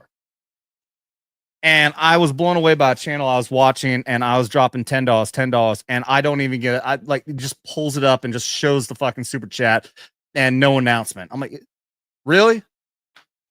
Really? It's annoying, man. I'm anybody who's giving money to you for simply talking into a fucking camera, you gotta show that person some love. And I will show all of you the love. I can't imagine. I never thought in my entire fucking life, I've been doing this for 2.5 years, I never thought I could just talk into a camera and you guys be willing to donate your hard-earned cash to me when I'm just a dumbass fucking sitting here taking shots. All right, so I love you guys, man. Big love. Big love. What's a good sound effect I can play? Fuck it. So lick my butt and suck on my balls, America. Fuck yeah. The lick my balls and suck on that part. Don't attribute that. But nonetheless, thank you guys so much. You can tell I'm getting drunk, man. You guys can tell I'm getting drunk. You guys are fucking me up over here, especially because you guys keep on doing stuff like this. Jay Bird over on the Rumble side for another 20. Says, I love and support all that serve in our Canadian military. They are badasses. However, they have neither the numbers nor the machinery to defend this country. Thus, we rely on you. Exactly. And again, in my drunken state, I was probably being more insulting than I should have been for your military. Mark the Cyborg, who came on, he's proud of his military. He's going to stay in as long as he can until he retires. It's called Mark the Cyborg because he only has one leg. He lost his other leg as a result of a medical issue, not combat, but nonetheless, the man is still driving on with the military with one leg. But yeah, anybody who serves in the military, I'm going to give love to. I'm still going to show love. I'll show love for anybody who serves. But it is the Canadian government. It's the same thing. Like, I have criticism of the Israeli government. I should not have fucking mentioned this because I think I lost a lot of people last time. I'm not knocking on the Jews or anything like that, but it's the governments. It's the same thing. Like, I'll have criticism for our government here when it's corrupt. It's the government, not the people. Canadian government has serious fucking problems. And the biggest problem is that I was going to say Canada because I'm drunk. Canada is willing to lower all of its military assets, its military funding, to raise funding for things like its universal Medicare, its medical system, which everybody says, oh, look, Canada has universal medical system. Yeah, because they don't pay shit for the fucking military because they rely on the United States of America to defend them. So of course they can afford to do shit like that. Same thing. Guess what? Out in Europe, Germany has universal fucking internet. Everyone out, I believe, correct me if I'm wrong, there's at least one European nation, I believe it's Germany, has universal internet. Everyone has free internet out in Germany. You know why? Because they ain't paying shit for fucking NATO or anything else fucking defense-wise because they're dependent on us. Because America is paying for NATO. America is paying for their fucking protection out in Europe. And guess what? We're fucking done. That's one of the greatest things that we love and we have about Trump right now is that we're saying we're done being taken advantage of. We're the ones out here spending money and spending our fucking lives. We're out there fucking putting our lives on the line for these fucking countries and their fucking freedoms, and we're done. Pay your fair share and put your fucking money's worth where your mouth wants to fucking do. That made no fucking sense, but I'm fucking drunk. But goddamn, dude. I don't know if I just played that for myself or what, but I appreciate you. I appreciate you, Jaybird. Thank you very much. Let me play a video here for you. I'm getting point. Like I think I might have to slow down on the fucking drinking, or this stream's gonna fucking end here pretty shortly. Thank you guys very much for that. Hey, Jaybird, guess what? Oh, Vets Talkin, downloaded. Hey, Vets Talkin, what's up, brother? He's like an awesome YouTube reactor. He's badass. Oh, how the fuck does that? I don't know how the fuck that keeps happening. Tom McDonald gave me a shout out. I don't know how that fuck.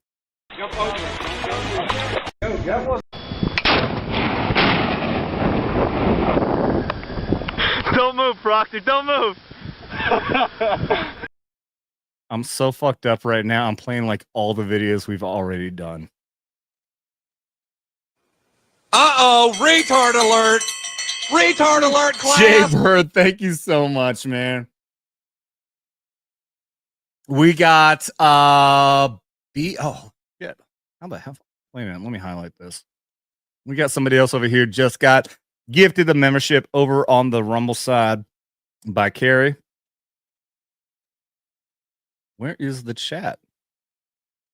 I'm sorry, guys. I have a mix of chats between YouTube and Rumble. It's hard to get through. We got B. Okay, now you're really testing me here, dude. BFLOB Flob Illegal One. Welcome to Vets Talkin, dude. Just got gifted a membership by Carrie Diaz. Welcome to the chat, man. What's Tracy saying here? Adam, you need a panel to drink with so you can all take turns taking shots so you don't have to get wasted. Dude, it doesn't matter. Dudette, Carrie, it doesn't matter. I always take shots no matter what. Even if I got a big fucking panel here, it don't matter. I'm still taking all the shots. I'm always going to take all the shots no matter what. Let me see. Adam, did you ever get a reply from Tom McDonald about your about coming on the show? I didn't. No. And I'm not surprised about that. I said this on the show the other day. I was surprised to see Tom say that, he got a DM from somebody when he did his live stream. And for those of you, if you're not familiar with Tom McDonald, please look him up. Most popular independent rapper in the world. And he has given this channel multiple shout outs because of my reaction videos I do. Amazing guy, amazing music. Please check him out if you haven't already. Tom McDonald. I sent him a DM because he said that he got a DM from somebody and he talked to this person back and forth, a veteran.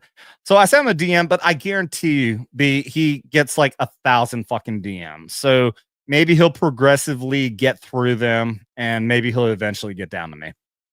If it happens, it happens. I don't know. All I know is yes, he obviously knows who I am because he's given us the shout outs, multiple shout outs now. Wait a minute.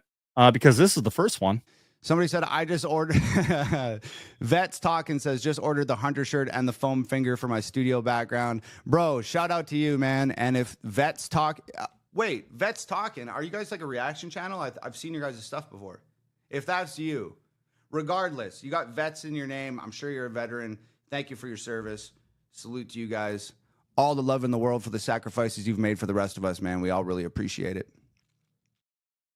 Yeah, yes, Jaybird, not to mention he's Canadian. Yeah, that's right. Yeah. He's commented on 2 of my videos, and I thought it was like somebody from his team, maybe like his sister or something. But he has seen us. He has seen us. He could be watching right now. I don't know. I've had indications that I've had other like big channels that watch this shit, and they just like lurk. They don't fucking comment. It's like we're on the same brainwave in regards to what? Their care. Guys, thank you. Man, where should I go now? Holy shit. All right, what do you guys want to do? I can do a reaction. We are at 4 hours and 4 hours, almost 420. We're almost at 420, guys. I don't have like a stoner sound effect, so I don't know how to play that. But let's see. Man, we got so many people watching right now. I gotta do something good. Jaybird says wait 6 to 8 months. Canadian healthcare is a joke. Yeah. Believe me, and that's another thing that I know that. I mean, I remember watching How I Met Your Mother, and the characters, they went up to Canada, and like, oh man, I went out there and I got hurt, and they just fixed me up, and they just set me on my way and didn't even charge me. Those fools. No, that's not how it works. Canadian fucking healthcare is a fucking joke. You'll get put on a fucking waiting list. It'll be forever. It's like people don't remember. People forget. Healthcare went to shit after Obama when he created the fucking the universal healthcare system he tried to create here in America. We had a great healthcare system. Rates fucking skyrocketed across the fucking country because you took away the competition. That's the great thing about capitalism, is that you have competition, and that keeps prices low and keeps production and quality high. But when you create socialism or a communist state, everyone says, okay, well, it doesn't matter. I'm going to get paid the same amount regardless. So now I don't have to put in any real effort to make extra money. I'm going to make the same amount of money regardless. Guess what? You're going to get shit fucking quality for that. That's what happened when Obama fucking created the universal fucking healthcare system. Oh, you can keep your fucking provider. Bull fucking shit. People lost their fucking providers and they got shit afterward. But they depended on it, and this is what happened. They depended on a new generation coming in who didn't understand what happened before Obama, and that's what's happening now. We have a Zoomer generation now who doesn't understand that healthcare was much fucking better when it was a capitalist fucking system before Obama.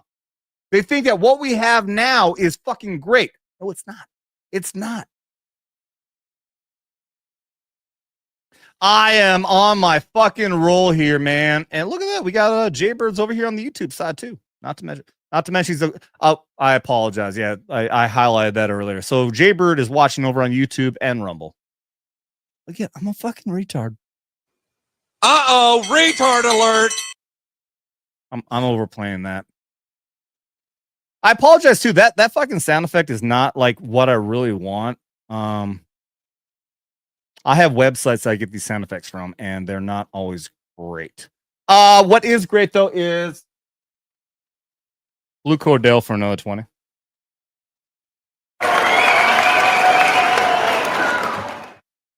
I'm playing the sound effect to fill time while I pour my shot.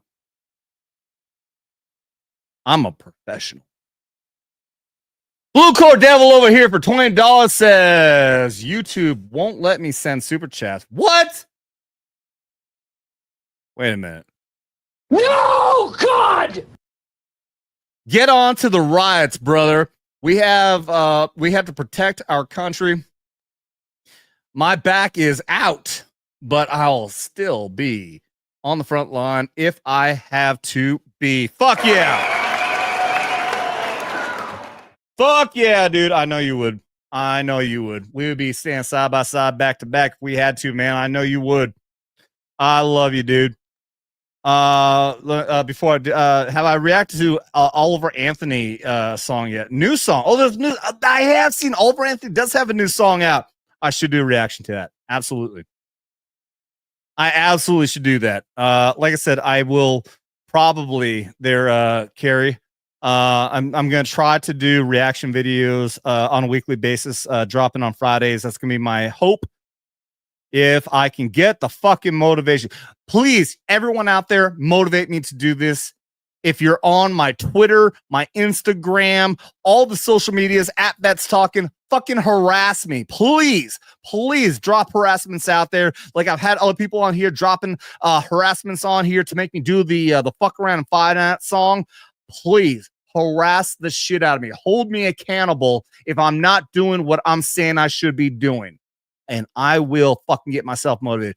Problem is, if it's just me, I can be lazy as fuck, but when I am fucking face to face with somebody in charge, like a fucking NCO or a commander, I will get my fucking ass in gear. And you guys out there are my fucking commanders. You guys out there command this fucking army out there.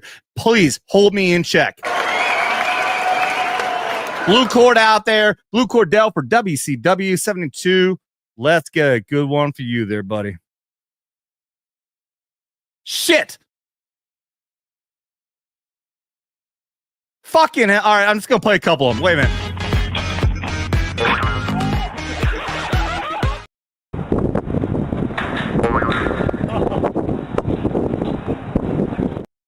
All right, cheers to you, bro. I hate that when it happens. Like, I'm like, man, I want to play something really good. No, I already rolled through all the really good ones. Appreciate the fuck out of that, man. Oh, let's see. Also, by the way, I want to highlight anybody out there who's new to check out our Vets Investigating Paranormal link down there. YouTube.com/vets Vets Investigating Paranormal. Our paranormal channel where we've done ghost hunts. We have Danger Close Encounters. Our weekly live show. Fun time if you're into that kind of shit. Very fun time if you're into that kind of shit. And also, by the way, link in the top of the chat, I do believe, if I'm not mistaken, go to thealexjonesstore.com/vets if you want to support an amazing cause.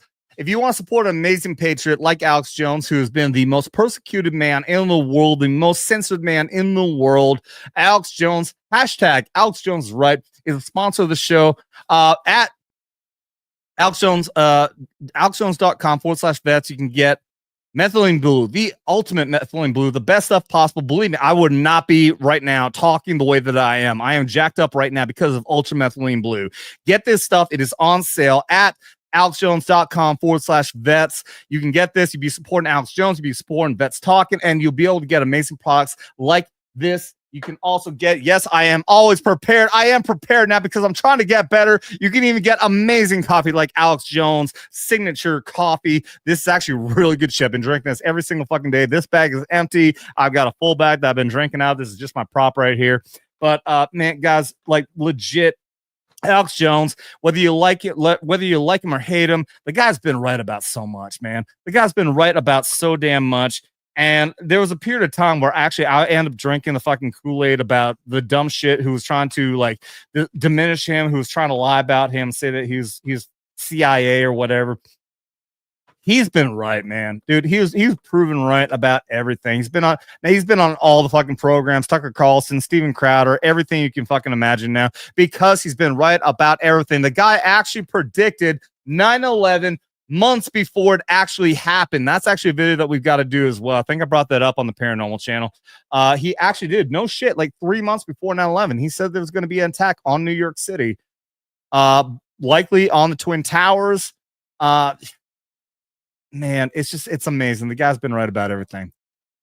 Love him or hate him, alexjones.com. You can get the link. It's in the video description below on all the sources here, or just go to the alexjonesstore.com/vets. Again, they'll be helping us, helps him, and you get amazing products, full 360 win. Blue Cord Devil. I'm just so Blue Cord. I say your name so damn much. Dr. Gold, who we love, is our amazing based fucking Zoomer here. 4199 says, "Fuck YouTube. Blue Cord is the man." I didn't even see you giving Blue Cord a shout out, and I still said Blue Cord anyways. Blue Cord, you are the man. And Dr. Gold, you are the man as well. I know you only donate what you can do, but I'll never forget that one time you dropped a full $100 when we were actually out at North Carolina, Nashville, trying to help out with the hurricane situation out there. Never forget that, dude. Love you, man. Cheers to you, brother. Oh, and I see Jay Bird says, by the way, go Pack, go. All you need is love. That's right, Jordan Love. I am a big fucking Packer fan, man. I was born in Superior, Wisconsin. Got my fucking Green Bay tattoo right there. That's right. Got that after we won the Super Bowl in 2011, the 2010 season. Thank you, Jaybird. If you're a big Packer fan, love you, my fellow cheesehead there. Maybe that's one thing I got to put in. I've got enough Packer stuff here, including both that shield. I got the football, and I've got Jared Kramer. And I've been moving things around, but also I have Antonio Freeman. Yeah, this is a 86 whiskey, Ambassador whiskey from Antonio Freeman. It's actually signed by him. He's got a signature right there. I got to take a tour with Antonio Freeman, who was the one of the premier wide receivers for the Super Bowl, the 1995, I believe, Super Bowl, when we won the Super Bowl, 95. One of Brett Favre's number one receivers. I got to actually take a tour, meet with him. I got pictures with him, and I bought his whiskey immediately after. So I got Ambassador 86. Proud of that. Proud of that. Oh, Clinton is back in the house. Says back now, was cleaning fermenting buckets, starting tequila tomorrow night. Finally got my tequila yeast. That's right. I brought Clinton here makes I thought it was just whiskey. Man, you're making tequila. Holy shit. Woo! Bro, shit. No, Carrie is a Lions fan. No, No, God! No, God, please, no, no. Carries the Lions. That's all right. Actually, I root for the Lions, man. That's all right. Says go Lions, and I had no idea why. I just had to say that. Oh, but okay. So are you a Lions fan or not? Because I ain't gonna bullshit. When the Packers were out of the playoffs, I've got a Lions fan friend here, and I've been telling him, like, man, if the Packers are out, I'm going to root for the Lions. I love what the Lions have been doing. I love what Coach MCDC is always known as Motor City Dan Campbell. Dan Campbell. I love what Dan Campbell's been doing as a coach for the Lions. Been absolutely fucking amazing. So I respect the fuck out of it, man. Lions are one of the few NFL teams who have never even been to a Super Bowl. And I respect the fuck out of them. Actually, it's funny as fuck. Oh, shit. I don't know. The game is tomorrow. Okay, so Sunday, we got the UFL, the United Football League, which is a branch of the XFL. We have the Michigan Panthers, for the first time, are going to the UFL championship. That is the first football team ever to go to a championship for Michigan. And it's not the Lions. Again, I laugh, I jest, but nonetheless, I think it's funny as fuck that the Michigan Lions are going. I think they're going up against, if I'm not mistaken, I think they're going up against the DC Defenders. And as a St. Louis Battlehawks fan, basically the closest thing to a rival that we have now is the DC Defenders. So I want to see them get beat. And I love the idea of the Michigan Panthers being the first ever team to get a championship for football before the Lions do.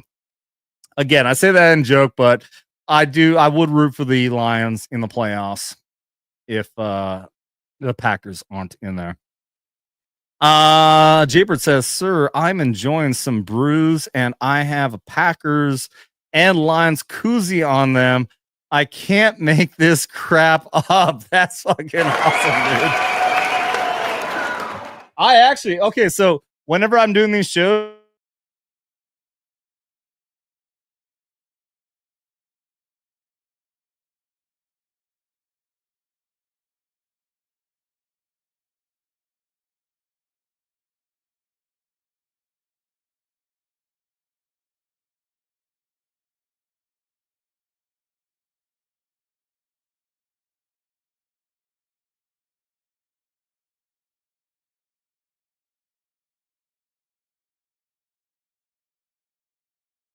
like I took my break earlier.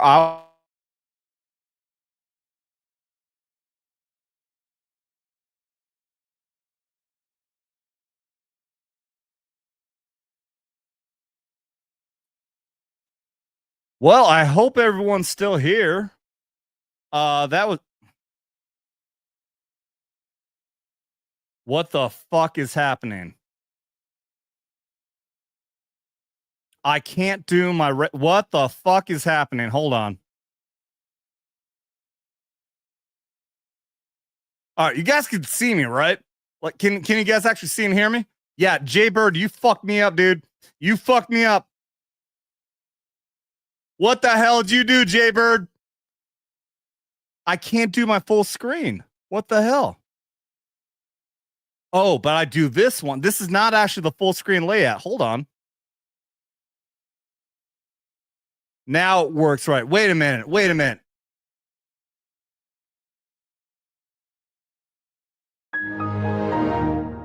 I have no idea what just happened.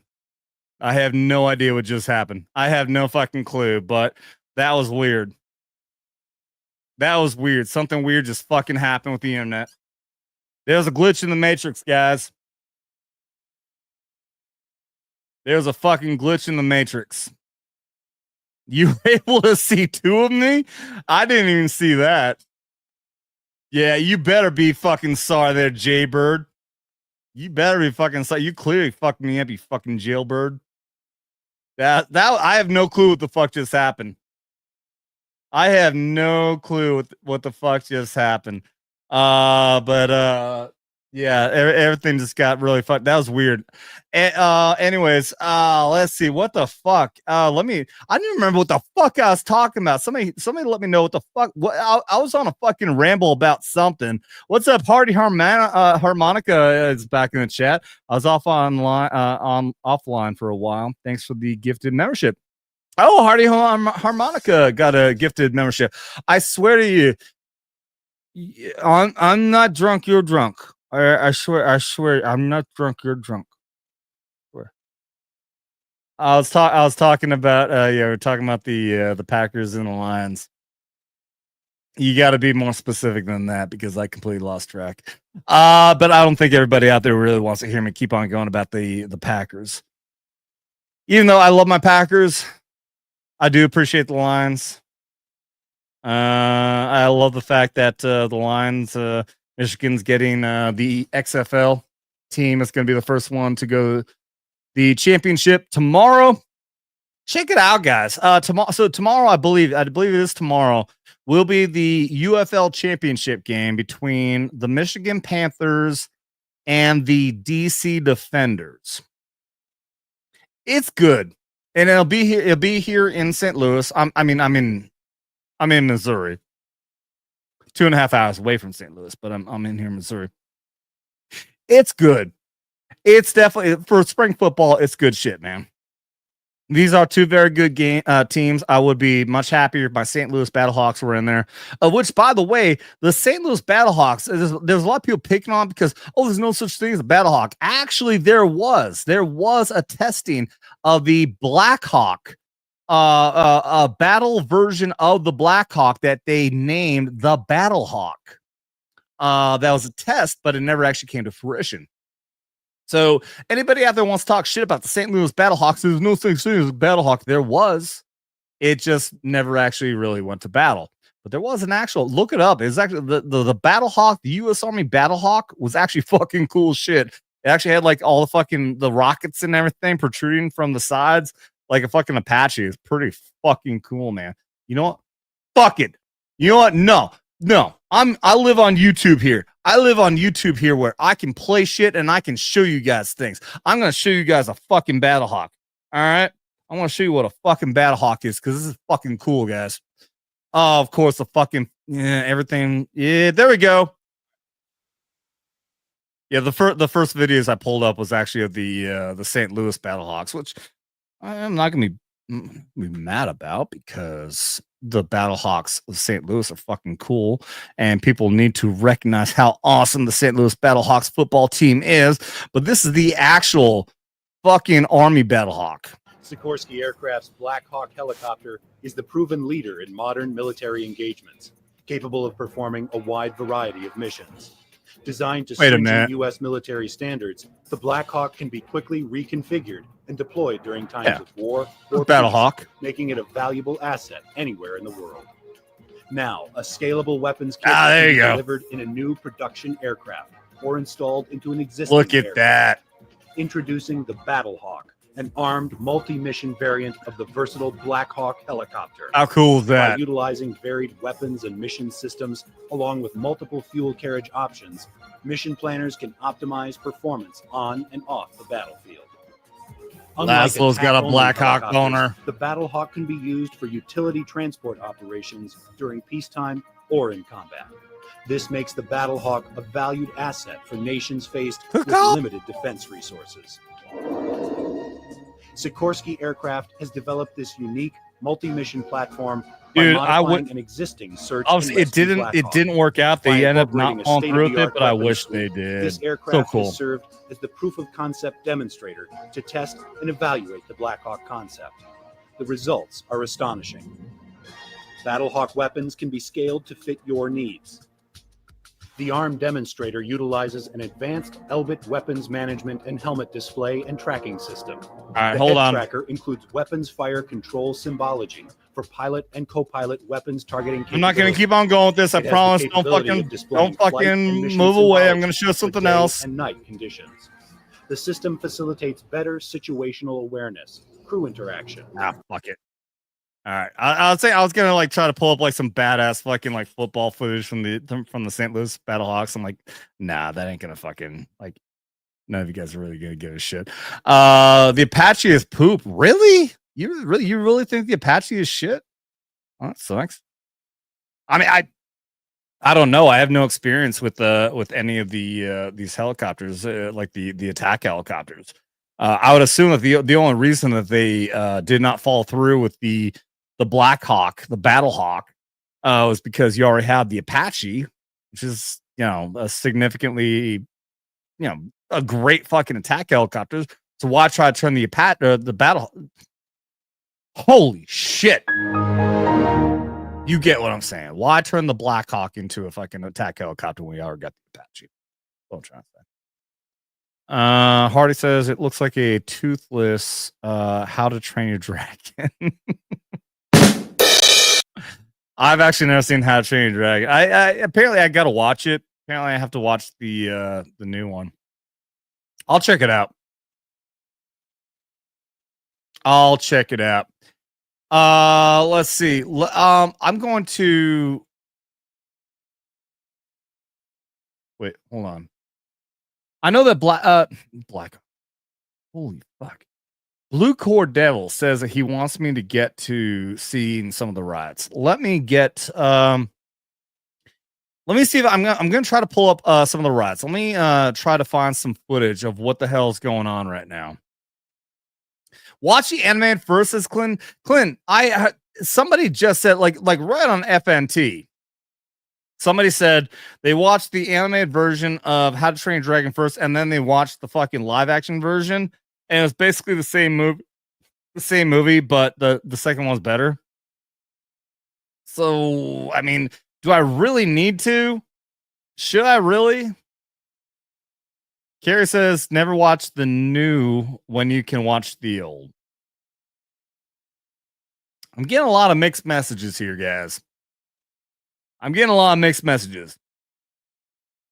will say this. I mean, when you think about like movies like Shrek and all these other movies that are made to be great for children and the parents. Yeah, okay. So if you're saying that it's great, it's a great kids movie, but also parents love it too. Then I guess I should check. If fucking Universal is gonna make an entire fucking park for How to Train a Dragon, then yeah, I should probably check it out. Haven't been down to Universal with Greggy, who was on earlier. The park that just opened up that has Nintendo Land, the Dark Universe that has fucking Dracula and Frankenstein, all that, including How to Train Your Dragon Land. I'm gonna guess that's probably a pretty damn good movie. So yeah, I guess I should probably check it out. Clinton's saying watch the original first. I feel like I probably appreciate the live action better because I don't have kids, man. I'm a 43-year-old man who doesn't have kids. I know I feel like I appreciate live action stuff better. But one way or another, I'm going to try it. One way or another, I'm going to try it. All right, guys, I'm not going to wrap it up. I'm going to play something here. I'm going to play something here because it is the 250th anniversary of the United States Army. Right now, I am going to play Toby Keith, American Soldier. I'm going to play Toby Keith, American Soldier. I've never done a reaction to this video before. We're going to do it right here, right now. This is a song that has very deep meaning for me because tattoo on my leg of a fallen soldier memorial is in honor of a friend of mine whose funeral we did when we got back from our deployment was played at his funeral. And this song has been very hard for me to listen to for a very long time. But now I'm finally at a point where I can listen to it properly. Anybody out there, I'm going to play this as a replay. So if you're seeing this as a video now, understand there's a reason why I got to scroll at the bottom and everything else. And why I sound a little bit drunk, because we're doing this live. But yes, I've never done this song before. I've done reaction videos to Tom McDonald, many other songs, but this is the first time we're going to do this. Dr. Gold says this song always makes me cry, but it is so good. Absolutely. We're going to do this live. This is Toby Keith, who is one of my, the only time I've ever cried for the death of a celebrity was for Toby Keith. He's been somebody I have always cared very much for his patriotism, for his music, everything that he's done for soldiers and the military in general. And this is a very hard, this is a great loss when it came to losing a celebrity like Toby Keith, somebody who really cared about our military, really cared about our country. And this is Toby Keith, American Soldier.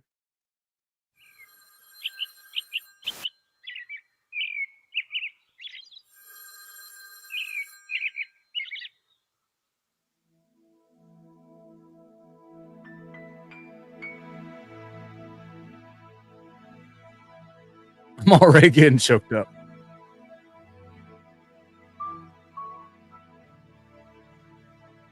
I'm just trying to be a father, raise a daughter and a son, be a lover to their mother, everything to everyone, up and at 'em bright and early. I'm all business in my suit. Yeah, I'm dressed up for success, from my head down to my boots.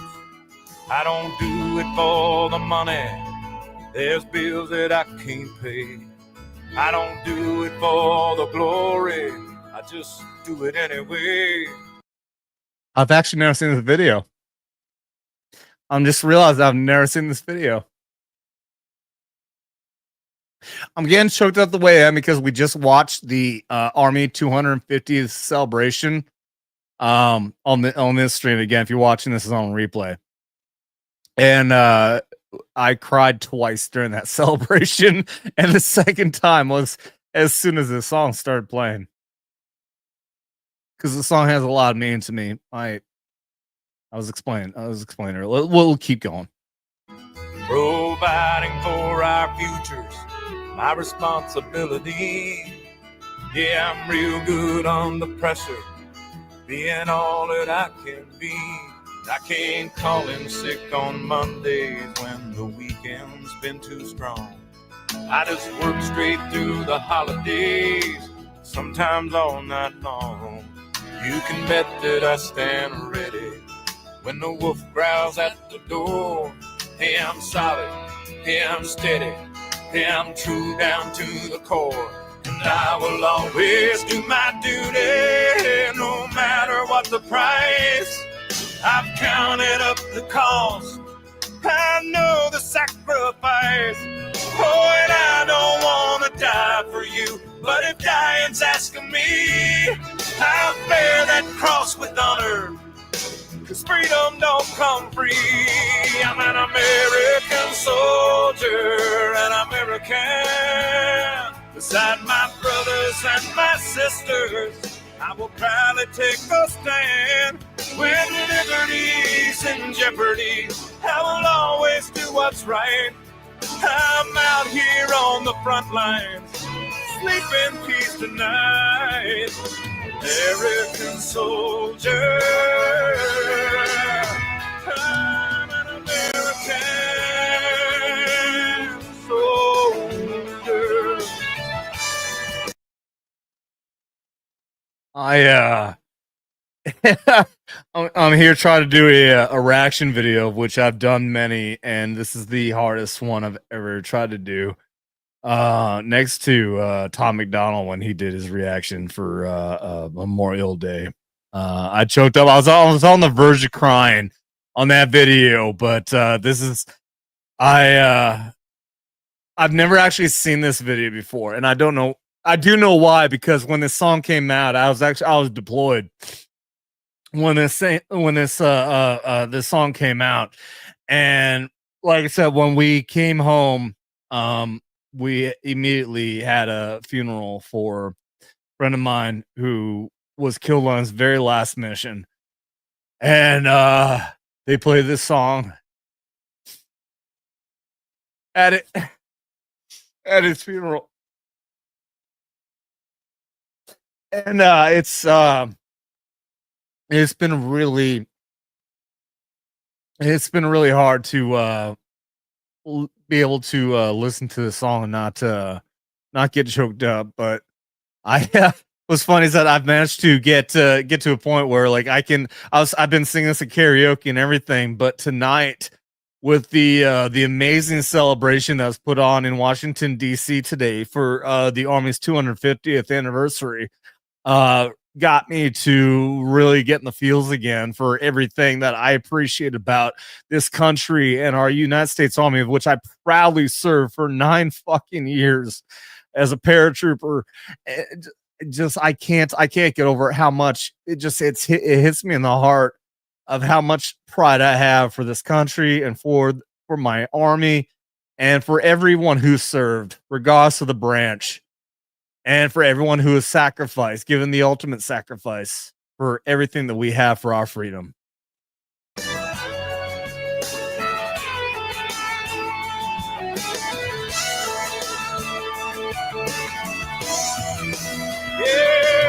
an American soldier, an American. Beside my brothers and my sisters, I will proudly take a stand. When liberty's in jeopardy, I will always do what's right. I'm out here on the front line, so sleep in peace tonight. American soldier, I'm an American.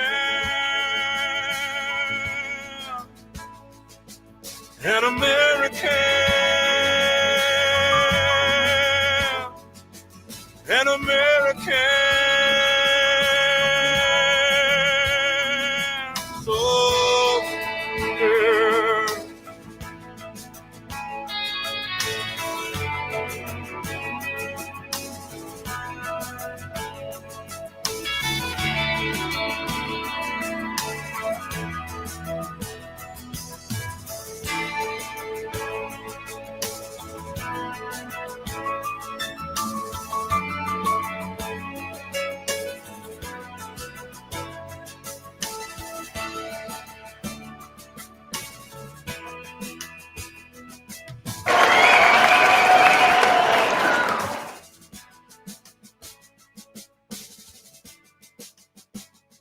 Guys. Oh, if that doesn't give you the feels and get you choked up, man, there's something wrong with you. There's something wrong with you, man.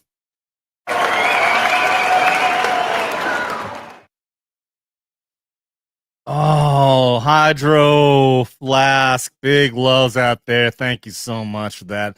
Hydro Flask 2020, all the love. Guys, oh, look at this. We got Dino Mike's Adventures. Keep talking for the vets and the Patriots, brother. Thank you so much, guys. I appreciate all the love, everybody out there who's dropping those chats. If you're watching this on replay, like I said, that song was really hard for me to listen to for a long time, and it's for a lot of guys. They play that song at a lot of funerals, and it brings back reminders of those friends that you lost, and it's very, very hard. It sucks because it's a great song. It's a great song. But it has so much meaning, and I got to see Toby Keith live in Baghdad. I've told this story. I got to see Toby Keith live in Baghdad. I was stationed in Fallujah with the Army station. We were supporting the Marines at the time, and I just happened to be in Baghdad on my way to another location when Toby Keith went there, and I got to see him perform there on the grass. I was sitting on grass, like very close to the stage, and it was one of the most amazing things ever, man. And it's hit me again because he is such an amazing patriot. You could tell when he's sitting there in the grass. It's like he's just talking to you. Like he loves our military. He loves America. And what a loss! What a loss that is to lose that man, Toby Keith, an amazing patriot. To put out music like that, I can't thank him enough. Guys, thank you very much. We're coming up on 5 hours now. I'm still gonna keep on going though. I'm gonna do a couple shots here to honor the ones who dropped the big donations. I love you guys so much. We've had Blue Cord Devil and Carrie and so many others been dropping big donations tonight. We've been going on 5 hours. I was planning on doing just the parade and then just doing some of the live stream of the riots and whatnot. But instead, this has been an amazing show of patriotism and love for our U.S. Army that you guys have been putting out there. Again, guys, do check out the link below, thealexjonesstore.com/vets. Get you guys some ultramethylene blue, which is the reason I've been able to get so jacked up and continue to drive on with this show tonight, because the most amazing supplement I've ever had in my entire life is the Ultra Methylene Blue from the AlexJonesStore.com/vets. Our vets, VETS vets. Can't thank Alex Jones enough for that sponsorship. Appreciate the fuck out of him. Please do show him some love as you guys have shown me. Great 360 win. You support him, you support me, and you get amazing products at the same time, including his amazing coffee, of which, yes, I do have my props. Amazing Alex Jones signature coffee. An empty bag there, but I got a full bag that I'm still drinking off in the kitchen over there. Love to all the vets. Thank you very much, Dr. Gold. And Carrie says, yes, love to all those who have served. I appreciate all the amazing love from you guys. B. Benefield over here. Amazing song. I'm not lying, man, when I say it's such a great song, but there was a very good amount of time where I had the CD with that song on. I can't remember the name of the album. But I had to skip past it. I actually had to skip past that song multiple times. Well, I had to skip past it for a long time because, sorry, it hurt. It hurt for a long time. That song, it brought those memories. My buddy Mike, I talked about it. Like I said, my buddy Mike, who just not enough. There's not enough love out there for PSYOP. PSYOP just has a bad. Like people think just PSYOP is either a bad thing like CIA, or it's just desk jockeys. No, we have a tactical element to it. And I was with the 9th Tactical PSYOP Battalion. My buddy Mike, when we were deployed with the Marines, he was a team leader for a tactical PSYOP team, TPT. And it really sucked. What really hurts me more than anything else is that because I was riding a desk out there. I was riding a desk. I wanted to be boots on the ground when I joined PSYOP. Instead, I was riding a desk in our production detachment. And when a slot opened up for a team leader, I was begging to be boots on the ground because I hated riding the fucking desk. And my buddy Mike ended up being team leader for that team. And his very last mission, he was killed by a sniper. And it's one of those really rough things because it sucks that I lost my friend, but also I had that survivor's guilt because I wish it was me. He had a wife, he had a kid, he was in college trying to work towards a degree, and I didn't have shit. I wasn't married, I didn't have kids, I wasn't working towards a degree or anything. I was just a fucking soldier. And I still wish to this day I can say that. Guys, you got me fucking drunk here, and I'm like spilling my fucking bleeding my heart out for you guys. I love you guys. I love you guys. Thank you, Dr. Gold. It's rough, but you know, it's what we deal with. And no such thing as just a soldier. I know. I know, but my point is like I didn't have a wife or kids or anything like that. I felt like he actually had a legacy and he actually had something he should be able to build on. And it's just that's survivor's guilt, man. That's what survivor's guilt does to you. And I appreciate that. I'm gonna show you some love over here with another shot because you did show us some love by gifting those 10 amazing subscriptions over on the YouTube, or I'm sorry, on the Rumble side. Thank you so much, Carrie.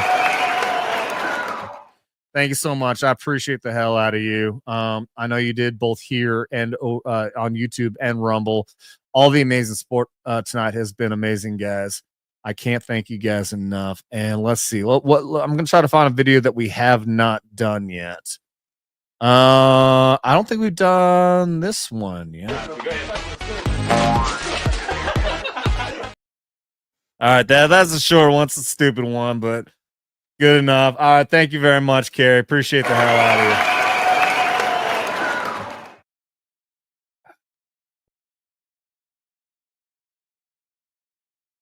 All right, 5 hours now. Let me get back over here. Let me look at your comments. And yeah, no such thing as just soldier. I know. I appreciate B. It's the life we chose. I remember even like, yeah, in 2003, we had this is before before I had a loss that I knew. I knew that our unit, we lost some life in the 173rd. Not people I knew though, but the point I'm getting is that we had an interpreter who thought it was bad that members of my team got transferred. They were ready to PCS, which is permanent change of station, to another unit. And she apologized to me, and she's like, she felt bad because oh, your friends are leaving, they're going to another unit. Like that's the army. I mean, we're only together for a few years, and then you end up going to a new location. That's the regular army for you. A few differences are special operations and other stuff, but we all know that if we're working together, it's going to be a temporary thing, especially if you're off in a unit like off in Italy. That was only supposed to be 2 years. We ended up being 3 years together because we were put on what was called a stop hold. Because after 9/11, we had to be put on a stop hold because the unit was getting ready to deploy to Iraq, so we couldn't be transferred. And then they got transferred. She felt bad about that, and now looking in retrospect, like nothing compared to when somebody dies. It's much worse things out there than just your friend moving off to another location. At least they're still alive. We got to show love to our friends out there who didn't make it back. Shit, what the fuck was I gonna do? I had a plan. I was gonna do something and I lost track. Anybody have any recommendations? I want to try to see if I can find any craziness that's happening right now in the world. as far as the stupid leftist riots go. Does anybody have any recommendations? Is there anything popping off right now that we should take a look at? Here's one that I'm looking at one right now that says they're live from NBC, but it's daytime. I'm calling bullshit. Let's see, it's 10 o'clock here. It'd be 8 o'clock over there. Oh, this could be live.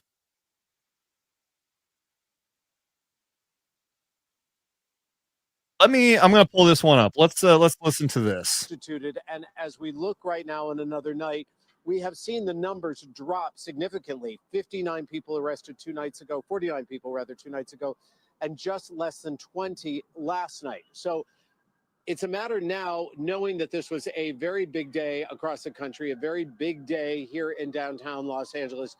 Will those people who took to the streets, will those people be willing to leave? Because an 8 o'clock curfew is now going to be in place. We can hear the sirens now starting to go off, and the warnings will start to come, and whatever orders that people have.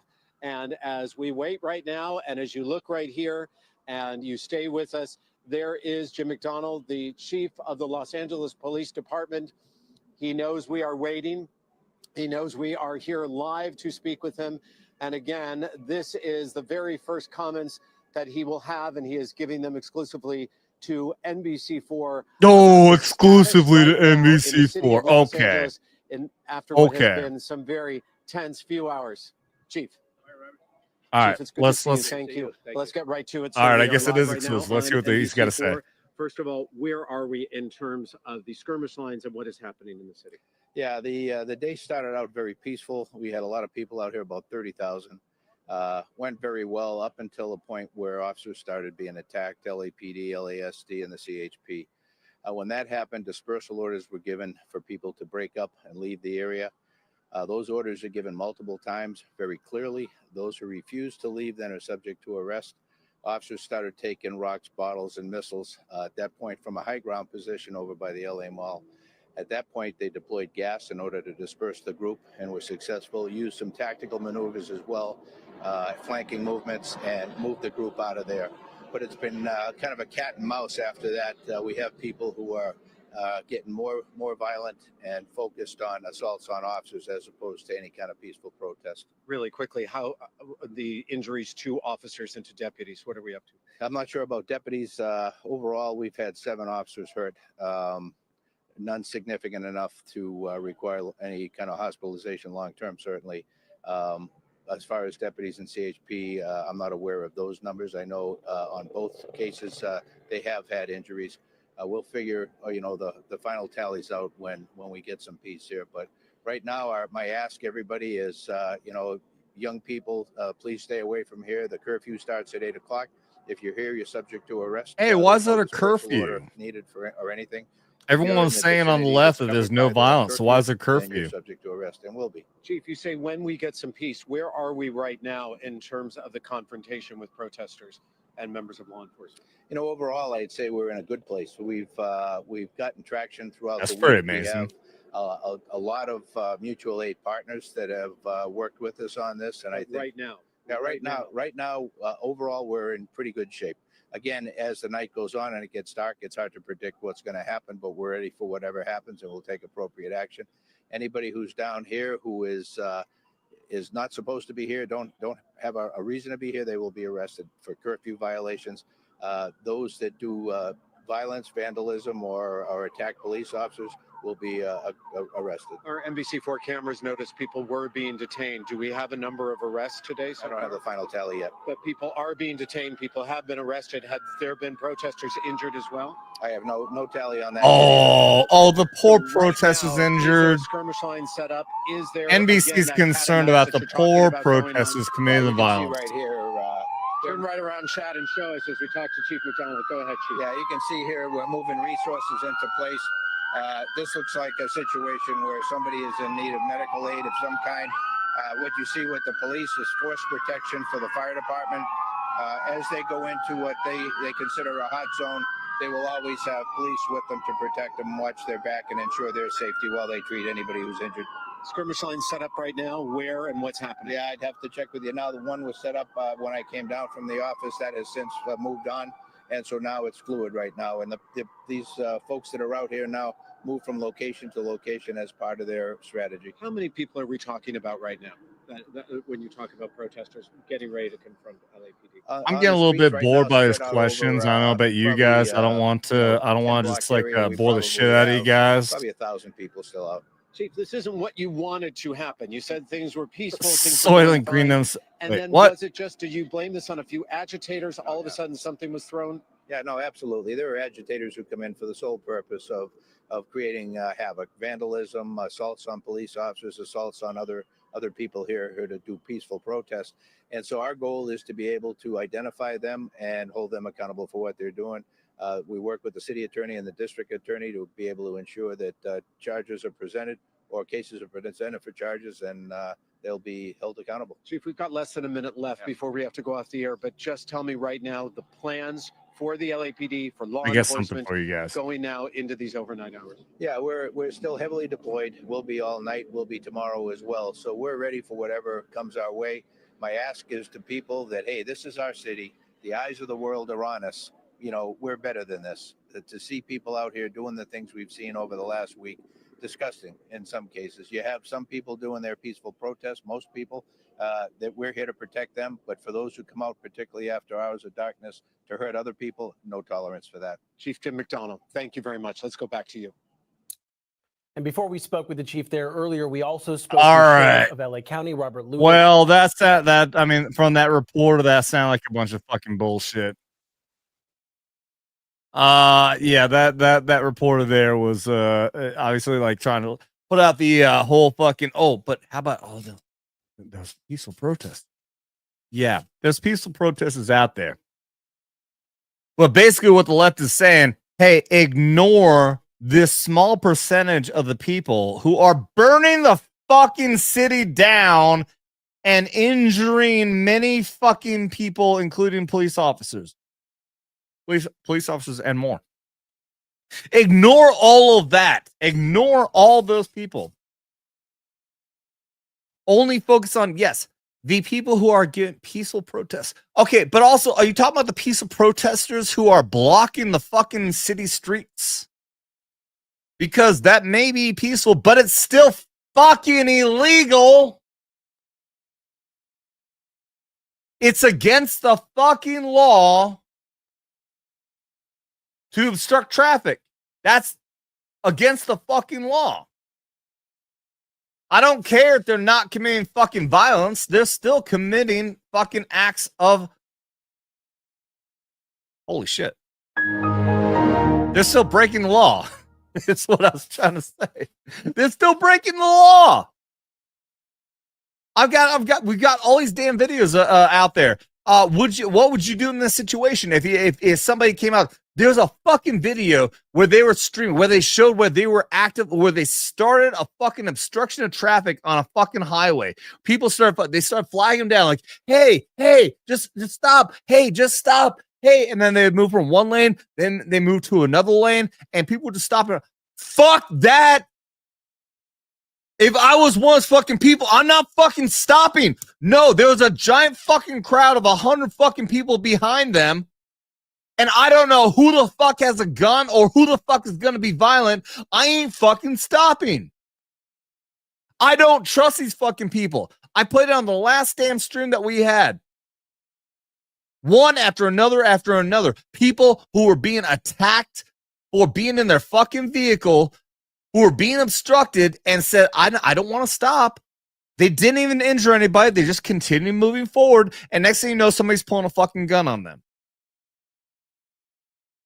You start assaulting me. You stop my ability from moving is an illegal offense. And I am going to protect myself. I am not giving any advice out there to anybody to run anybody over or anything like that. Look your laws up for your state. Look them up and see what's legal. But I know damn well I am not going to be stopped in traffic because my life is now at hand. You are holding me up. You're holding me hostage.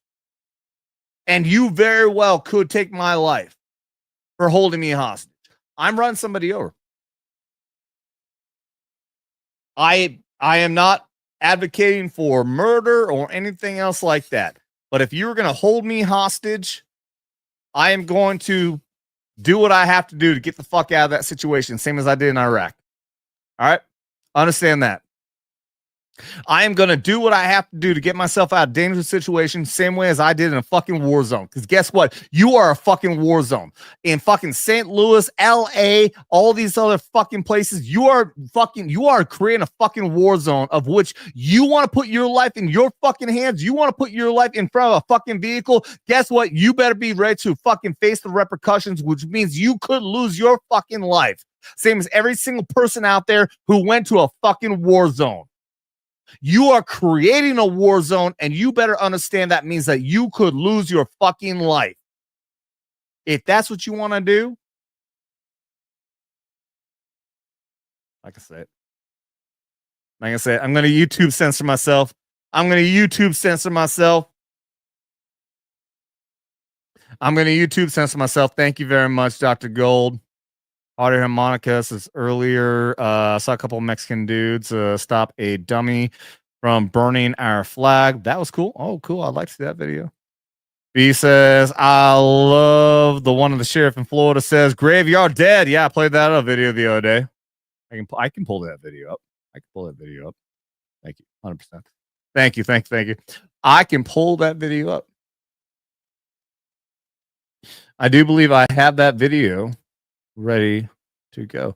While I pull it up, I forgot I pulled the banner down. Remember, any single super chat, do social, $20 or more, and do shots. Shit, you guys got me through half a fucking bottle of fucking Bird Dog already. I say already, we've been going for 5 hours. Understand though, and I always do this disclaimer. I take half shots. I don't do full shots because I've been blackout drunk multiple times early on before I learned my fucking lesson. But on top of that, though, I've been drinking Voodoo Ranger beer. These are fucking 7% alcohol. So it doesn't help my my case trying to stay sober here when I've been drinking multiple 7% alcohol beers while taking those half shots of fucking whiskey. Let's see. I know I've got this. Damn. Get the video saved here somewhere. Oh shit, let me get back to the chats. I've got the video saved here somewhere of that amazing fucking Florida sheriff saying, we will shoot you dead. Here we go. I got it, guys. I got it. Saying, we will shoot you dead. If you fuck around, you're gonna find out, essentially. No, if you fuck around, you're gonna find out. There is no essentially. If you fuck around, you're gonna find out in fucking Florida. That is just the fucking case. That's why there are no riots in Florida right now, because of this dude, well, and multiple dudes, but mostly also this dude right here. So I'm gonna break it down for you. All right. And if somebody wants to know what I mean by turn violent, all right, this is what I mean. If you resist lawful orders, you're going to jail. Let me be very clear about that. If you block an intersection or a roadway in Brevard County, you are going to jail. If you flee arrest, you're going to go to jail tired, because we are going to run you down and put you in jail. To be fair, if you try to mob rule a car in Brevard County, gathering around it, refusing to let the driver leave, in our county, you're most likely going to get run over and dragged across the street. Hell yeah. If you spit on us, you're going to the hospital and in jail. If you hit one of us, you're going to the hospital and jail, and most likely get bitten by one of our big, beautiful dogs that we have here. I love that. I pointed this out in the other video. That's like the most Trump thing to say. We got the most beautiful dogs. They're big, they're beautiful, and they'll bite your balls off. They're big, they're beautiful. Don't fuck with them. They'll bite your balls off. If you throw a brick, a firebomb, or point a gun at one of our deputies, we will be notifying your family where to collect your remains at. Yes. Because we will kill you graveyard dead. We're not going to play. This has got to stop. You're watching what's taking. That is, I mean, that is like, I'm celebrating that, but that is the most important fucking thing.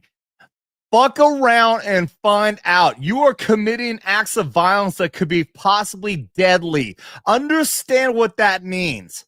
I'm a big follower of Steven Crowder. I've got Louder Crowder mug up here. He made the point perfectly clear. You could have a fucking milkshake thrown at you, but that could possibly be a fucking deadly projectile. You don't know if that's a liquid fucking milkshake or if it's fucking concrete in there. You throw something at me, I don't know what the contexts are. Like, if there's a fucking vessel, like a fucking cup, I don't know what's in there. It could be made of concrete coming at my fucking head. I should be able to shoot you fucking dead. Understand that. It's so bad. Like, you take that as an example, as possible context of which you have now given up the right to live. You are throwing a concrete block at the head of a fucking police officer, which happened in LA. You are lucky you're still fucking alive. I hit that button like I was thinking I was on the right page. I'm not on the right page. We're not going to play. This has got to stop. You're watching what's taking place out there. You're seeing police officers that are being attacked, being spit on, being put in harm's way just for doing their jobs. You're seeing ICE agents that are being targeted for doing their jobs. And you're seeing obstructionists that are doing all of this, standing in the way of law and order. Not here, not in this. That's right. That's right. They ain't fucking around in fucking Florida, man. They are not fucking around Florida. That's why we have not seen any fucking riots happening in Florida, because they ain't fucking around. Because people there know they're going to find out. Same thing in D.C. Washington, D.C., the entire protest, all the protests happening across the country. No kings. No kings. It's happened across the entire country in all the major cities across the country. No kings. To protest against Donald Trump and his parade that's happening in Washington, D.C. So why no protests actually happen in Washington, D.C.? Oh, maybe because, one, they don't want people to know that the protests are happening in response to a parade that Trump is holding, because they want people to believe that the parade is only for Trump's birthday. If they actually hold protests over there, they'll see, oh, wait, no, this is in celebration of the 250th anniversary of this United States Army. Oh, that would look bad. Also, the entire fucking army is going to be there, and a whole lot of army veterans are going to be there who can beat the ever-living shit out of all of you and overwhelm the fuck out of your stupid fucking protest if you try to do that in Washington, D.C. So, yeah, they didn't protest in D.C. today. Instead, we had one of the most amazing celebrations I've ever seen in my entire fucking life. It was absolutely fucking beautiful. I can't say it fucking enough. Absolutely everyone out there, my balls, America! Fuck yeah! It was amazing, guys. It was absolutely amazing. If you're popping in here now and you haven't seen it, please go back and rewatch. The fucking celebration was absolutely amazing for everything that we saw out there in Washington, D.C. today. I cried multiple fucking times like a bitch. I cried multiple times, including a third time. A third time when we reacted to American Toby Keith, American Soldier. Yeah, crying like a bitch today. It's okay though. I think everybody out there appreciated it. We had multiple people out there was also crying along. Let's see what you guys saying. Cavalry Man says cardboard signs in LA are reinforced with strong wood with handles to make a shield. Yeah, I believe that. Yeah, I believe that. Yeah, dude, it's oh, this is what sucks. I'm at 10:30 p.m. right now where I am Central Time. I've been going for 5.5 hours. Trump isn't even a king. He was elected by the United States citizens in overwhelming numbers. He won in a fucking landslide. Amazing. And I had a video of that too. Him saying it's funny as hell that that people are trying to say, oh, he's a king. Well, really? If I was a king, how in the hell is it so hard for me to get anything done? I have to work like hell to get anything done. How am I a fucking king? He made the best point ever. And it sucks that my organization skills is still bad. I feel like I saved that clip somewhere, but in my matrices, my multiple matrices, which is plural of matrices, it's somewhere in here, and I don't know where it is. Hardy says, as far as I know, those tanks were loaded. Wink. Yeah. That would be funny if like we had that parade with all those weapons and everything there, and then some rioters showed up, and all of a sudden the fucking weapons started going off. Like, oh, they're like, oh shit. Oh wait, they ain't fucking around. They actually got fucking armament. These things. Oh man, these things are loaded. Oh shit, I thought we could just get away with fucking protesting here and nothing was gonna happen. Cavalryman says 250 years of army professionalism. Fuck yeah. So lick my butt and suck on my balls, America. Fuck yeah. Yeah, I can't. Yeah, I don't get that fucking video, man. I don't have that video. I swear, I thought all right. Let's see. Let me see if I can find let me see if I can find a video. I'm trying to find, so I go on to YouTube and I put in just riot. Let me show you what I'm seeing here, and you'll see why I'm confused. Not confused, but also not surprised with YouTube. I should go to Rumble instead. Look at this. I put it in riot, and there are no live streams to speak of. There's not one live stream. Okay, this one right here. This one's live. And then after that, nothing. There's one. No King's protest across America. If you were to put this kind of term in here, there's another one. You would get every single fucking link you're going to look at is going to be live, because that's what YouTube is good at. YouTube gets a lot of good coverage off of live streams. But now, all of a sudden, Riot, you don't get anything live. It's previously aired videos. Just another example of manipulation by the bullshit artists over here on YouTube. John Hicks is live, says it's only Dyer. John Hicks, I know. Yeah, okay. I know who you're talking about. John Hicks. I gotta pull John Hicks. Awesome dude who I believe that's the one who rides his electronic bike around. Let me get him up. Yep, you can see I have been following John Hicks. Let's get his stream up here. Engine 72 from truck 105.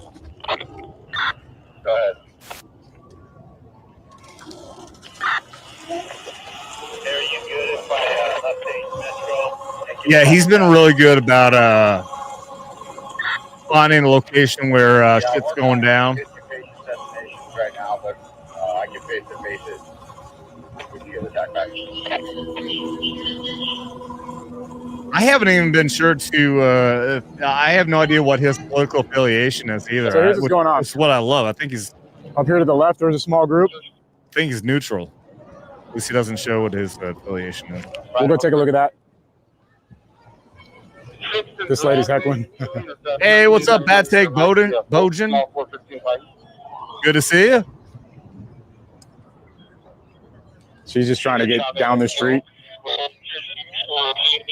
It's not gonna happen. Oh, one of our other amazing gifted memberships over here. Black Cara Diaz. Thank you, Cara Diaz, for that amazing 10 gifted memberships over there. Much appreciated. black ski mask and black clothing. Andrew, the 20, thank you, bro. 5'10", 190 black Thank you. Thank you for all you're doing the last few nights and tonight. Thank you, bro. Thank you, Andrew. I appreciate that. Thank you, boss. Again, we're here. We're on 5.5 hours now. We were celebrating the amazing celebration of the United States Army, my United States Photo Army, ops. of which I proudly served for 9 years, and been a great stream since then. I said we I'm were going about to to eat so many stream. wings tomorrow. W. We were going to Coward go Medic with on the 2. Thank you. to. Great job tonight. Thank you, bro. Appreciate it. It's been dude, we've been out here almost 9 hours. I said we were gonna go on and just stream like the rest of the night. Like I was just gonna go on. We were just gonna do fucking nothing but these kind of streams. Just like show whatever kind of violence we can find that the stupid fucking left has been doing. But instead, it's been an amazing show. Just like with you guys, just showing your amazing support with all the super chats, Rumble rants over on Rumble, and everything else. And now we're rolling in. We're seeing this stuff. I'm actually surprised, but very happy to see that what they were expecting was going to be some massive spectacle of violence on this day that they call the No Kings Day, the No Kings protest, has apparently been looking like it's nothing. At least so far. I'm at 10:41 Central Time. This is 11:41 Eastern Time.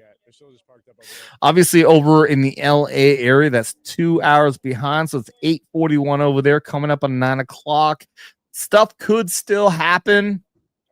But this is clearly not at all what people were expecting or what the left really wanted to happen. This is looking like very, very minimal amounts of violence. Like I was saying earlier, they were not even willing to go to Washington, D.C., which is one of their major fucking political protest locations. They said that probably, I mean, they said, I'm speaking for them. I assume that they said, nah, let's not do that. That probably look bad because that look like we're protesting against the army and the military. That might not have a good look. Maybe that's actually spreading across the country and people are saying, this actually doesn't look good, guys. You know, everyone's trying to claim this is a celebration day just for Donald Trump because it's his birthday. But a lot of people are acknowledging, it's actually the 250th anniversary of the army. And maybe this isn't just about Trump and this looks bad.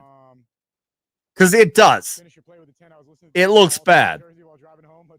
And I do believe history will look back and see and say that this is one of the lowest points of the political left, of the Democrats, when they try to protest on a day of the celebration of the 250th anniversary of the United States Army, of which helped cement our liberation from the monarchy, from the dictatorship of the English Empire at that time, and create and give us the freedom and create this United States of America. It doesn't look good when you try to do that. Looks like it's pretty much entirely cleared out. They don't want to fuck with the military. Absolutely, Doctor. They don't care, in my opinion. They hate the military in America. You're right. No, you're right. But the smart ones out there are going to say, how does this look politically? Because believe me, yes, the idiots, the ground level people are fucking idiots. But there are the people out there who are actually coordinating this. And I promise you that the people who are not seeing are not as stupid. They're not stupid lemmings. They are the ones who are actually analyzing this, and they're seeing this and realizing what looks good and what doesn't. They've been fucking up, though. They've been fucking up. This is no doubt. This entire movement they're trying to put out right now is a bad movement. It's not fucking working for the regular United States of American citizens. But it's their death throw. This is their last ditch attempt. What we're seeing right now is their last ditch attempt to try to maintain any level of control that they can. So they're willing to try to put out this kind of crap. Even if it's not working, they're still willing to try to put this crap out there. Even if it doesn't fucking work, because if they fail, they're going to lose. That's it. No real pockets of crowds. They're getting them split up so fast. If you saw what went down. Says it's only dire. Says it seems like they are afraid after Florida. They will be ran over. I mean, they should be. Phenomenal job today. You were so brave. Our live stream hero. Thank you. I'm gonna pull this down for a second. Here's the thing. That's exactly the thing. I gotta mute this in the background. Here's the thing, and this has been something that Crowder's been saying. Steven Crowder on Louder Crowder has been saying, hey, you throw a rock at a police officer, bang, bang, you're dead. If you try to stop somebody, you're going to get ran over. You're dead. There are many fucking incidences where these kind of people can keep on fucking around and they're going to find out. And it will stop. Vegas. That was another fucking video I should have saved. I've been failing fucking big time, but there was a video in fucking Vegas where there was a line of fucking sheriff deputies that were moving down to a position. They were carrying these fucking bags. They clearly had the riot gear in the fucking bags. And these people with cameras started harassing them and said, hey, motherfucker, ain't you got something else to do? You ain't a bitch. And all of a sudden, this fucking sergeant turned around and he yelled out to all these fucking, this other like 24 fucking dudes, hey, let's go. Hey, you right there, you're under arrest. No, we ain't fucking around. This ain't fucking LA. You're under arrest. They fucking started arresting everybody. Guess what? Guess fucking what? Everybody saw that video. They ain't gonna fuck around. They ain't gonna fuck around because they just fucking watch what happens. You're gonna find out what happens when you fuck around, and that's exactly what happened right there. Those fucking sheriff deputies in that fucking situation did exactly what they should do. Because guess what? There are people out there getting injured and fucking killed because of people like that who want to threaten and talk shit. Those kind of people who are threatening and talking shit are the same people who are throwing concrete fucking blocks at the heads of fucking police officers. It's the same thing like the broken glass or broken windows fucking policy in New York City. That's what Rudy Giuliani did to fucking stop the crime in New York City. You break a fucking window. That person who broke the window is the person who went on and murdered or raped a fucking woman the next fucking day. So you stop that fucking person who's going to sit there and cuss out our fucking cops. You just stop that fucking person from throwing a concrete block at somebody the next fucking day. Good on them. Good on them. We need fucking law and order in this fucking country. And I hate the fact that I found that fucking link through somebody who said, oh, they just arrested somebody because they got fucking butthurt. No, they arrested them because they know damn well if they're willing, they got the fucking balls to try to say that to law-abiding fucking cops. People who are trying to keep law and order, that's the same fucking person who will shoot them and throw a concrete block at them the next fucking day. That is law and fucking order. Thank you very much there. I appreciate that. I appreciate the fuck out of that. Oh, all right, guys. I'm going to have to call it, man. I'm going to have to call it. I thought that I was going to try to go on for a long fucking time, but I'm, let's just see what's going on over here. I don't know what's, anything's going on over here. Guys, let me know in the chat. Like, do I gotta keep on going? I don't know what's gonna take. I've already had a bunch of fucking shots because we do the drinking game rules. You guys, fuck. You know what? I do have to. My floor mat's been moving on me. I got my fucking wheels sticking here. I do. Okay, I got to at least honor some super chats here. I got to honor because I got a lot of fucking super chats that were in the hundreds range. I've got to do some shots here. So I'm not going to close this out. I appreciate the fuck out of the fact that we've got so many people watching right now. For a small channel like me, at least, I ain't fucking nerdrotic with tens of thousands of people watching, but I appreciate every single person out there watching over here on YouTube, Rumble, and on the Twitterverse, X, whatever the fuck you want to call it. B says, when you have time, check out my song. Check out the song "My America" by Danny Goki. All right, I'll have to check that out. Like I said, I'm gonna try to get into a pattern of trying to do reaction videos on a more regular basis.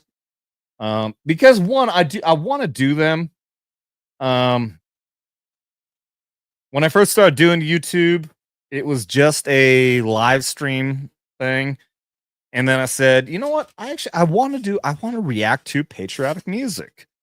I love the idea of doing, just like playing a reaction. I didn't even know reaction videos were a thing. Guys, I'm dead fucking serious. I've said this before. I'm a YouTuber who's not into YouTube. I did not know that reaction videos were a thing. And then me and a friend ended up doing a reaction video to Tom McDonald America, and it got us monetized right away. We end up fucking rolling on tons of fucking subscribers afterwards. American Flags by Tom McDonald came around and picked up 5,000 subscribers off that alone. And it's just been, a whirlwind ever since. Again, we're still relatively small compared to other channels, but when you reach 10,000 subs, it's fucking incredible, guys, and I can't thank all of y'all enough. Let's see. That was where. Oh, hey, Chai is in the chat. I didn't see you, Chai. I'm sorry. Just now seeing you. Welcome. What's up, Chai? I haven't seen you in a minute. Welcome back. Jay Bird saying blessings, sir. Thank you very much. Blessings. I mean, blessings. Jesus Christ. I am fucked up, man. I don't think I've been this fucking drunk on stream in a while, man. Y'all have got me really fucked up. Thank you very much. There, B Benefield. Carrie says Fat Electrician is a bomb. Fat Electrician is a fucking bomb, dude. God, I would love to be able to connect with Fat Electrician or any of the guys from the Unsub podcast. Being the fact that I have a connection with Gary Nerdrotic, who has been on the Unsub podcast, that he knows all those guys. It could happen. I might be able to get a connection with these guys. I feel terrible with the idea about trying to reach out and ask them, hey, can you contact them? Can you put me in contact with them? I don't want to do it. But we'll see. We'll see if something like that can happen. How's the military recruitment, man? Chaya, tomorrow, or rather Monday, the fucking Army phones are going to be ringing off the hook at those recruitment centers, because that performance, that ceremony that we had today was amazing. If you didn't see it, please go back and watch the show from the beginning tomorrow. That ceremony was absolutely amazing. I actually cried multiple times, of which I've never cried one single time ever on camera, but I cried multiple times during that ceremony. And I love the fact that the chat was actually not in so much support of it. The fact that everyone was out there saying, yeah, I'm crying too. So it was amazing. It was, yes, I did cry. I did. But I'm also crying here because of all the amazing support from all of you guys out there. This show has been amazing today. Let's see. I got to go back. I'm pretty sure that he's not watching. You know what? No. I know that WG dropped $100. WG dropped $100, which is so great. I love the fuck out of that. But I know he dipped out. I do know that Carrie. I'll go back. I'll do another shot for WG there, but I'm gonna do at least one. I'm gonna do another one here for Carrie, who dropped 10. Vets Talkin membership. Thanks so much. That is for the Tropic Thunder membership. Thank you so much for that. That's $50 she dropped right there. She dropped 50 over here, and another 10 membership, 50 over on the Rumble side. That's fucking amazing. Never had anybody even drop any memberships over on the Rumble side, so that is very, very fucking cool. Thank you so much, Carrie, of whom I'm pretty sure, I think she said earlier, is actually even brand new to the channel, and she is dropping $100 fucking dollars. on the very first time here on Vets Talkin. Thank you so much. And for that, you get this.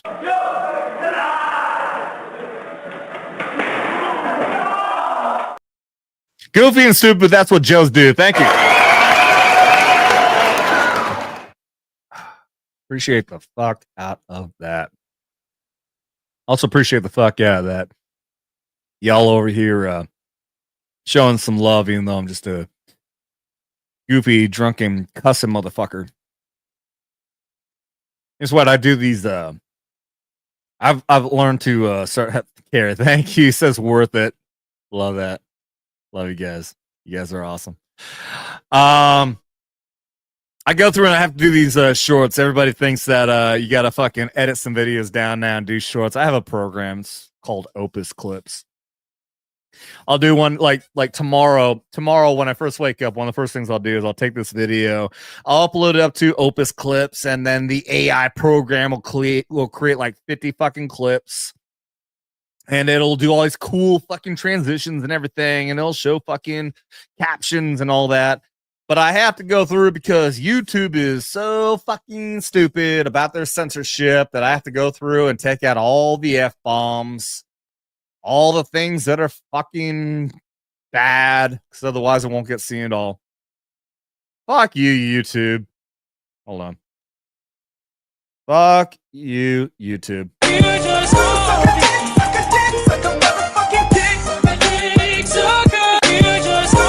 It's a game I have to play. It's the reason why I would love to be able to just do Rumble exclusive. Please, for the love of God, can everybody please just go over exclusively to Rumble? I would love to just get the fuck away from YouTube. I would love to just be able to say what I want to say, not have to censor myself, and really not even have to put those clips up either, because that's one thing. Like, you have to put fucking shorts up now to get viewership on fucking YouTube. And then on top of that, I got to censor it. Ooh. Like, really, that's like half. Like, there's one video, there's one of the shorts I uploaded recently, and half of the video sounds like, because that's what you hear when I have to. It gives you an option. Would you like to do this for all the following words? Okay, every single time I say the word fuck. It's half of the fucking 1 minute video you're listening to. Dumb. Fucking dumb. Oh, look at that. I managed to prompt somebody to comment here. Lady Dureska. I don't think I've seen you in the chat before. Thank you very much. I appreciate you being here. Everybody out there, if you haven't already, please do double tap that like and subscribe. And that doesn't mean hit it twice, because that means you'll like and then unlike and then subscribe and unsubscribe. Please do hit both of those things once. Double tap that like and subscribe. Be greatly appreciated here on Vets Talkin, here on YouTube, Rumble, and the Twitterverse. Chaya says, yes, the Rumble Club. Absolutely. I love Rumble, man. I love Rumble. How can a veteran talk without saying fuck? Impossible. It's impossible. You're gonna tell me I can't say fuck? That's it, man. Game over, man. It's game over.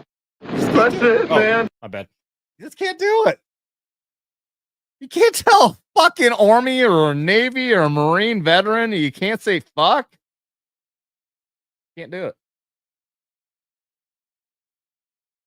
Like telling me I can't drink anymore. Dr. Gold says, everyone have a good night. Dr. Gold, thanks for being here, brother. Our amazing Zoomer out there. You wouldn't know how to talk anymore. Yeah, I wouldn't. You tell me I can't say fuck every other fucking word? Fuck that.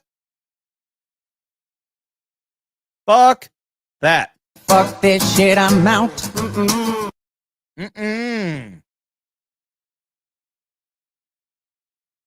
Hope you guys didn't hear that. I had like a burp rumbling up in my throat here. Let's see. I got to go in here and I'm going to find something. We got more.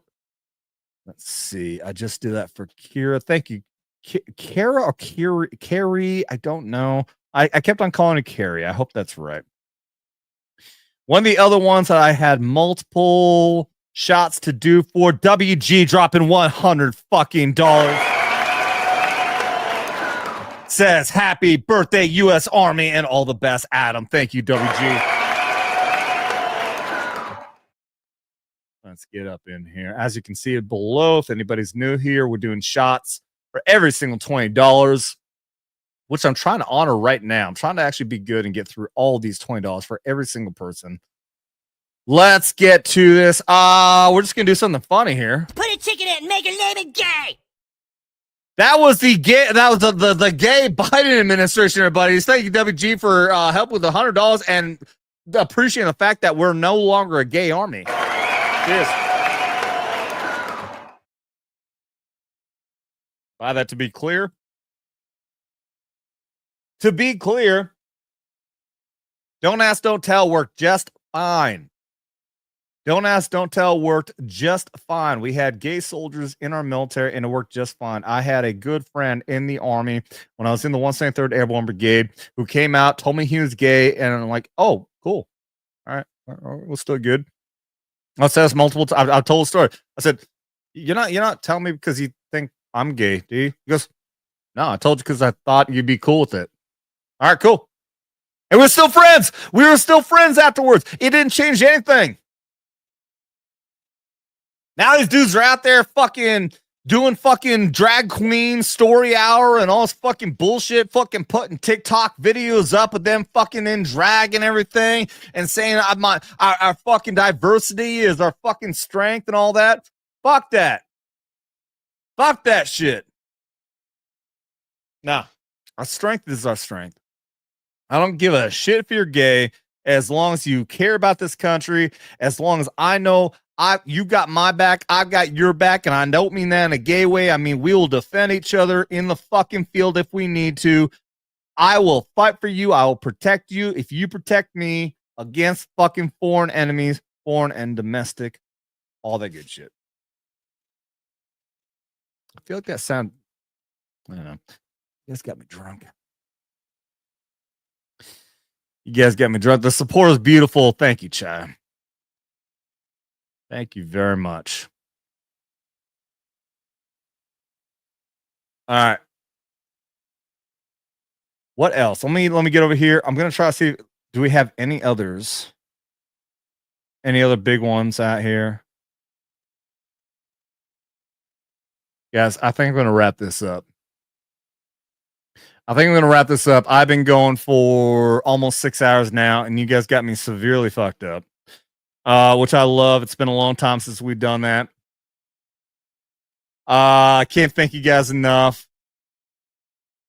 I'm going to tell you what. I'm going to do one more shot. In honor of all of you, in honor of this United States Army and its 250th anniversary. And of which, don't forget, we have, July 4th. No. Okay, yeah, no, July 4th. This is going to be 1776. That'll be next year. The thing we have now 250th anniversary is going to be next year for America. And I think the other branches are going to come after that. I think we got Navy and Marines are going to come after that. So as of right now, it's just, ladies and gentlemen, the United States Army. 250 years of amazing celebration right there for the greatest fighting force ever to be created to fight amongst this. Holy fuck, you guys. I'm trying to sound cool, and I'm just coming off drunk as shit because y'all got me fucked up with all these amazing super chats, guys. I can't thank you enough.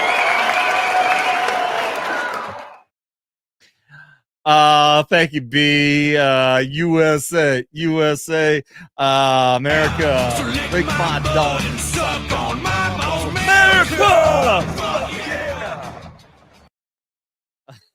Well said. And Adam's drink.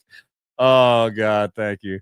Love this shirt. I'll show you guys one more time. Actually, the back side is this is a completely customizable shirt. So it's got my my rank when I got out, got my sergeant stripes on there.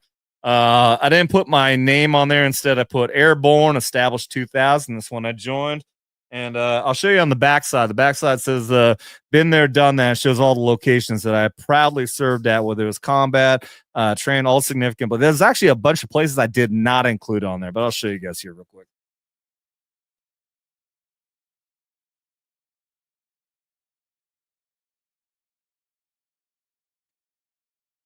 Pretty cool. Pretty cool. I like it. I like this shirt. I like this shirt. I don't even remember what the site was that I got it at. I saw it advertised on Facebook. Yeah, every once in a while, those fucking those advertisements you find on those sites, every once in a while, it might get you. I'll skim through 99.9% of them and say, bullshit, I ain't fucking doing that. But I saw this one advertised like, yeah, I gotta get that. I gotta get that. I like it. I like this shirt. I do like this shirt. This is not an everyday fucking wear shirt, though. This is absolutely not. I've worn this shirt now 3 times. 2 times on stream, and today was the first time I've worn it in public. I was planning on wearing this at Washington, D.C. I was going to be at Washington, D.C. for the 250th anniversary of this United States Army. Of which, like I've said, I had an invite to. I was going to do all the press pass things and all that cool shit. Was not able to make that happen, but it's going to be that was the plan for this shirt. Was for the 250th anniversary, which I'm still doing. I'm still wearing for the Army's 250th, but it was going to be in DC. And that just didn't work out, unfortunately. But nonetheless, this worked out because this is a great fucking stream, guys. Absolutely amazing show.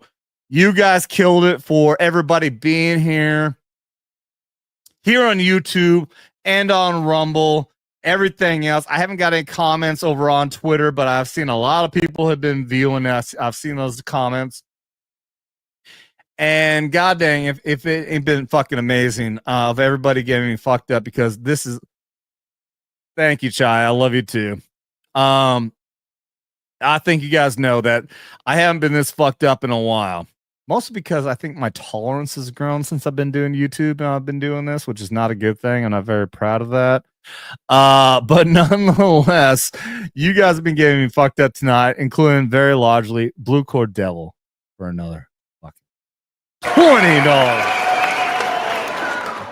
It says, have one more shot for our brothers and sisters. And I will do, brother. Thank you so much. Thank you so fucking much. I think very appropriately, we'll go out with this for the last shot of the night. America, fuck yeah. Cheers to you, brother. Cheers to you and everybody else who's out there for supporting this channel, for supporting everything that we've been doing here, for supporting our amazing United States Army. Everyone out there who has proudly served. Oh! I love you guys. I love you guys. I see you guys out there, and you motivate me to keep on wanting to come back. I've been going through some struggles, but every single time I do one of these shows and you guys show up there, and you guys give me all this love like Chai is right here. Thank you so much. I can't thank you guys enough. And Blue Cord Devil. Who was it? Carrie. I'm sorry. Carrie. Again, the names mixing me up. But Carrie out there. Everyone else who is dropping super chats. Clinton House. Everyone else. I can't thank you guys enough, man. I can't thank you guys enough. Absolutely fucking amazing. It I don't know if it warms my cold heart or cools my hot heart, whatever the fuck it is. But no matter what, you guys out there, you're making this you're making me want to do this more. And I'm gonna keep going. I'm gonna keep going against all the struggles that I've been having. I'm gonna keep going, guys. Today was an amazing day. Today and tonight. I cried 3 fucking times on one single fucking stream. Keep an eye. I'm going to upload. I'm going to clip and I'm going to upload that Toby Keith, American Soldier reaction that we did. Reaction. I just talked halfway through the song and just let the rest play, but it was amazing, obviously. You guys are gonna have to see it. Yeah. Guys, all right, again, thank you, everybody. YouTube, Rumble, Twitter. Can't thank you guys enough. Everybody out there for the chats, for the super chats, the Rumble rants, and everybody who's lurking in behind, who's not chatting at all. Anybody who's new here, thank you guys so much. And everybody who is new as well. Double tap that like and subscribe. Share this out there with everybody because you don't got to be a vet to be here. Thank you so much, and happy birthday to my amazing, my proud U.S. Army 250 years celebration. Go Army! All my soldiers out there, past, present, and future, happy birthday. Don't get butthurt. Share this out there with everybody. Open those arms.